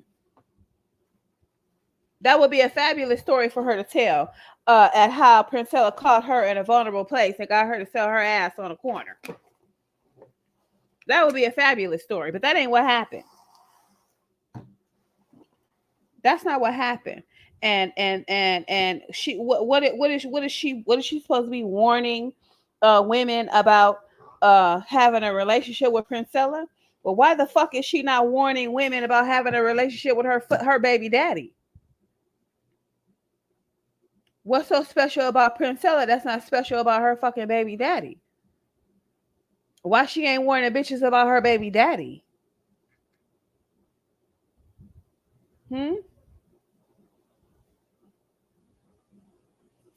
That's all I'm saying. Yeah, that's all I'm saying. So, yeah, like I said, I will give a fuck less who's Princella, who's coochie Princella is scratching. But I just want y'all to hear and give my commentary on how this disloyal, unfaithful,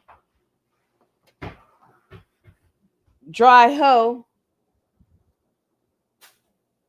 I'm giving a warning out to motherfuckers. Don't date this broad. She gonna have all your shit out in the goddamn street.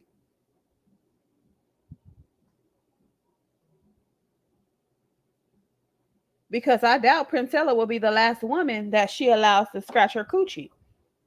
So my warning will go out to the rest of the women in the LGBT community. Stay away from this loudmouth broad telling all the goddamn secrets. I wouldn't fuck with her on a bad day. I'd rather fuck with a bear. You get what I'm saying? She's wrong for this. She's wrong. And the only reason why she's here, and not to take accountability, but to get some subscribers, get some views, and to have a pity party. Well, like I told y'all before, I don't do pity parties. Now I'll try to help you get yourself together, but as far as feeling sorry for you, I will not, because after I make an attempt to help you and you don't get your shit together, I'm gone. I'm not going to help you anymore. I'm gone. You're wasting my fucking time. So I don't do pity parties. I do help.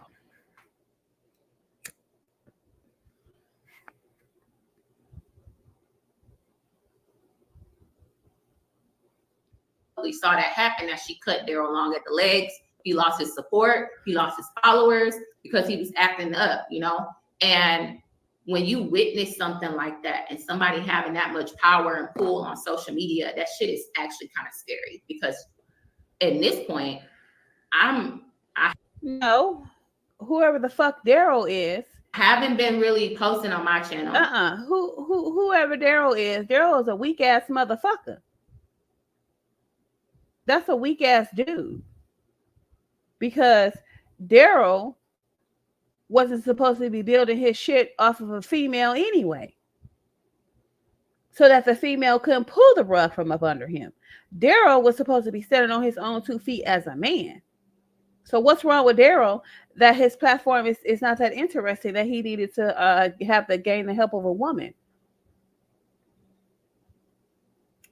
Why did he give her so much power over him to where she could cut him off at the legs and take away his subscriber base? Well, what the fuck happened, Daryl? We don't hear Daryl on here. Who is Daryl? Let's look Daryl up. Did Daryl give some commentary on Princella the Queen Maker, or did he conceal the matter like she should have?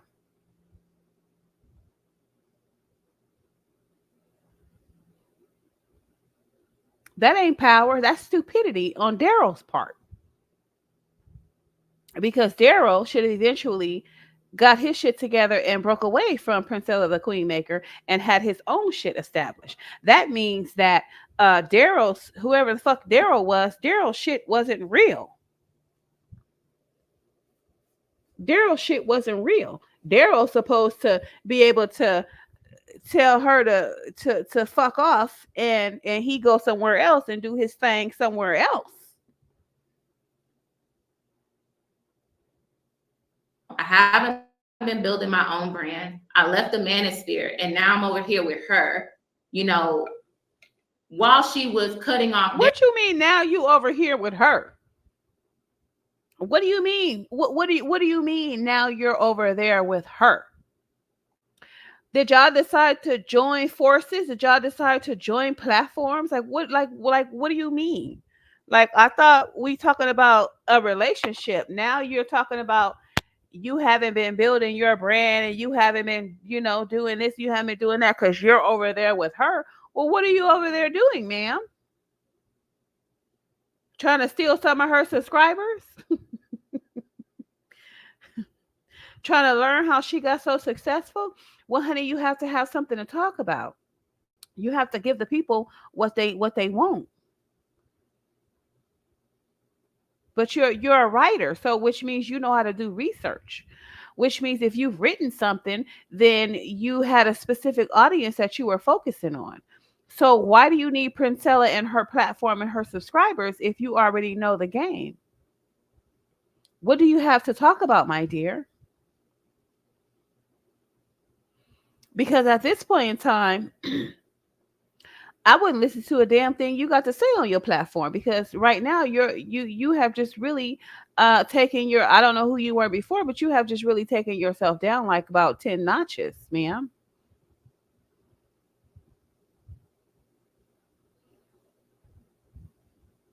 And so is this you trying to blame Princella to gain the respect back from your community? Your friend wants to make you feel like some wounded warrior. No. You know why you did what you did. You know why you was over there with Princella the Queen Maker, and it wasn't because you were attracted to her. You were trying to extract from her. Daryl, she pulled me out the closet and said, I'm dating B. Taylor. Like, she's never once asked me to be her girlfriend. It was just like, she just claimed me as her girl. Okay, but you never told her you didn't want to be her girl, ma'am. You never clarified with her your true intentions, because had you done that, she would have cut you off and went to go find a coochie to scratch, and you would have been null and void. You would have been unimportant to her. But in order for you to stay in the loop and stay on the ride, you had to not make your intentions clear. So this is why I call everything that's coming out of your mouth bullshit, ma'am.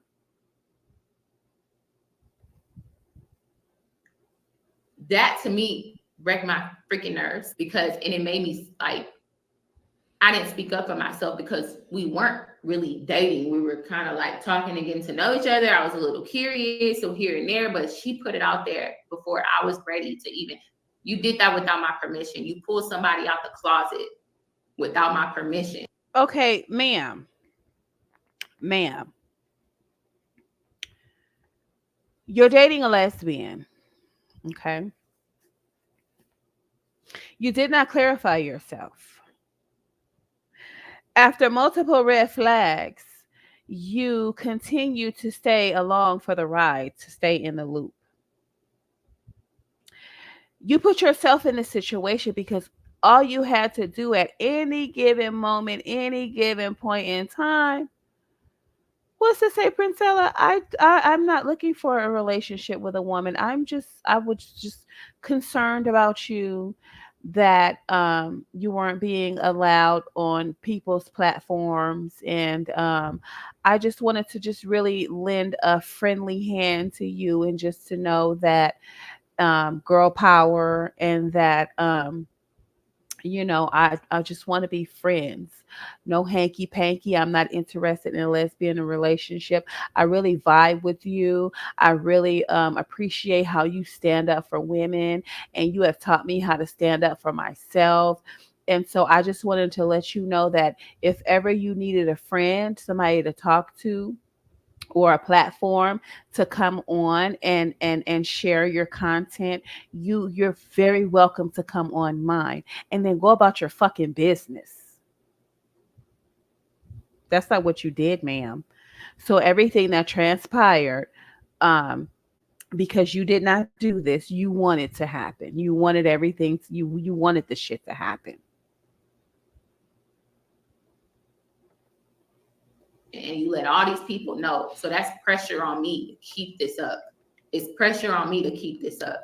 So now I look stupid to the world, and everybody know my business, that me and you may be talking and messing with each other. So it kind of at this point. Well, let me tell you something. By this time, I would imagine that Princella has already scratched your coochie. And this gave her the full 100% no doubt impression that you guys were girlfriends.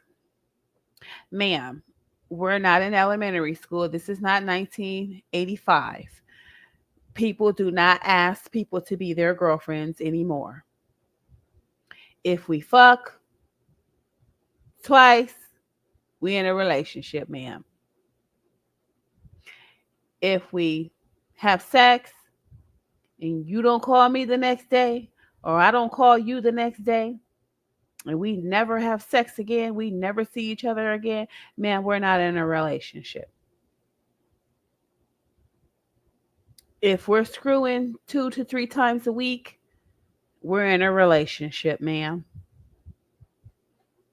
If after we have sex and we continue to go out on dates and spend money on each other, we're in a relationship, ma'am. Okay? It's unspoken. The actions define the relationship, not the words. Okay? You too old for this shit. Come on now. When's the last time somebody asked somebody, will you be my girlfriend?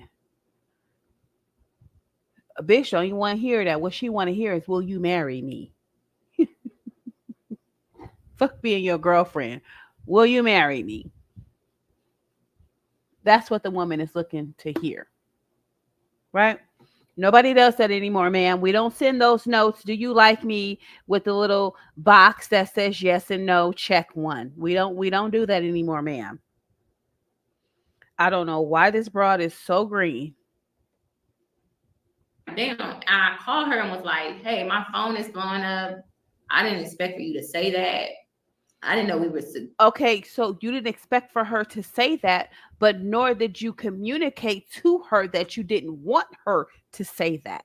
Like, how old are you, too? Like, you don't know what you know what you want, but you don't know how to say what you want. Like, come, get the fuck out of here, ma'am. I think you should just go home and take care of your sons, and leave this YouTube shit alone, ma'am. You clearly, for you to be an award-winning writer, you lack communication skills, ma'am. You have to be a fabulous communicator. Did somebody write that book for you? Did you plagiarize that shit? Ma'am, because you have to be an excellent communicator to be an award-winning writer. Writing is communication. So you can write a book and win an award, or you can write and win an award for it, but you can't communicate with a woman that's scratching your coochie and let her know your boundaries, standards, and expectations.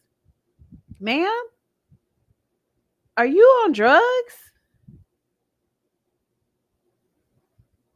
Are you doing drugs, ma'am? Like, what the fuck is going on here?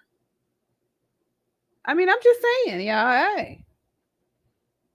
Like, and she was like, well, I'm living my truth, and it's true. We are, and you can't be ashamed of that. Like, kind of like yelling at me, kind of like mad that I would even be like hesitant to it. It was like, well, you the one who was saying. So look, she bought up her second girlfriend. So for those who are asking, what happened to Princella's second girlfriend? While all of this was happening, I even asked her what happened to Princella's. What's going on with your girlfriend?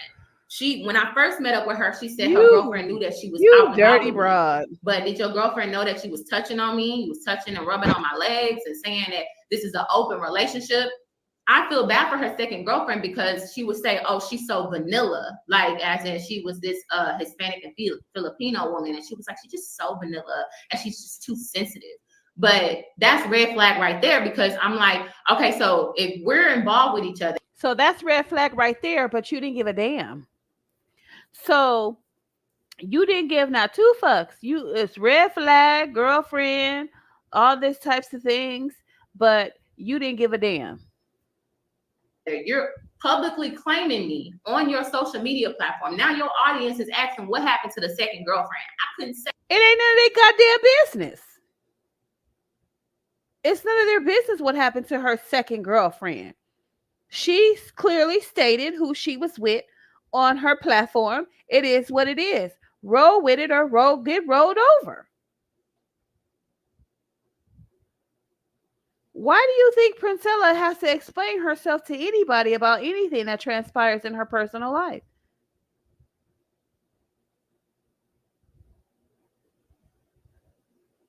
She's letting it be known that I have a new coochie to scratch. I know y'all tired of me saying that, but she got a new coochie to scratch. Like, what is the problem?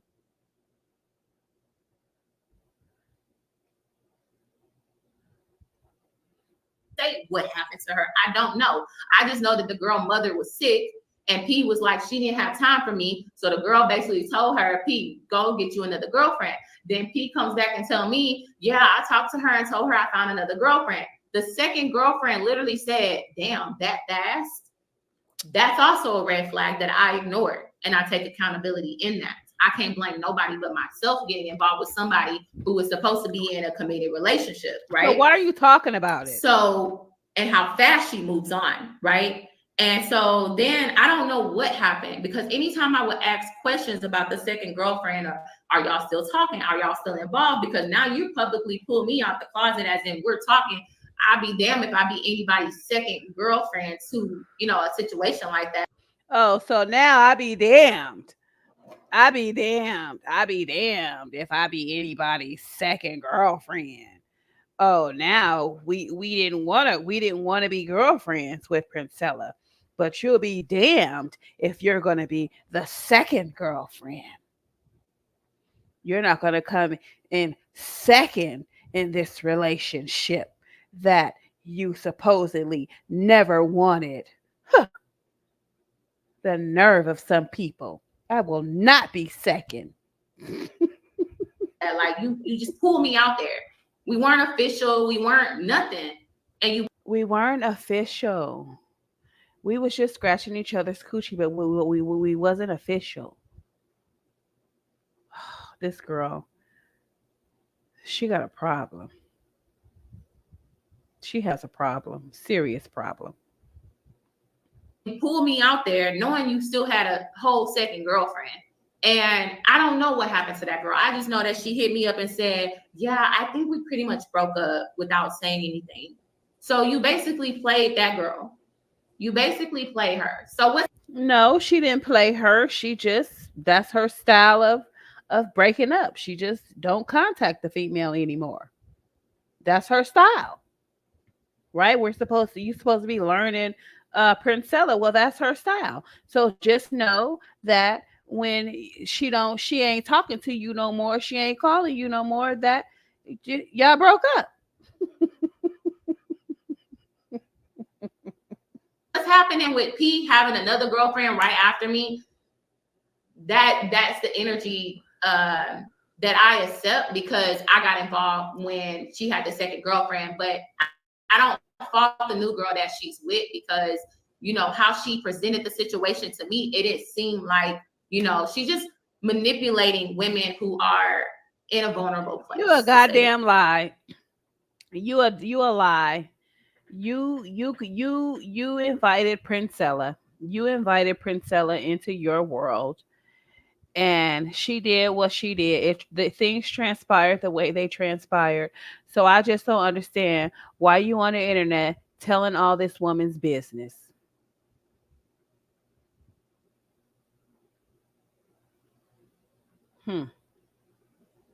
Interesting. At least. So I always kept bringing up the second girlfriend because that just did not sit right with my spirit. And she would get mad at me and be like, oh, you're just being jealous. Why are you worried about what's going on? Right. Why are you worried about what's going on with another girl? Why aren't you focused on your relationship and what you got going on?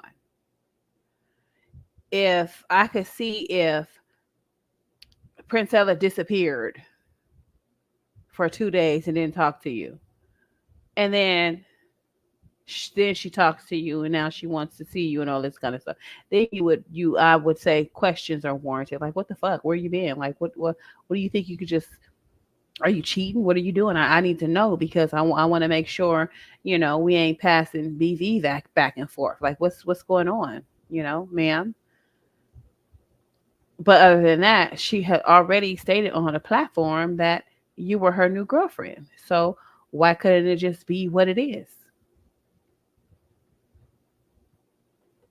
On over here, and I'm like, because I don't want to be involved, we don't have to. And then the whole her being married thing, I'm like, bro, I didn't know you were still married. Like, and you just pretend like you ain't know shit. It's all over the damn internet that Princella is still married. So you didn't look at what's his name? You didn't look at when she was on the Saint in a Center saying how she was still married. You didn't see that? Or you didn't pay attention to nothing. Cause you know what you was paying attention to? You was paying attention to Princella's money and her subscribers. And that's what you get. You was supposed to be learning the person that you were with, which means you were supposed to have done your research. I mean, you felt so bad for her that she was being ran off of people's platforms that you took it upon yourself to be Captain Save a Princella. I'm gonna save Princella from these YouTubers because they're not treating her right. And I'm gonna save her and I'm gonna ground her. She just needs someone to ground her. And I'm gonna do all these things for her when Princella needs you to do shit for her.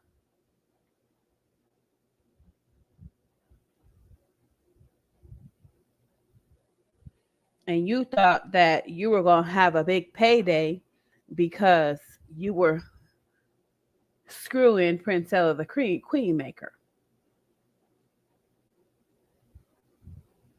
So, like I said, I'm not buying nothing this woman is saying. Nothing at all. Pull me out of the closet, like you pull me out in the public like that, knowing you're still married to your husband. Need to refile your divorce papers. Then you got a second girlfriend. Like, I look stupid as fuck, and I understand that. I do, and I take accountability now. All I can do is blame myself for that. All I can do is blame myself, and move forward. So mods, please do your thing. Yeah, okay. I just saw somebody, one of my moderators. But yeah, like, so then, I don't want to lose focus. So that was part of our arguments. That was a part of a lot of our arguments, right? And she started to say like, oh, you're being insecure, like trying to gaslight me to that. So you're starting these arguments by bringing up Princella's ex-girlfriend, but yet it's Princella's fault for getting angry that you keep bringing up her ex-girlfriend. I'm insecure. So my first experience with P's anger, we were in a car on the way to go eat, and the music was playing. She was on her phone playing something, and the seatbelt thing was going off. And I was like, oh my gosh, oh my gosh. I'm looking at something. I'm just saying, oh my gosh, oh my gosh. This sounds like normal sounds for me. And P snaps on me. She's like, stop. She just like yells at me out of nowhere. And I'm like, what the hell? What the hell? You're being annoying. And Princella's brain is overstimulated.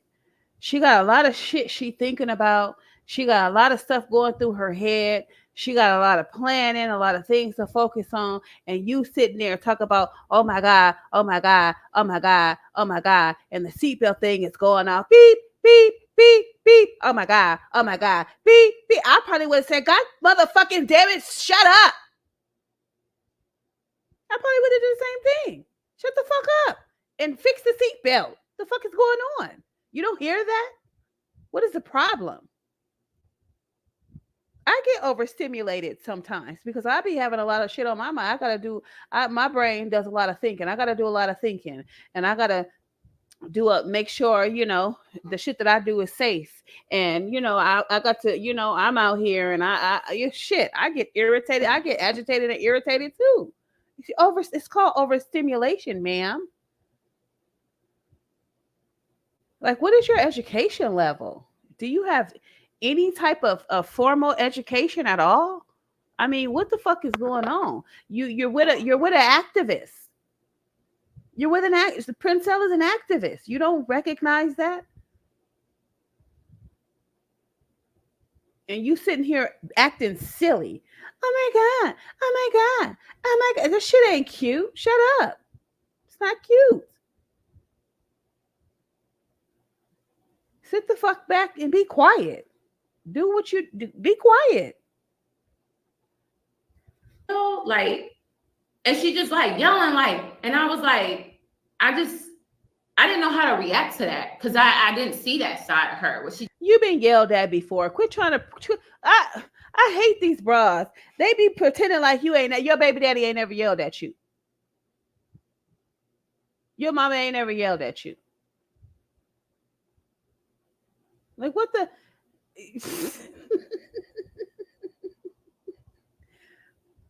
She act like she had never been yelled at before in her whole entire life. She acted like her behavior wasn't annoying. That shit is annoying. Be quiet.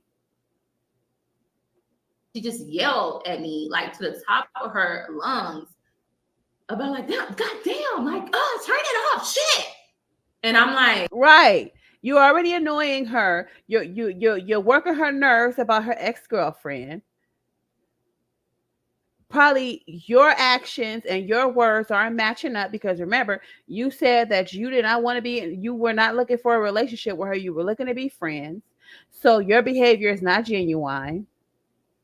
She already know you a gold digger and a dry hoe. So what? She's agitated and she's overstimulated. So shut the fuck up. Just sit back and enjoy the ride. Okay. So she's like, put your seatbelt on. Put your seatbelt on. Right. Stupid. So I put my seatbelt on because I'm like, okay, I'm in the car with her on the like back. What kind of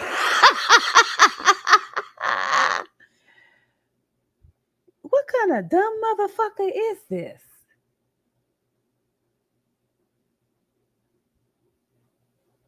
You too cute to wear a seatbelt? Why this grown ass woman gotta tell another grown ass woman to put her seatbelt on? Thinking about herself, not even thinking about the fact that Princella is driving. And she got to hear this annoying seatbelt noise because this grown ass woman don't know how to put her fucking seatbelt on. And then the repetitive, oh my God, oh my God. What are you watching that it requires for you to say, oh my God, every 2 seconds? Childish. Childish. Passenger side, I get real silent and I just sit there like, I don't know what the fuck just happened. She sat there real silent, like what you should have been doing in the first doggone place, with your seatbelt on, being appropriate. She see I'm quiet. I'm literally about to shed a tear because it just took me off guard that she yelled at me like that. Oh, you poor thing. And then she goes to say, are you mad at me? And I said, yeah, I am. I actually want to go home. And she was like, I mean, I understand that, but you know, I get irritated with noise easily. Like overstimulation with noise irritates me and it makes me freak out. So I end up looking on the phone and seeing that she has a noise sensitivity. Maybe that's what it is. I'm just trying to self-diagnose her, and she apologizes, which was surprising because she don't barely apologize for nothing. So she kind of like apologized, but it was more so like making an excuse to the why she would yell and snap on me. Like, no, it's apologizing. You can't even accept an apology. You don't even feel like you're worthy of an apology. Like that's what happens when you get overstimulated. You eventually, you know, you eventually snap. Like, goddamn. Because here it is, we're driving down the street. She's expecting you at she's trying to treat you like you're grown. So she's waiting for some point in time that you're going to fasten your seatbelt to stop the noise. And then she figures, okay, you're feminine, but damn, do you have to be that feminine? Oh my God. Oh my God. Oh my God. You're not, it's not cute. That was the behavior of a woman who likes to be yelled at, who likes to do annoying shit to piss somebody off so that they yell at her. That's crazy. Like that. And I just, okay, maybe it's misophonia. Maybe she's diagnosed with misophonia. No, she don't have misophonia. She's allergic to bullshit. She's overstimulated. You're fucking harassing her about a bitch that she not even with no more because you're so fine that you're insecure. You're sitting next to somebody you don't want to be in a relationship with.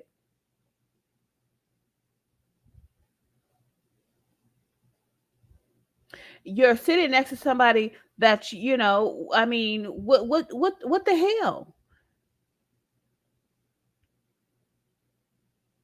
Come on now. Like this what y'all like? This kind of dumb shit, this the kind of shit y'all like? Okay. I do now know that P is on the spectrum, has to be, because of how she reacts to things. No, she's not on the spectrum, ma'am. She's an activist. She got a lot of shit on her mind.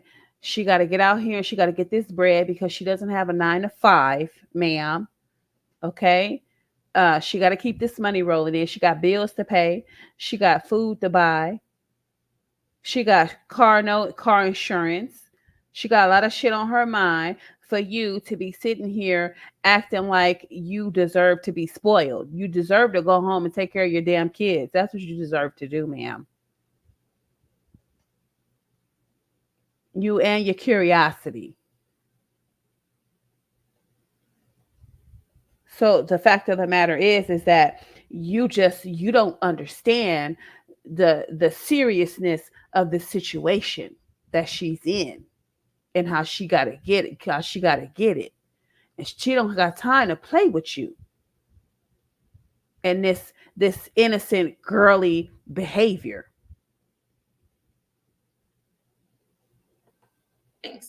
Little did I know that wasn't going to be the last time that she was going to snap on me. Now, a lot of y'all know that we went out of town to Dallas. We went to Dallas, and on the way, a lot of y'all saw how we took a road trip and how she was talking to me. You know, it was like, you know, I wanted to use the bathroom at Chick-fil-A, but she wanted to go to the gas station. She was like, no, you're going to go use the bathroom at the gas station. I said, I've never used the bathroom at no gas station. I don't feel comfortable doing that. I feel comfortable going to Chick-fil-A. That's just what I feel comfortable with. She passes up Chick-fil-A. She's right there. She could have just turned, but she passed it up and said, no, you're going to use the gas station bathroom. And her excuse was, I'm a woman too. I could use the bathroom as well. Well, see, ma'am, what you fail to realize, or what you fail to remember, or if you even know, you're dating an ex-truck driver. You're dating an ex-truck driver. And they're going to piss wherever the hell it is they can piss. And a lot of times it's a gas station, because sometimes that's the only thing that's open. So her behavior and her mindset is already geared towards those types of things, right? Maybe she didn't want to stop at Chick-fil-A because maybe, I mean, I know you can go in different establishments and use their bathroom, but sometimes, you know, you got to buy something. You can't just freely go in and use the bathroom. I don't know what the situation was. I don't know why she didn't want to stop at Chick-fil-A and let the girl go to the bathroom. I don't know what the hell was going on. But let's continue. How can you fight somebody on that? You used to date men. A man would have turned to Chick-fil-A. A man would have took me to Chick-fil-A. She took me to the gas station. Somebody, if the bathrooms are clean, I didn't want to use that. You could at least respected that. Then when we in there, you know, she's like, and make sure you don't drink nothing either, because I don't got time to be stopping at all these bathroom stops. I'm like, oh, okay, like, can I get a Starbucks drink? And she was like, no, because I'm not stopping until we get to Buc-ee's. And that's in like 2 hours. But so I didn't even get nothing to drink. I just got a snack. We get in the car, we drive. Next thing you know, I'm taking a nap. We're stopping because she has to use the bathroom. And I'm looking at her like, so you could stop to use the bathroom for yourself, but you told me that I can't get a drink because you don't have time to be making all these stops. So I felt like that was inconsiderate and selfish. She gets back in the car. We go. We get to Buc-ee's. We eat whatever. Well, see, here's the thing. She's perturbed and she's annoyed by you at this point. You have basically ruined the relationship by continuously questioning her about a broad that she's no longer with, that she's not even communicating with. So that, matter of fact, you're communicating with. So why you ain't just asking abroad instead of asking her? Why is you just dumping, you know, all your insecurities off on her? God, you don't want to be with her anyway. So what the fuck did you care about her being with another woman anyway if she was? So I mean, you know, and then yeah, Antonio, 100% spot on about her being a truck driver. Yeah. So, I mean, you know, you've already ruined things. You're mad. You're mad because she outed you. I don't know if at this point she outed her or whatever. You're mad because she outed you. You're constantly harassing her about another woman. At this point in time, it don't even seem like Princella likes you anymore. Because at the end of the day, a woman that you like, you cater to. So if you want to go to Chick-fil-A, baby, to use the bathroom, that's where we gonna go. She don't like you no more. Bitch, you gonna go where I say we gonna go. Shut up.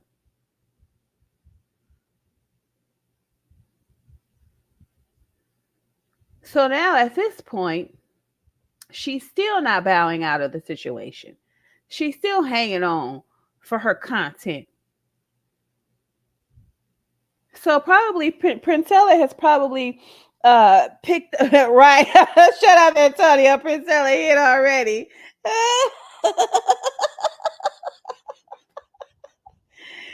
Just like a nigga, huh? You the center of their world until they hit. Then after they hit, they don't know you no more. You ain't what it ain't about you no more. It's about me. But yeah, I don't even think at this point I don't even think Princella likes her anymore. I mean, it's like shut up, sit back, shut up, be quiet. You know, you don't even know how to conduct yourself. Be quiet. Whatever, we dropped again. She stopped. Anytime we kept stopping, it was because she had to use the bathroom. So when we was telling the story in Dallas about, we was in the car kind of like joking about it at this point about her not going to Chick-fil-A. And she accidentally took a sip of one of my drinks and was like, oh, why is your drink in the front? Like, you know, the cup holders, my drink is in the front, her drink's behind me. But she got mad that my drink was in the front. And she was like, well, why is your drink in the front like that? And da-da-da-da. And kind of was like fussing at me. And I don't know if any of y'all believe that. Believe that any of y'all saw that. Y'all saw it, but the live is deleted because I told her it's not people. Here, see, let me tell you something. Now, now I'm starting to understand why she ain't with her baby daddy. Because she don't know how to treat a man. Right? She don't know how to treat a man. She don't know how to be in a relationship. That nigga was like, I'm not about to marry this bitch. The person that is driving needs to have the easiest access to items around them because they have to focus on the road.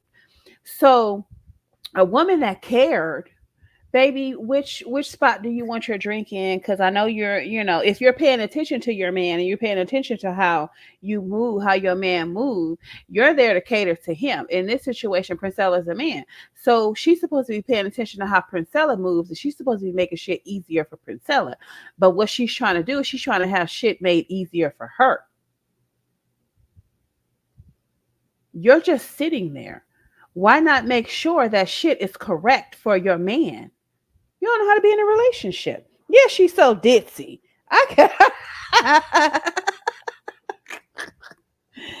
She's very ditzy. I'm just really not understanding. Like, what the fuck? No, yeah. If that is where Princella's drink is supposed to be, then you're supposed to make sure it's what it is, what it is. And then when you saw her grab it, if you were paying attention to your man that you're supposed to be doing, you're supposed to be attentive to make sure he doesn't need your assistance for something.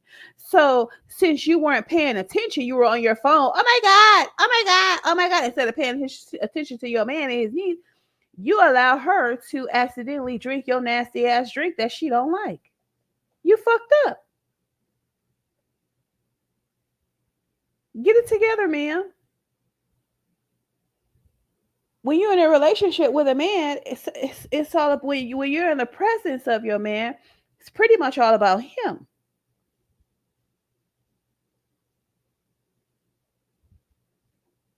So, like, remember last night we were saying like, there's a place.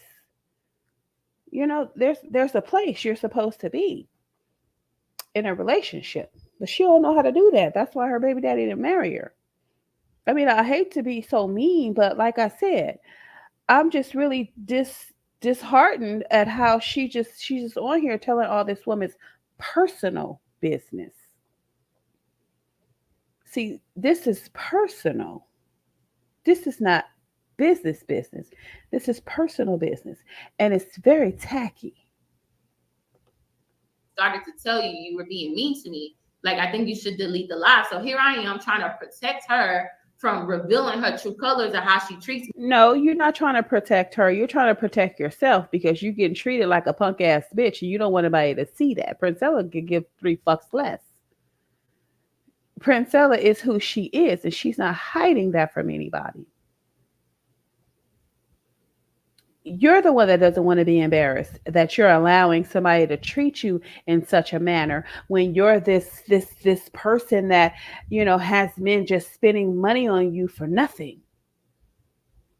So your image is at stake, not hers. Me behind the scenes. But she was able to manipulate Princella in that aspect by telling her, oh, I don't want you to be embarrassed. or I don't want people to see your true colors, when it's her true colors that she don't want people to see. So I told her how she was like yelling and kind of talking about it, and deleted the live and was like, "Well, I'm not gonna post you no more on my live, and I don't got time to be fake. I don't got time to be fake. If we get in an argument on live, we just gonna get on an argument on live." And I was like, "Well, I'm not that. I'm a private person. Like I don't." Right. See. Well, I'm a private person. Well, no, she didn't continue with, well, hey, wait, hold up, baby. I'm trying to protect you. I just don't want people to see you in that light. But she couldn't convince Princella, because Princella's like, I don't give a fuck. Like, I'm who I am. Right? This is how I've gotten thus far in my life, because I don't give a shit what people think. This is me. It's her image that she's trying to protect. I don't do arguments online. I don't do that. But she was like, no, if we gonna get into it, we're gonna get into it and keep it real. And I'm like, okay, well, that's just not a good look. And I'm not saying be fake on camera. I'm just saying that it's not okay to bring everything to the internet. So then when we get back to the hotel that next morning, we talk about that again. And I told her how much it hurt my feelings. When I tell you, Princella starts yelling at me at the top of her fucking lungs, and she started hitting shit and like hitting the curtains in the room, yelling, flinging her arms. I'm like, damn, is she about to hit me? Is she about to hit? So I'm sitting there on the bed like, why are you yelling? Like, I'm not even yelling at you. Like, can you just talk? No, because you trigger me. She wanted him. She wanted him. She wanted those. She wanted them bitches that fuck with your emotions and then try to blame you for going off, or try to blame you for your reaction. Oh, she wanted him. Oh, I mean, she's already, you guys already discussed the matter yesterday. Why the fuck are you bringing it up again today? I would have went off too. Like, why you keep bringing this fucking punk ass bullshit up? I would have been like, you know what? I'm about to call you an Uber to take you home. You gonna pay for it. Yeah, this bitch is annoying, and she is triggering. Y'all discussed the shit yesterday. Why are we gonna wake up again today and discuss the same shit from yesterday? Do you have a problem, ma'am? She got a problem. She's like one of them fucking Debbie Downers. You can't even have a goddamn good time with her around. She's annoying. And she's in her 30s. Grow up. Me and like just yelling and just going off. Like, she has such horrible anger. And I'm like, if this was a man hitting shit as he's yelling at you, this would be a very intimidating, to say the least. So, you know, we end up leaving. We was kind of in an argument about that. There has been other incidents where I triggered her because she was upset with me about something. Okay, my question is, ma'am, why are you still with this woman at this point in time? Why are you not calling it quits? Because she's gathering content for her story. So you allowed yourself to suffer all this abuse, and you failed to protect yourself from it. You failed to get out of the situation, and you just riding this goddamn gravy train until the end, aren't you, ma'am? Terrible. Yeah, and she a Karen. A big Karen. A big Karen. She is a, yes, she is a Karen.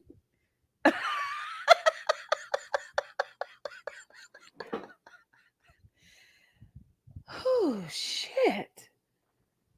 Jesus Christ. And so I triggered her and she would hit things. She would hit a table, she would hit the steering wheel, she would yell to the point of spit flying out of her mouth. And I realized I fucked up. I was like, what have I got myself into? But when she fell out with Daryl, why would I want to go against somebody like that? Why would I? You don't have to go against somebody like that. What you got to do is stop fucking with her, block her, let her know I'm done, ma'am. I no longer want to be in this situation. I'm going to bow out. Thank you for the experience, and please don't contact me anymore. And just in case, I will be blocking your number. Okay. I'll be brave enough to speak out and tell my truth. I was scared to say what or walk away from her, but I did call a friend. And even before that, let me rewind back for Thanksgiving. I did bring her to my family house to meet my family. God, no, and you everybody didn't. got weird energy from her in person. Everybody, nobody was like, where did she come from and who is she? My sisters was saying, I don't like her energy for you. I don't like her energy. So wait a minute. Wait.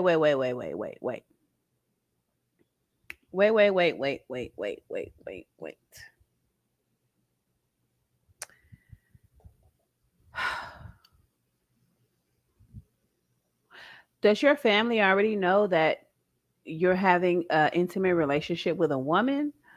Or does your family already know that you have intimate relationships with women?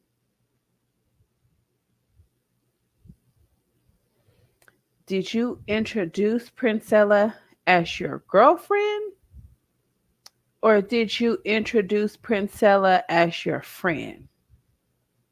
When you took Princella to your house, did your family already know that you were in a lesbian relationship and was just waiting to meet her?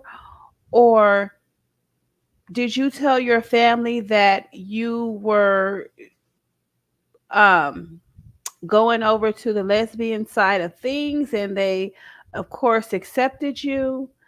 Um, what the fuck is going on here? What the fuck is going on here? Like, your sister doesn't like her energy for you. So you've told your family that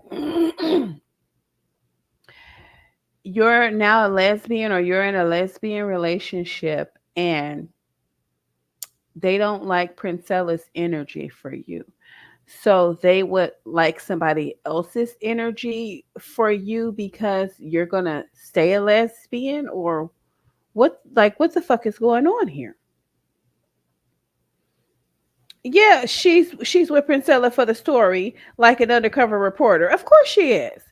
B. Taylor is experimental and maybe bisexual. Women can do that, and she did it for this country. She did, of course she did. Of course she did. Your truth and experience in Princella the Queen Maker. Who gives a fuck? Who gives a fuck? Like, we knew who Princella was before you took the job, ma'am. We knew who Princella was before you took the job, ma'am. You don't see the way she is online. You don't see the way she was going off on them niggas online. You don't see the way that she nobody could get in a word get in a word edgewise over her.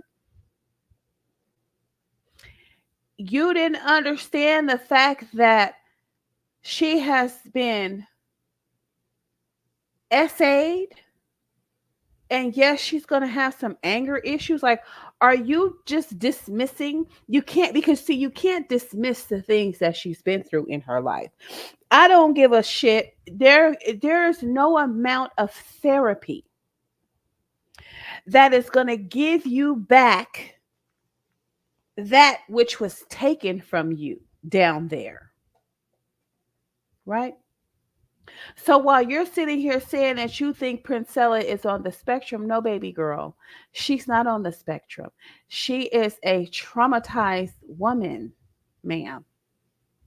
And no matter how what we say about her, no matter what content we make about her, no matter what she says, no matter what she does, that is a fact.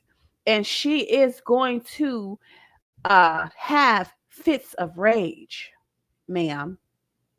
You haven't done your research on SA people, ma'am? Hmm. Yeah. You need to go back to the drawing board, ma'am. It's something about her. And my oldest sister dead ass told me, I think she's preying on you because you're at a vulnerable place in your life. You lost a best friend. Oh, girl. I'm so fucking tired of hearing that shit. I'm so tired of hearing that. Did you tell your sister that you continue to invite this woman out? Did you tell your sister that you invited this woman to your platform? Did you tell your sister that you did not tell this woman you didn't want a relationship with her? Did you tell your sister that you trying to play her for content? Did you tell your sister any of this shit? You not even keeping it 100 with your family? This a disgusting broad. I would at least be real with my sister, like, girl, with this nigga, I don't really like him, but girl, he be buying me Gucci and Prada. My sister would be like, girl, you crazy. You better stop it. Your sister, you ain't even tell your family the truth? You got the whole you got everybody. You lying to everybody.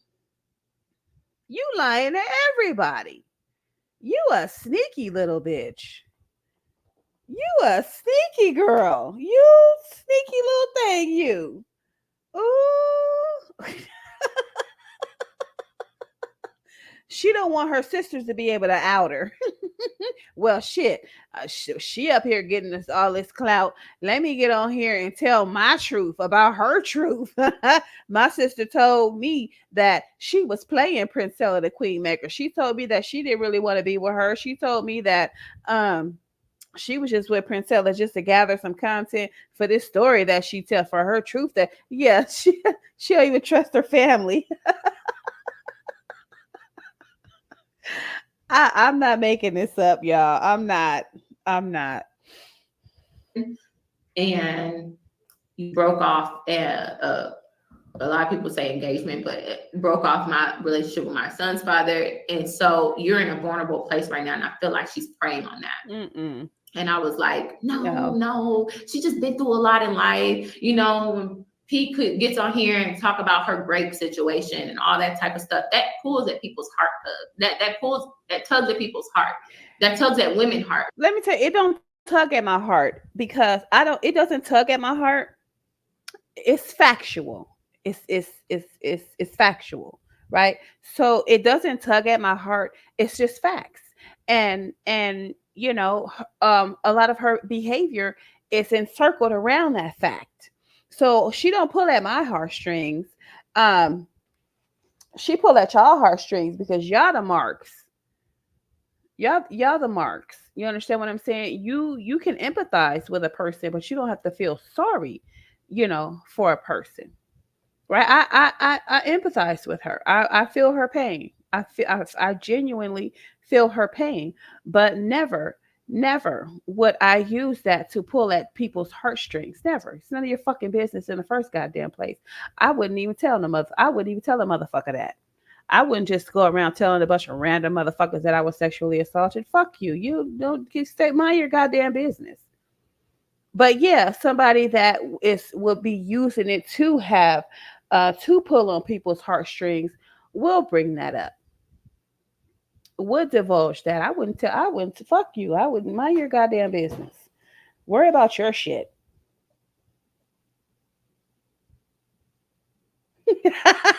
Yeah, versus everyone in content.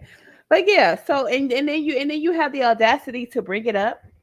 You dirty little thing, you. To sympathize and empathize with her. But she uses those stories to gain the sympathy from women. And isn't that what you did to gain sympathy from her? You told her how your engagement was off. You told her how you lost your best friend. You told her how you're feeling vulnerable right now. Aren't you using situations in your life to get the attention that you're seeking? Mm-hmm. Mm-hmm. Pot calling the kettle black. You know, and that's not to say she hasn't been through that. It's just like because she's been through that, that makes people kind of excuse her behavior, No, you we know, don't. and I caught myself. No, we don't excuse her behavior. We don't excuse her behavior.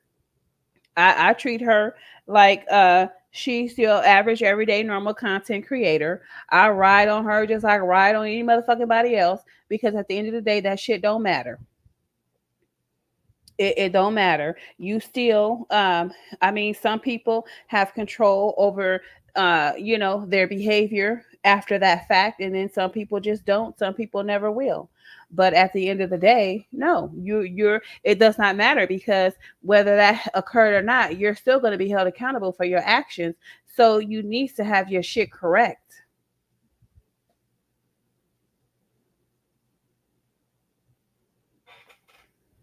As an empath, I was excusing her behavior. I kept making excuses for it. So I found myself not being able to call anybody to tell them about P without it feeling, because every time I would call somebody about her, it's like they would be like, I told you, get away from her. I started even talking to a coworker about it. Well, see, ma'am, if you'd have told your family the truth, or at least your sister the truth, you'd have had somebody to go talk to. But see, you wasn't being truthful, right? The truth shall set you free. You were not being truthful. Had you told your sister at least your true intentions, you would have had a go-to girl to talk to and say, "Girl, I'm gonna give you a code word. If I say the code word, girl, pull me out." You needed a code word, girl. You was too deep undercover, honey. Yeah, literally too deep under the covers.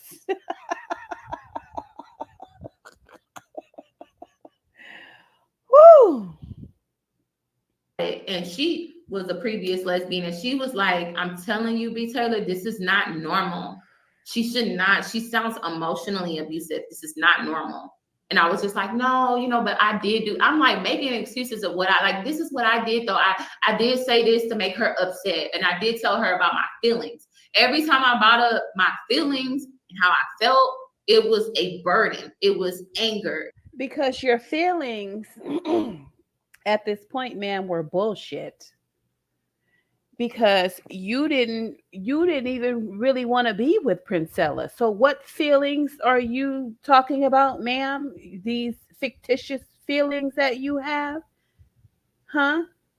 Your feelings were fictitious and she knew it. She don't hear that shit. You're lying. You're lying. What feelings? You don't even have feelings for me. What feelings would you be speaking of, ma'am? And you didn't even want to be with me? She do get triggered off Princella. You got these feelings because you got yourself, you wrote a check that your ass was cashing. You wrote a check and your ass is cashing it. Okay? So ma'am, what feelings would you be speaking of? Since you have no feelings for this woman, you didn't even want to be with her. It was met with anger and like dismissiveness. And, she told me, I'll never forget, she told me when I told her, like, can you stop yelling at me? Because that makes me feel small inside. And she verbatim told me, like, what don't trigger me to yell at you. Okay. Right. Don't trigger me to yell at you. So imagine if this was an opposite relationship and that person said, don't do this to make me yell at you or hit you or hit things. Oh my God. So you oh, Jesus Christ.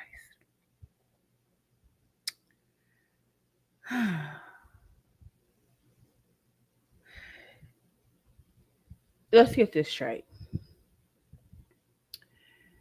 You don't like that Princella yells at you. Let's look at the facts. These are the facts. Fact number one, you're a grown ass woman. Fact number two, you make your own decisions. Fact number three, you don't like that somebody is yelling at you. And fact number four, you have the free will to walk away and carry yourself like this shit never happened because you guys are not married, you have no children together, you have no real history together, you share no bonds, you haven't trauma bonded because you haven't been through the same things. You have had men shower you with gifts and money. You guys can't even, share that type of experiences together. You guys have absolutely, positively nothing in common except that you guys are YouTubers. And the thing that separates you from her is that you're a struggling YouTuber and she isn't. So you you cannot draw a conclusion that you need to exit stage left. So let me get this straight. From what I gathered when she was speaking of her kid's father, it sounds as if she was going to say that she broke off the engagement. So let me get this straight. You can break off a relationship, an engagement, with a man that you have two children by and a whole history. Just like that. But you can't break off a relationship with a woman that you don't know from a hole in a wall. Princella's not the one with the problem. You are, ma'am. I don't know. She must be, her carpet munching must be fabulous. It must be excelente. I think she was, instead of stigmatized, she was vaginatized or tongue-matized. Yeah, tongue-matized. That's what it is. She was tongue-matized. Right? Mm-mm-mm. Top tier, baby. The Antonio, top tier. You know what I'm saying? Top tier carpet munching. Shit, Princella must got the bomb. She must got the bomb carpet munch. Oh, she must be bomb. She was tongue-matized. Oh, Lord have mercy. Things and yell. She made it seem like we got in an argument about her coming to my place because I didn't. She got on her live and said, "I've only been to her. I only spent the night at her place one time." No, I have not. I spent the night at her house multiple times. The reason why I didn't like to go to her house because she did not live like a woman. She lived, and I'm not going to say she lived like a man because I know plenty of men who take care of their home. And I told her about her mattress. I'm like, now this is where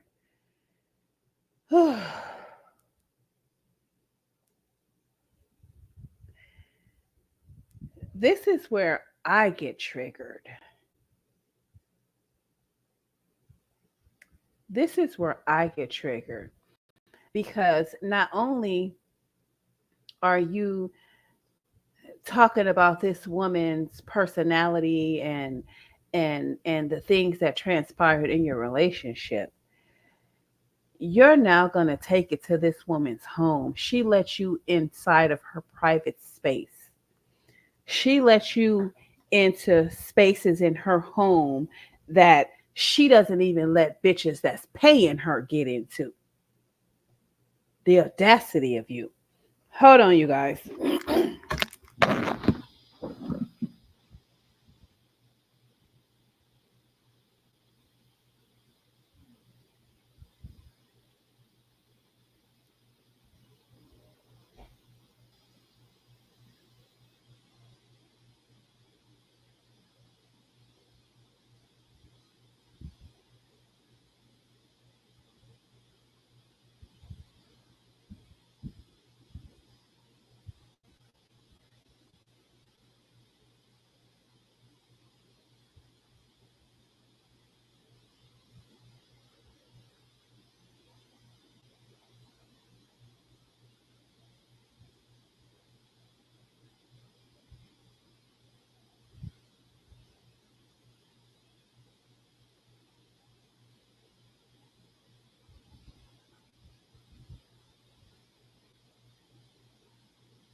Whew. So yeah, this. Oh my God. Your mattress is, it got pee stains, it got holes in it. Like, why are you sleeping on a mattress like this? Like, go get you a nice mattress. Go get you a mattress like mine or something. So her and her child sleeps on that mattress. So, I also feel obligated as a mother to stay. Okay, so you slept on that mattress too. Where you sleep at, on the floor? You sleep on that mattress too. You slept on it too, and she was at least trying to save face by saying you only spit it out over there one time, but no, you gonna open your big fat mouth and say you spent the night on her pissy mattress several nights.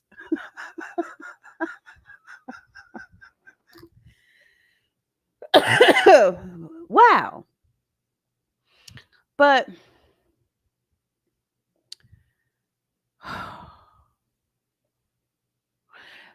what can I say about this? What can I say about this? Um, I can say this. What this broad fails to realize is that she's dealing with a woman that was homeless at one point in her life, right? Where she didn't have a fucking mattress, right? She's dealing with a woman that has had several different types of trauma happen to her in her life. And this is not me defending Princella. By no means. This is just me trying to explain to this woman the type of woman that she's dealing with or that she was dealing with. You're dealing with a woman that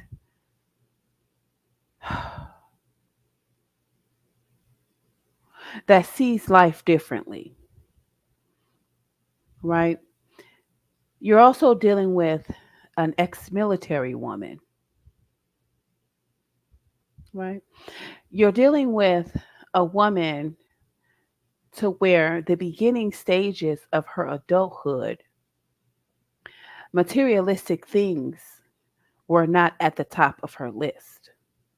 Materialistic things in the environment that she was in, being the military, wasn't at the top of the list, right? The bare necessities: a cot, a pillow, a blanket, maybe, I don't know how many uniforms they get. I don't know how many pairs of underwear they're allowed to have. Maybe I should call my sister and ask her. Um, Matter of fact, hold on. Let me call my sister and ask her.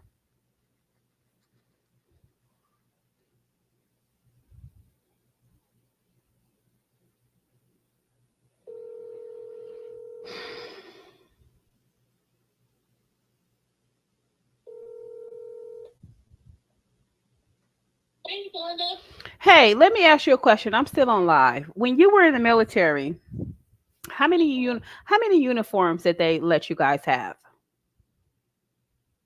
Well, when I first got there, we just had sweats for the gear.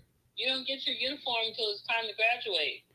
Okay, so how many? So how? What kind of clothes? What was the amount of clothes they allowed you guys to have?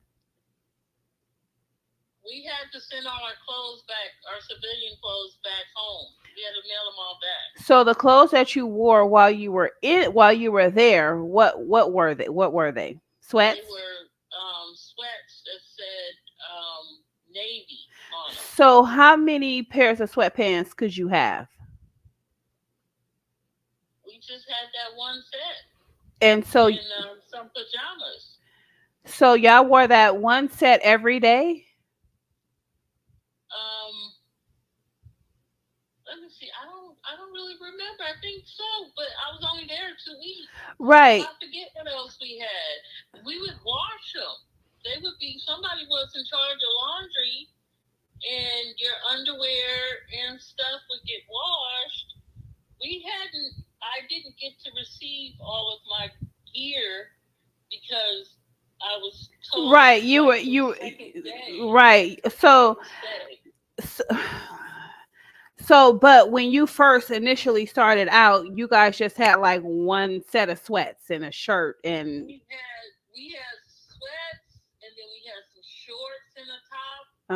So we might have had 2 outfits and some underwear and some tennis shoes and some socks. Okay, so you guys weren't like living a lavish lifestyle, right? You didn't have like 16 pairs of sweats, different colors, navy blue, gray, white. And you had what did y'all sleep on? Did y'all sleep on a cot or a mattress or what? We slept on like small cot bunk beds. And a blanket, a pillow, or some sheets? We had a blanket, a pillow, some sheets, yeah. Okay. All right. Okay, I'll call you back. All right. So, yeah. Oh shoot. So, oh, Antonio, I'm sorry. I completely dismissed the fact that you were here. I could have just asked you, but I wanted to ask my sister because I wanted it to come from a woman's perspective of what they had. Yeah. Bare minimum. Bare minimum. See, you aren't understanding the type of woman that you were dealing with, right? Yeah, 5 unis after arriving at boot camp. So she wasn't wearing fucking red bottom shoes, and she didn't have her Gucci belts and shit like that. She didn't have the things that they slept on. It wasn't a mattress, my dear. It was a cot, right? And then, like I said, she's coming from bouts of homelessness, right? So she doesn't place her value in materialistic things, even though she needs them. Like I would suggest, I mean, I wouldn't even here's what I would have done. Okay, because I've done this before. Here's what I would have done. Because as you know, if you're a mother, right, she lives in survival mode. That's correct. 100% correct. As a mother, we know our kids have pissed in the bed during potty training. So if they piss in the bed every day, we can't go buy a fucking mattress every day. But what I would do is, and what I do, even when I'm like spring cleaning or I'm just really, I don't know, be nesting and shit for no reason because I ain't having no more kids. But when I'm like spring cleaning or nesting cleaning, I spray bleach. I spray maybe I put 3 cups of bleach to 1 cup of water, right? And I will spray bleach. I will saturate the mattress with bleach, scrub it down, and let it air dry, right? In terms of dealing with the holes in her mattress, what I would probably more than likely do was I would probably take a piece of fabric, a piece of thick fabric, and I would sew that and so that if the hole doesn't if you can't reapproximate the edges of the holes, I would sew a thick piece of fabric to cover that hole because I mean, let's face it, we don't every time something is not at its best doesn't mean we have to run out and replace it, right? um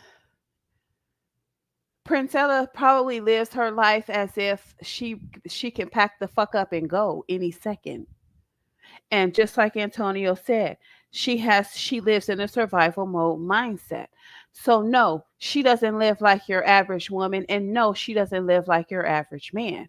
But also we have to remember that she is more into books. She's more into study. She's more into she was into building her brand. She was into traveling and doing her seminars or whatever the hell you want to call it. So basically the fact of the matter is that she was barely at fucking home anyway, right? Like I said, it's not me defending her. I'm just trying to let this woman see how you have to evaluate like a person's past does affect their present. And so you have to know what you're dealing with before you start yapping off at the mouth about the way somebody lives when you should be minding your goddamn business anyway. Go home and focus on your fucking sons. How about that? Right?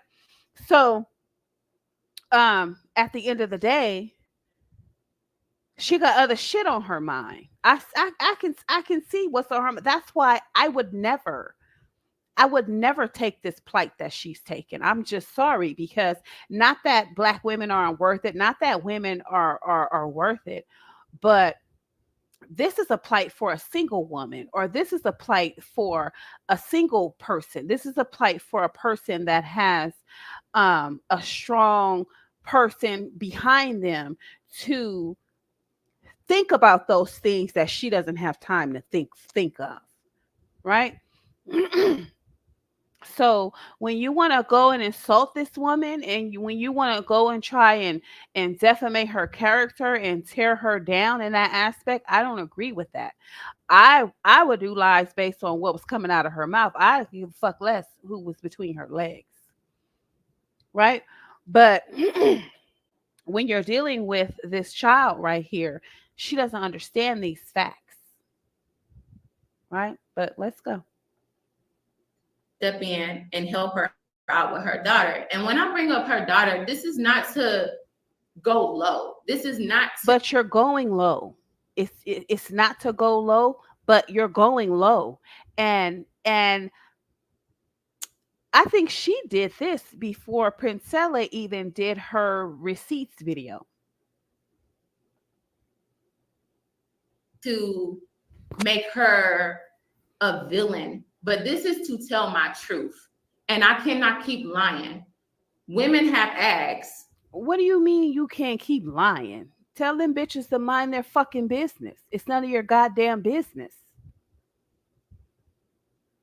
That's a problem with a lot of women. They're fucking nosy, and that's why they shit is fucked up the way it is. That's why they instead of them focusing on how to get out of the relationship with these knuckleheads, they focus on who the neighbor bitch is fucking. Does Amaya go to school? The girl is 5 years old, going on 6, and have never been in a school. She was not getting homeschooled. She was in front of a TV all day. Everybody know that her child has autism. She has not gotten her daughter tested for autism. It took me saying, let's go get her tested for autism. Let's get her into this daycare program so she can be around other kids. So now she's in a daycare program that I have my kids in, so she can be around other kids. Okay, so if she's 5, going on 6, why does daycare accept her? The daycare should have said, no, ma'am, I'm sorry, but she's 5 going on 6. She needs to be in school. It's required that she be in school.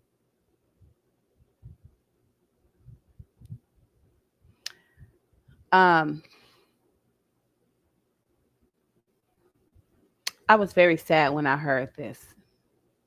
I was very, very, very, very sad when I heard this, because that little girl, that's a beautiful little girl. I can just look at her and tell that's a beautiful little girl. She's very smart. Don't ever don't ever think an autistic child is not smart. They're very smart. You think they aren't, but they're very, very smart. You just have to know how to communicate with them. Right? I was so sad when I heard this. I mean, I wanted to jump all. I just wanted to. I honestly, I wanted to beat her up. I ain't never felt like that about nobody. I wanted to beat her ass. I wanted to beat her ass because, and this is why it took me so long to say something. I know I'm not important. What I fucking say don't matter. But I just like to, put my commentary out there for people who watch my videos. Um, I wanted to beat her up because there's no way in hell that I would get on the internet and divulge such sensitive information about a woman and her child.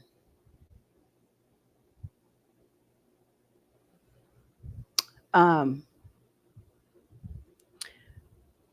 Princella is not a piece of a shit parent. She's not.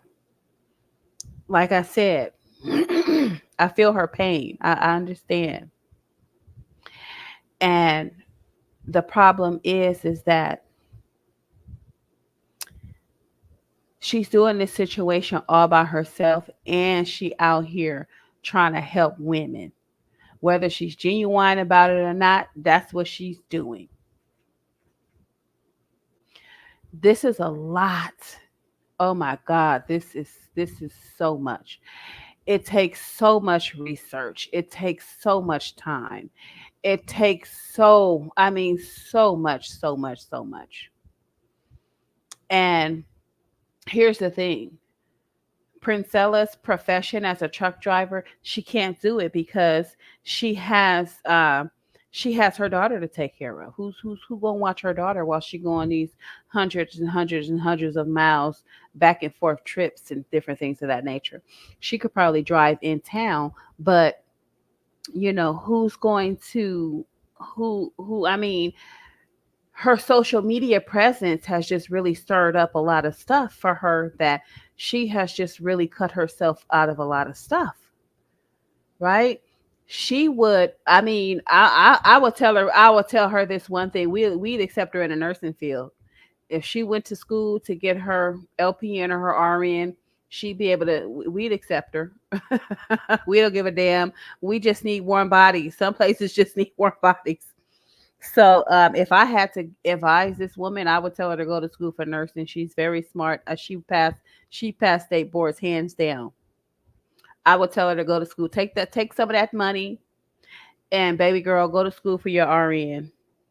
Okay, go do an associate's degree program. I would say do an associate's degree program or do a bachelor's if they got a 2-year bachelor's degree program or whatever. Or just go for your LPN 1 year. But she needs to, I would advise her, like, you need to stop this and you need to focus on your daughter. So you need to get yourself back into the working world.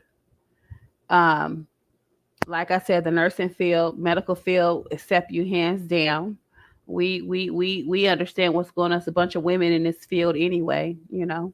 We'd understand. But that's what I would suggest that she do so that she can get herself together and get her daughter together. At a minimum, go for your LPN. They don't require a whole lot of this and that for it. But anyway, I was I was very sad. Um, Raising children, having gone through the things that Princella has gone through, has caused her to um, live her life the way she's living it. And who am I? I'm not gonna judge her on her parenting. I just won't because like I said, I already know what she's going through, right? But this broad right here, in her fabulous world of being showered with money and gifts by different men and having this wonderful co-parenting relationship with her baby daddy and owning her own home and you know what I'm saying, being an award-winning writer and this, that, and the third, she really can't empathize with what Princella is going through because she hasn't been through anything that Princella has been through. But yet and still she's taken it upon herself to pass judgment on this woman and then to even hit below the belt. In my opinion, she's a disgusting creature. It is what it is.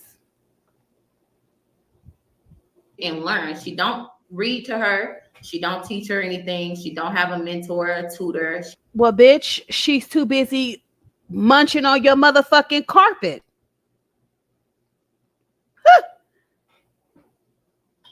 The nerve of some of these women. Will you read to her? You do all those things that you think Princella should be doing with her daughter, since you're taking up time by having her munch on your carpet and take you out to drink and take you out for oyster dinners and different things of that nature. You read to her daughter. How about that, stupid?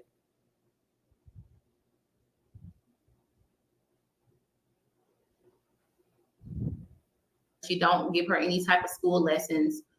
At 5, I think she's supposed to be at least in kindergarten or something. She hasn't been to pre-K. She hasn't been to kindergarten. She was just like, you know, so she's behind on a lot of things, and she has this she's on the spectrum.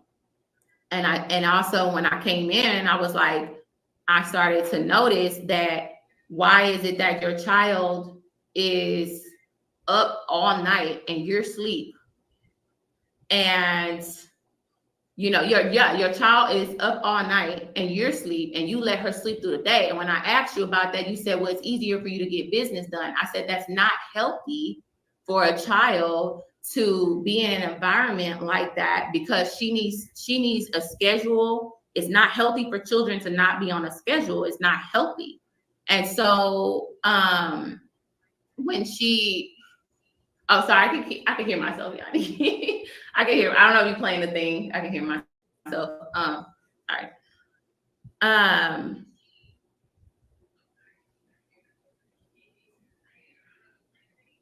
Sorry. Okay, it's good. I can just hear myself echo and stuff, y'all. Sorry.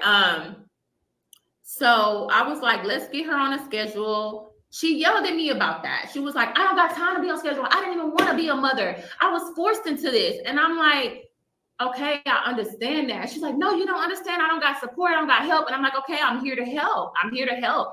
No, you're not. You weren't there to help. You weren't there to help. You were there to get in this woman's business. This is terrible. This is terrible.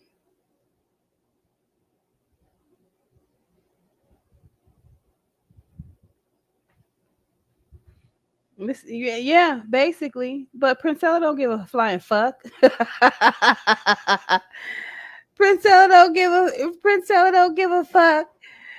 Princella's like, fuck this bitch. Mother as well. Like, I got 2 kids.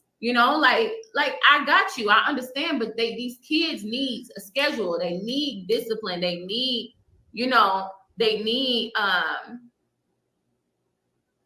schedule. It's healthy for them to have some type of The schedule. word the word you're looking for, ma'am, is structure. Okay. I don't have any comment on this. It's not my fucking business. I don't know what this woman is really doing. You're not at this woman's house 24 hours a day. You don't know what the fuck this woman is doing. She act like she live with her. So you don't know, you really don't know what Princella is doing with this girl. You only been over her house a few times. You only spent the night at her house a few times. But yet and still, you don't mind pulling Princella away from her daughter to travel, right? Unless the daughter was traveling with him. And even still, the any amount of attention that Princella is giving to this girl is taken away from her daughter, right? So you got these bitches, they be pretending like they give a fuck about your kids, but they don't. Because if you did, you would be like, ooh, okay, not, you'll be like, not in school, not in, all the things that I, ooh, you baby girl, you don't have time for me. I'm going to bow out gracefully and let you do you with your daughter.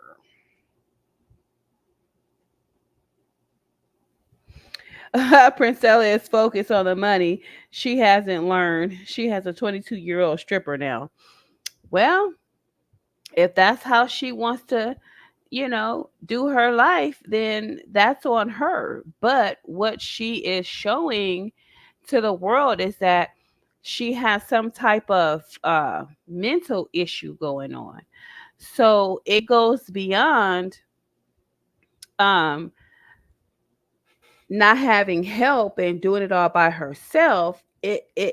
What it eventually boils down to is that she has some type of mental issues going on, right? So her mental is not healthy because instead of for her to focus on her daughter, she's jumping from woman to woman to woman to woman. Now, I'm not saying that B Taylor don't got some good points here, but why are you putting it on social media as if social media can help Princella? We can't help her. That's a grown ass woman doing her. And if you felt like all these things were going on, why you ain't call CPS, ma'am? You got more insight than anybody else. Why are you not, if you feel like she's such a shit parent, why aren't you calling CPS?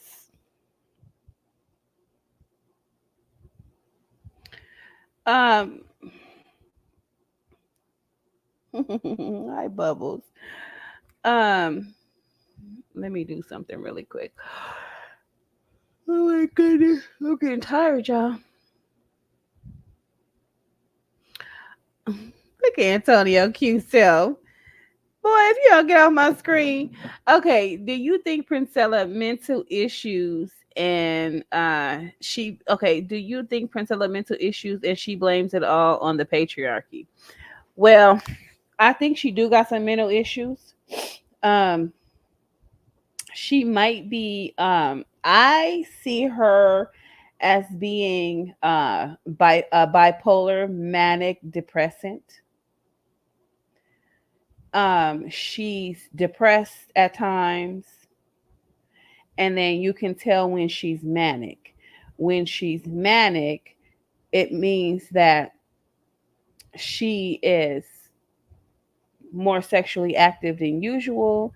She's up for longer hours. Um, she's doing shit that don't make sense. She is hard to deal with, hard to get along with. But when she's depressed, she don't give a fuck about her lifestyle. She don't give a fuck that she doesn't give a fuck that her mattress is pissy and holy because she's depressed about her. She's just depressed. Um, when she's depressed, she's not functioning like you or I would function. you know. But then you have to kind of say to yourself, like, is she really bipolar manic depressive? Is it the fact that she spends multiple hours preparing for her lives and her seminars, and she's traveling and she's going around doing different interviews? Is she really depressed or is she tired? Right? So I could see if she had nothing to do in the world but do a 9 to 5 or a 6 to 6 or a 7 to 7, and her lifestyle was still the way it was. Right? So we can't, of course, she blames the patriarchy. Of course she does. But when you become fixated on one thing, yes, and you think it's your problem, it's the reason why things are the way that they are, yeah, you become stagnant. You can't progress, you can't grow. It closes doors for you. So by her, blaming the patriarchy, who will hire her as a receptionist? What man will hire her? What what man will hire her as his receptionist, right? She's closed the door on men. So therefore, she can't even go out in society and look to them for help. She probably would get some help, but she probably have to stop all this nonsense, right? Um, but I think I think she does have there's some mental issues there. But then again, she's an Aquarius. We're different. We're the humanitarians of the earth. We don't really give a shit about we really don't care about ourselves. We don't put ourselves first. We don't put our lives first. We put other people's lives first. And then if we have any time for ourselves, we'll take it. But then a little bit of time that we do have for ourselves, we'll, still try to give that away. We still try to give we try to give that shit away as well. Here, take the last 15 minutes I got. You can have it. Yeah, I don't need it. You know what I'm saying? So yeah, we are. We just be like, fuck it here. Shit. I make do. We just like to be in our own little heads, and we do a lot of thinking, and that's why we get overstimulated. You know. Yeah. So anyway, let's continue.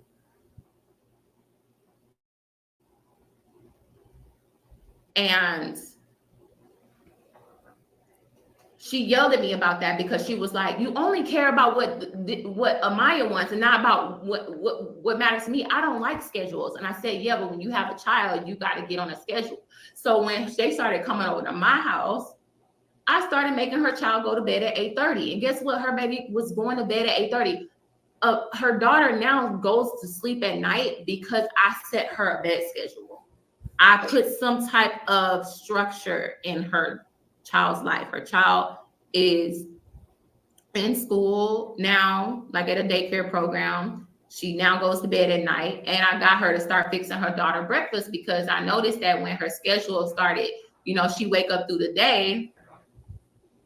And a lot of y'all ask, like, damn, do P spend time with her daughter? How can you spend time with your daughter when you're online all day, every day? Who's feeding her? So she gets into stuff. She starts feeding herself. She had to learn how to go in the kitchen and make stuff for herself because mama can't feed you if mama's busy online. Right. Get up and fend for yourself. My son, he was, how old was Bryson?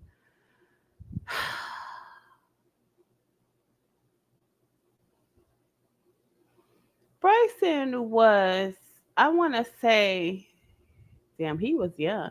Bryson was probably like 3 years old when he learned how to make himself a peanut butter and jelly sandwich. There's nothing wrong with that. Go make a sandwich. If you're hungry, go make a sandwich. Like, I'm not cooking right now, or go make a sandwich. What's wrong with that?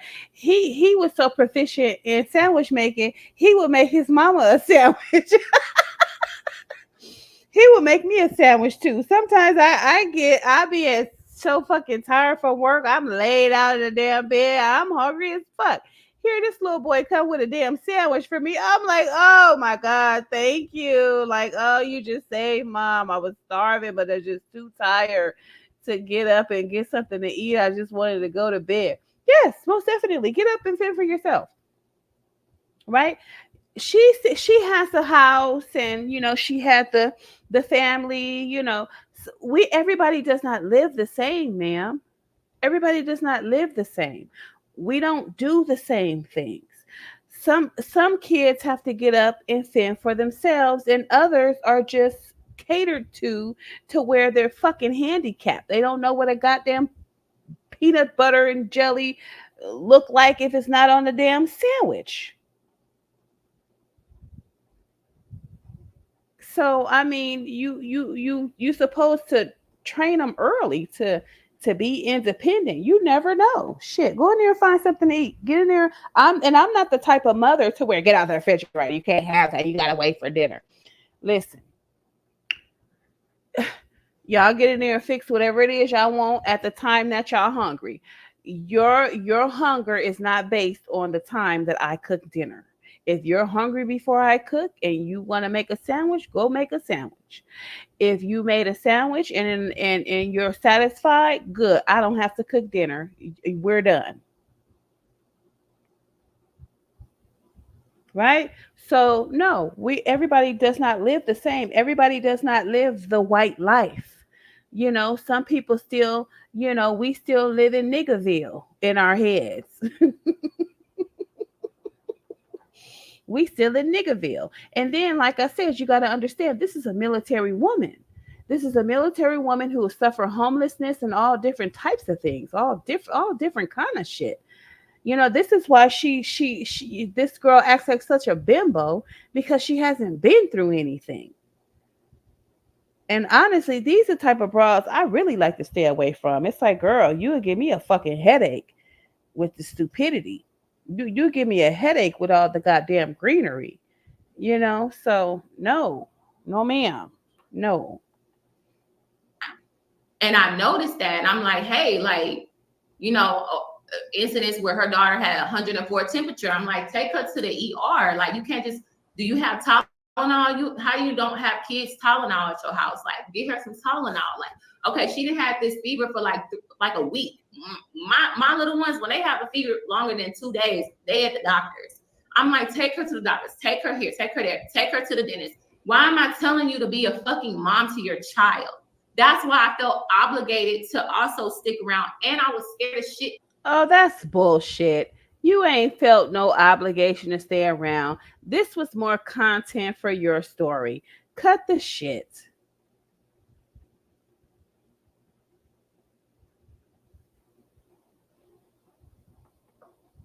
To just leave and break up with you, because if you got mad, it was going to hit the internet. I tried to avoid all of this right here. All of this right here, I tried to avoid. And I knew if I broke up with you, and I have witnesses where I called them up crying and saying, I messed up getting involved with her and I don't know how to get out of it. Okay, so what? What do you mean you don't know how to get out of it? Just tell the bitch you don't want to see her no more. Bye. Bye. Block. I don't understand. Bye and block. I don't know how to break up with her without retaliation. She didn't introduce me to her followers. I now am involved with her child. Well, how is she gonna retaliate against you? What is she gonna do? What? Talk about you on her live, give you some good exposure, make everybody run to your platform and watch your videos to see if you got anything to say about Princella? What's the fucking problem? Retaliate how?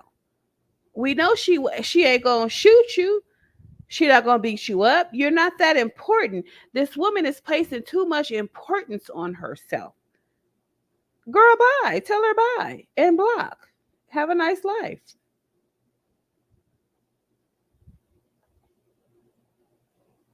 Child, I feel hurt that this is actually who she is. You preach about men being dirty and messy and a house nasty, but you live the same way. You talk about not pouring, mothers not pouring into their daughters over their sons, but you don't even pour to the ones that the one that's right there next to you, that's begging for your attention, that's asking, mama, please play with me. Mommy, please play with me. Like, it got to the point the little girl was saying, like, mommy doesn't like. Ma'am, let me explain something to you, honey. If you didn't have those two boys, one of them little boys wants you to play with him too. Do you got that kind of time? You got time to be playing? You got time to play? I ain't got time to play. My first son, he was 12 years old before I had another baby. Let me tell you where he played. It wasn't with me. He played with his cousins. He played with my sister's sons because I ain't got time to play with no kids. I don't got time. I didn't have time to be running trucks across the damn floor. Even though I did, I would buy him train sets and, you know, different things of that nature. I would play. He had PlayStation 1 or whatever the hell you call that thing. PlayStation 1. We would play the Spider-Man game together and different things of that nature. But the majority of the time, he was with his cousins playing with other little boys. You have two sons. They get to play with each other. Princella's daughter is an only child, and then she decided at this point in time in her life to take on an activist career. She got time to play. She got time for none of that. And then the fact that, and then Samir campaign, you are absolutely right. Then the fact that she doesn't have access to her family. She doesn't have a relationship with her family. She doesn't have a support system. She doesn't have anybody to help her. And I agree with her 100%. This fucking shit is hard when you got to do it by yourself. And then she don't even have family. Oh shit. She's avoiding doing the things that she's supposed to do because she doesn't have any support doing them. So I have 4 kids and I needed help with every last single one of them. And without my family, I'd probably be sleeping on fucking pissy mattresses too. Piss stain mattresses too. Come on now. We need some fucking help with these kids. We ain't supposed to be raising these fucking kids by ourselves. Not even one. And then, considering the fact of all the baggage she has, you expect her to be the perfect mom? Shame on you. Shame on you.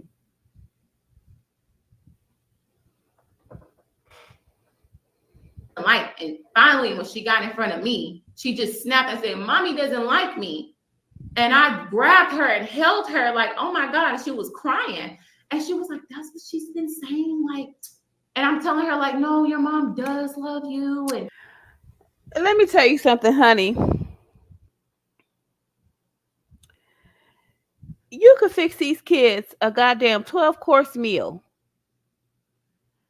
Let a motherfucker ask them, did they eat? They gonna say no.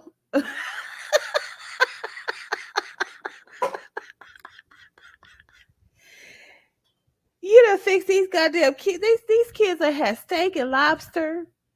They done fucking had rice pilaf, filet mignon, fucking big ass cheeseburgers and french fries and milkshakes and shit. And then somebody else asked him, did you eat? No. Mother.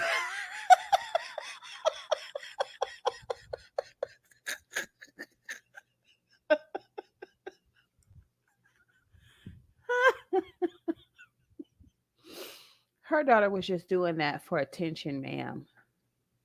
You putting too much on it. You're putting too much on it. Okay? Cut it out, drama queen. It's drama. Amaya, like, you know, I'm trying to tell her daughter, like, I'm trying to make excuses for it. I thought I was putting her like to help her with that. I've done a lot for Pete behind the scenes. And a lot of people that want to say I did this for clout, I didn't do this for clout. I didn't gain a whole bunch of subscribers from this. I didn't gain money. Oh, you poor thing. But you thought you were. You thought you were. That was the only reason why you were with her, because you thought you were going to gain subscribers, and you thought your platform was going to blow up, and you thought Princella was going to share her shit. She ain't got that kind of time, boo. You're mad because you were Princella's girl toy. You were Princella's girl toy. You thought you were going to be a significant part of her life. You thought that she was going to be so happy to be with someone so beautiful as you. And, you know, you got your own house and different things of that nature. You have all these wonderful things going for yourself.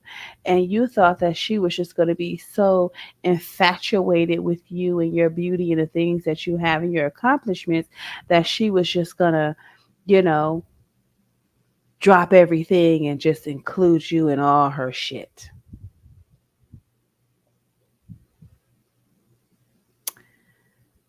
But ma'am, she's read Pimpin' Ken's book. She's read Pimpin' Ken's book. And that's sort of like you should probably get your hands on one of those books that these pimps have written, and you should read one yourself. Then you'd gain a better understanding of the type of woman that you're dealing with, or that you were dealing with. Okay. Money from this. I didn't get money from PP, never gave me money. Okay. But I can say that I got her on the news twice because of my connections. I took her to a media gala ball where Congress. Okay, you got her on the news twice, but what about you being on the news? You weren't, your shit wasn't interesting enough that you would appear on the news? Like, this is what I'm saying. You're too busy in Princella's things that you don't have any content that anybody's truly interested in. And this is the problem. And this is a real reason why you got with Princella the Queen Maker. You thought that you were going to gain more success on out in these YouTube streets.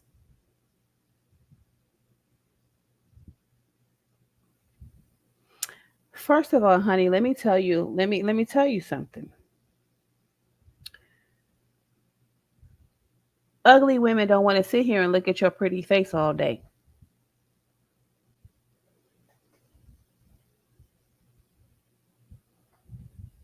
That's one of the main issues, right?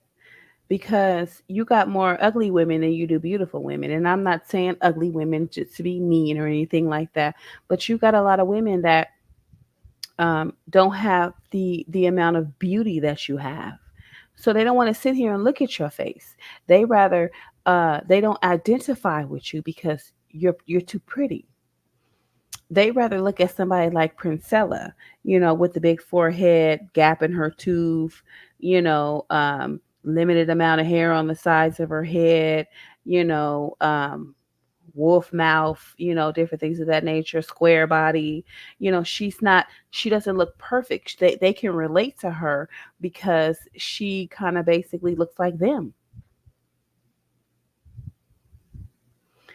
So even though we're beautiful, it's a gift and a curse. Anybody ever tell you that? Beauty is a gift and a curse.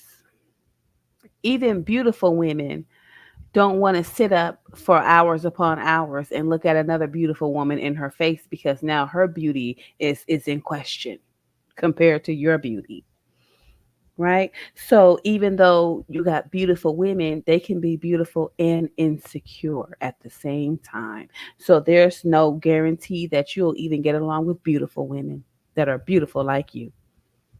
It's a gift and a curse. Okay.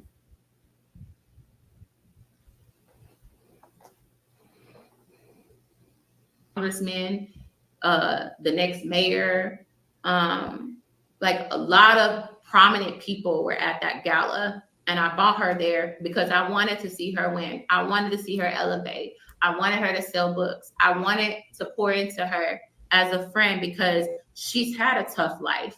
And I just wanted to see her win. So I did a lot. So to say, What you mean you wanted to see her win? Princella was already winning. Why is this woman trying to pretend like she had some significant part to play in Princella's success? Bitch, Princella was successful before we even knew who the fuck you were. What are you talking about? I'm not gonna sit there and let you insult her like that. That's an insult.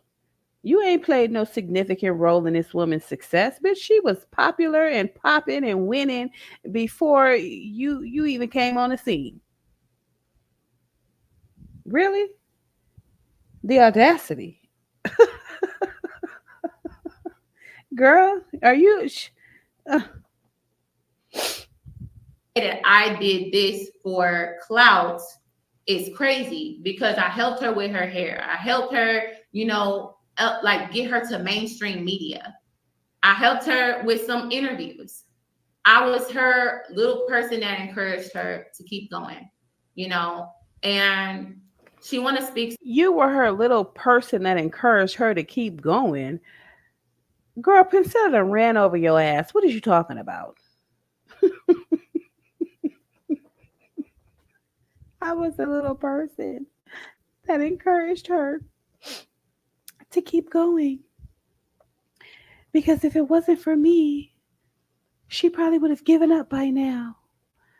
But it was my little light that shined that kept her on the straight and narrow on a good path. I just really made a huge impact on this woman's life. You know what I'm saying? But in order for that to be true, we just gonna have to dismiss the fact that she was popping for a minute before I even came on the scene. So y'all just ignore that and just believe what I'm saying, right? Okay. It's about codependency, but P was calling me day and night, all day. She just wanted to be on the phone with me all day and suck up all of my energy. But it became too much. It became too much. She would stay on the phone with me day and night until she fall asleep. And I'm like, damn, like, why am I so irritated? Because I feel like I can't breathe. I feel like I can't break up with her. So this is before Christmas. Around Christmas time, we started arguing. And for those that saying like Priscilla pumped and dumped, first of all, Priscilla doesn't have a pedo whacker to pump me with, nor was she using any type of objects or plastic objects to do anything with me. So I don't see how you can be a pump and dump when you were a munch. No, she licked it and quit it. That's what we call it lick and quit. We gonna call it lick and quit. It's called lick and quit. No shade, just saying. Like and a lot of that wasn't even going on. A lot of that was not even going on. I was genuinely there as a friend because I've grown to love and care about her and her daughter. And this doesn't bring me joy talking about this, but I feel like collectively women need to know that she is hurt. She do need a lot of work and help. She has anger issues. She doesn't really like women. A lot of things that I found out how she moves and how. Well, I told y'all that a long time ago that Princella didn't like women. I told y'all that in the lives that I was doing that she didn't like women. So, ma'am, you aren't saying anything that I haven't already said. I told you she didn't like women. It's not that she doesn't like women to where she doesn't want to help them. She don't like women to where if they're not serving a purpose, what's the purpose? What's the reason? Like, what is she just supposed to like women just to like women just to like women? No. I don't really fuck with a whole lot of women. You got to pay me. The only way I'm dealing with women is if I'm at work getting paid to deal with women. Other than that, I'm not dealing with you broads. Y'all funny style. Y'all funny style. Y'all nosy. You can't mind your goddamn business. You always got a question or two. Nosy, ain't got shit to do with the job. Ain't got shit to do with you inquiring about about making yourself better. It's always inquiring about another motherfucking woman's business. So no, I don't fuck with you bitches unless I'm being paid. Now, mind you, that don't mean that there aren't some women that I come in contact with. Like I really vibe with this woman, but I'm still not taking her home as a friend. I'm sorry. I'm going to talk to her at work. We're going to have a wonderful work relationship. We're going to get along well. We're going to help each other. We're going to, be there for each other while we're at work. But other than that, when I leave work and go and clock out for the day, I'm leaving everybody at this motherfucker that I saw here.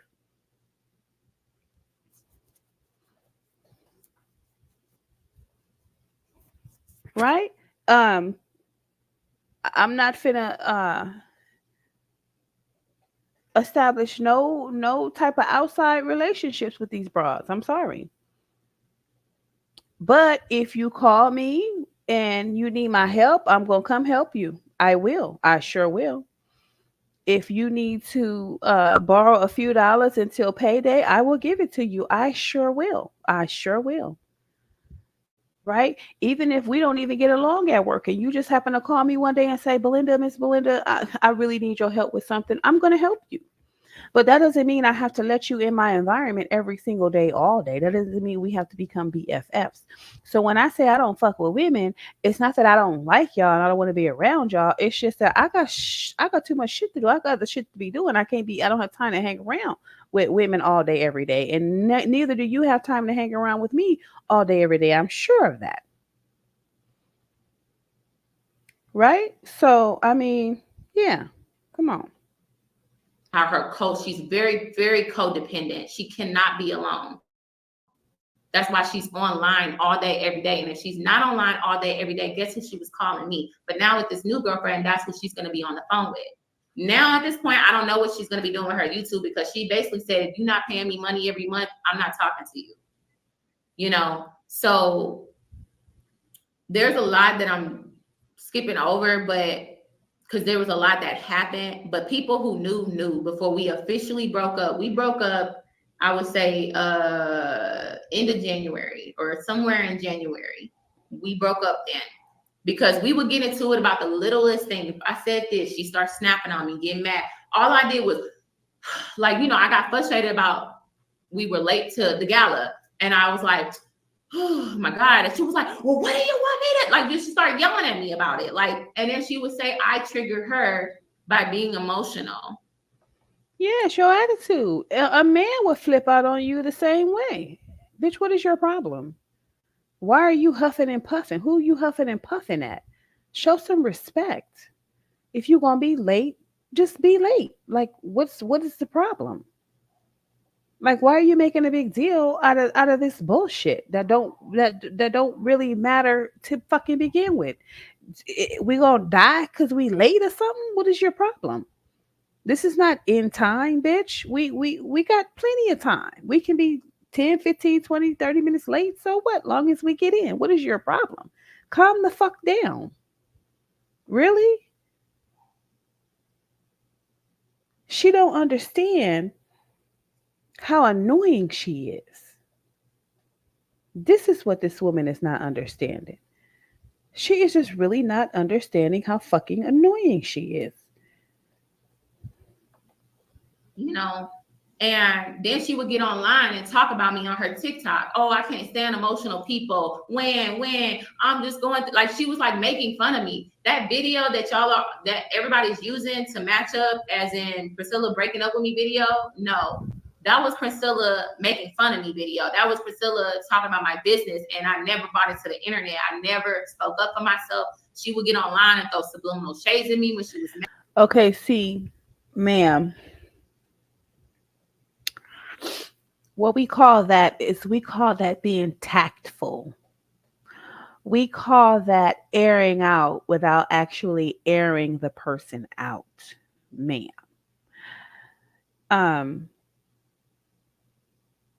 No, I'm going to answer that question. No, she didn't have to be silent. You know, who said that? Let me back up. Let me scroll down here. So what? She should keep silent? No, she doesn't have to keep silent. Not one bit. She didn't have to air this woman's dirty laundry out like she did. She could have been very tactful in the situation.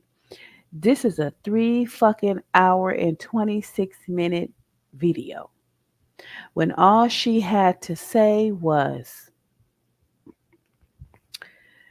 yes, I was in a short term relationship with Princella, the Queen Maker. The relationship was short because she and I did not see eye to eye. There were some things going on in her life that I didn't agree with. And I'm sure there were some things going on in my life that she didn't agree with as well. So at the end of the day, we just decided to part ways. I wish her well and I wish the best for her and her precious daughter. Thank you very much. And you guys have a wonderful evening. Moving right along. Next thing on the agenda, um, whatever, right? This is tasteless, right? Or she could have got on her live and she could have did the same thing. She could have gave subliminal shots, because I don't like anybody yelling at me. Cause you're not finna be yelling at me. Yeah, honey. No, no, no, no, no, ma'am. I am so glad because honey, now I can use whatever fucking bathroom I want to.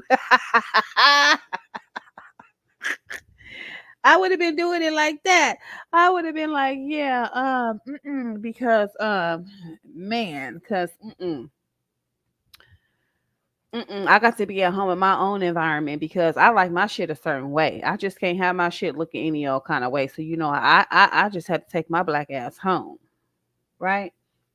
Tactful, saying your piece without smearing somebody, without, and people be wondering like, girl, who you talking about? She'd be like, because I'm just saying, I'm not directing this towards nobody. I'm just trying to let y'all know, how B Taylor do it. You know what I'm saying? Like, yeah, okay. Cause my shit got to be right. You know. Matter of fact, let me go in here and it's time for me to make my son some dinner. Yeah, it's tactful. You know what I'm saying? But you wanted to do it like this. Mad at me. She cannot take a lot of stress, and that's what she kept saying. She literally cannot take a lot of stress. So she would get on her. She would do things like, I remember the first time we got in a real argument. She was at the bar drinking, and I was like, have you thought, we talked about therapy. I've been in therapy for 2 years, but she was like, oh, I don't believe in therapy. I healed myself. I'm healed myself. I know you're not. You're not healed at all.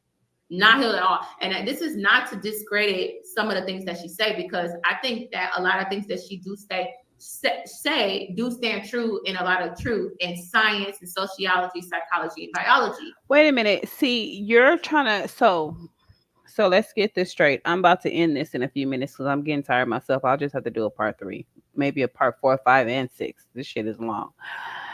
But you cannot tell a person they're not healed because you don't know what part of them has been healed. Right? Now, if you're talking about being completely and totally healed, that'll never happen because shit happens all the time. Right? Somebody can say something to you because you're so sensitive and hurt your feelings. You need to heal from that. Right? You can cut your finger on a knife and be experiencing so much pain for days. You need to heal from that. That's mentally traumatizing as well. Now you got a scar on yourself, right? Um, Things happen all the time. So no, no one will ever be completely healed. So you can't sit here and tell this woman that she isn't healed unless you determine what parts of her have been healed.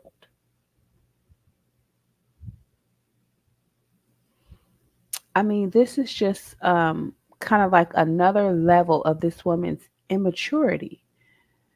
So you're in counseling for 2 years, but you couldn't work it out with your fiance? Like something was that severely wrong, and you're in counseling for 2 years and you couldn't make things work with your children's fathers? Like what happened? And then what are you in therapy for, ma'am? What you're sitting here, you're talking about Princella's issues and Princella's problems and different things of that nature, but you're in counseling. Ma'am, what are you in counseling for? Don't tell me, because I really don't care. I don't want to know, but this is what I'm saying. You're on here and your mouth is full of Princella's personal private business. What about you, ma'am? What are you hiding? What are you not saying? What are you not telling? Why are you on here airing this woman out, but you ain't airing yourself out, right? But she gonna get to that anyway. You guys, I'm gonna go ahead and I'm gonna end this. I might come back. I'm gonna come back tomorrow, and I might come back with Princella's receipts so that we can we'll probably simultaneously listen to both of them to see what they have to say about about the situation. I think that would be good to do it simultaneously here. let let B Taylor say what she need to say, and then hear Princella's response to what B Taylor said, because basically that's what Princella's video is about when she presents her receipts about how this woman is totally delusional, and how she was the stalker, and she was the one that didn't want to end the relationship, and that she was the one that wanted to have her carpet munched on, and Princella didn't want to munch on her carpet, so she was kind of perturbed and upset. Oh yeah, honey, Princella set the record straight. So anyway, you guys, I want to thank you for joining me tonight. I have missed my crew so much, Antonio. Um and Subo. I haven't seen Subo in months. I don't know where the hell he been. He got a lot of nerves just popping up over here. Thank you, Amelia Gentle, for giving me your commentary and your views. Um and Miller 1822. That's how you talk. When I was telling her I would be talking to a woman that's talking about her boyfriend, she was like, "That's how I talk." I know, honey. Hi, Shimp Stump. He was there last night with me. Thank you. Um, and then of course, Cool Cat. He showed up for a second or two. Thank you, thank you, thank you. I missed you guys so much. Anyway, I'll be back tomorrow. I'll probably come back tomorrow at the same time around 4 o'clock. I was gonna come at 12, but you know, I was taking a nap. I was laying down taking a nap. So I do have some time to spend with you guys and spend on my live. So I'll probably be doing videos for a couple of, few days in a row just to see. Just to, give you guys something to watch. That's why I'm making them so long, so that when I'm not here, you got like 3 or 4 hours of just me. Yay. Anyway, you guys, I will be back mañana.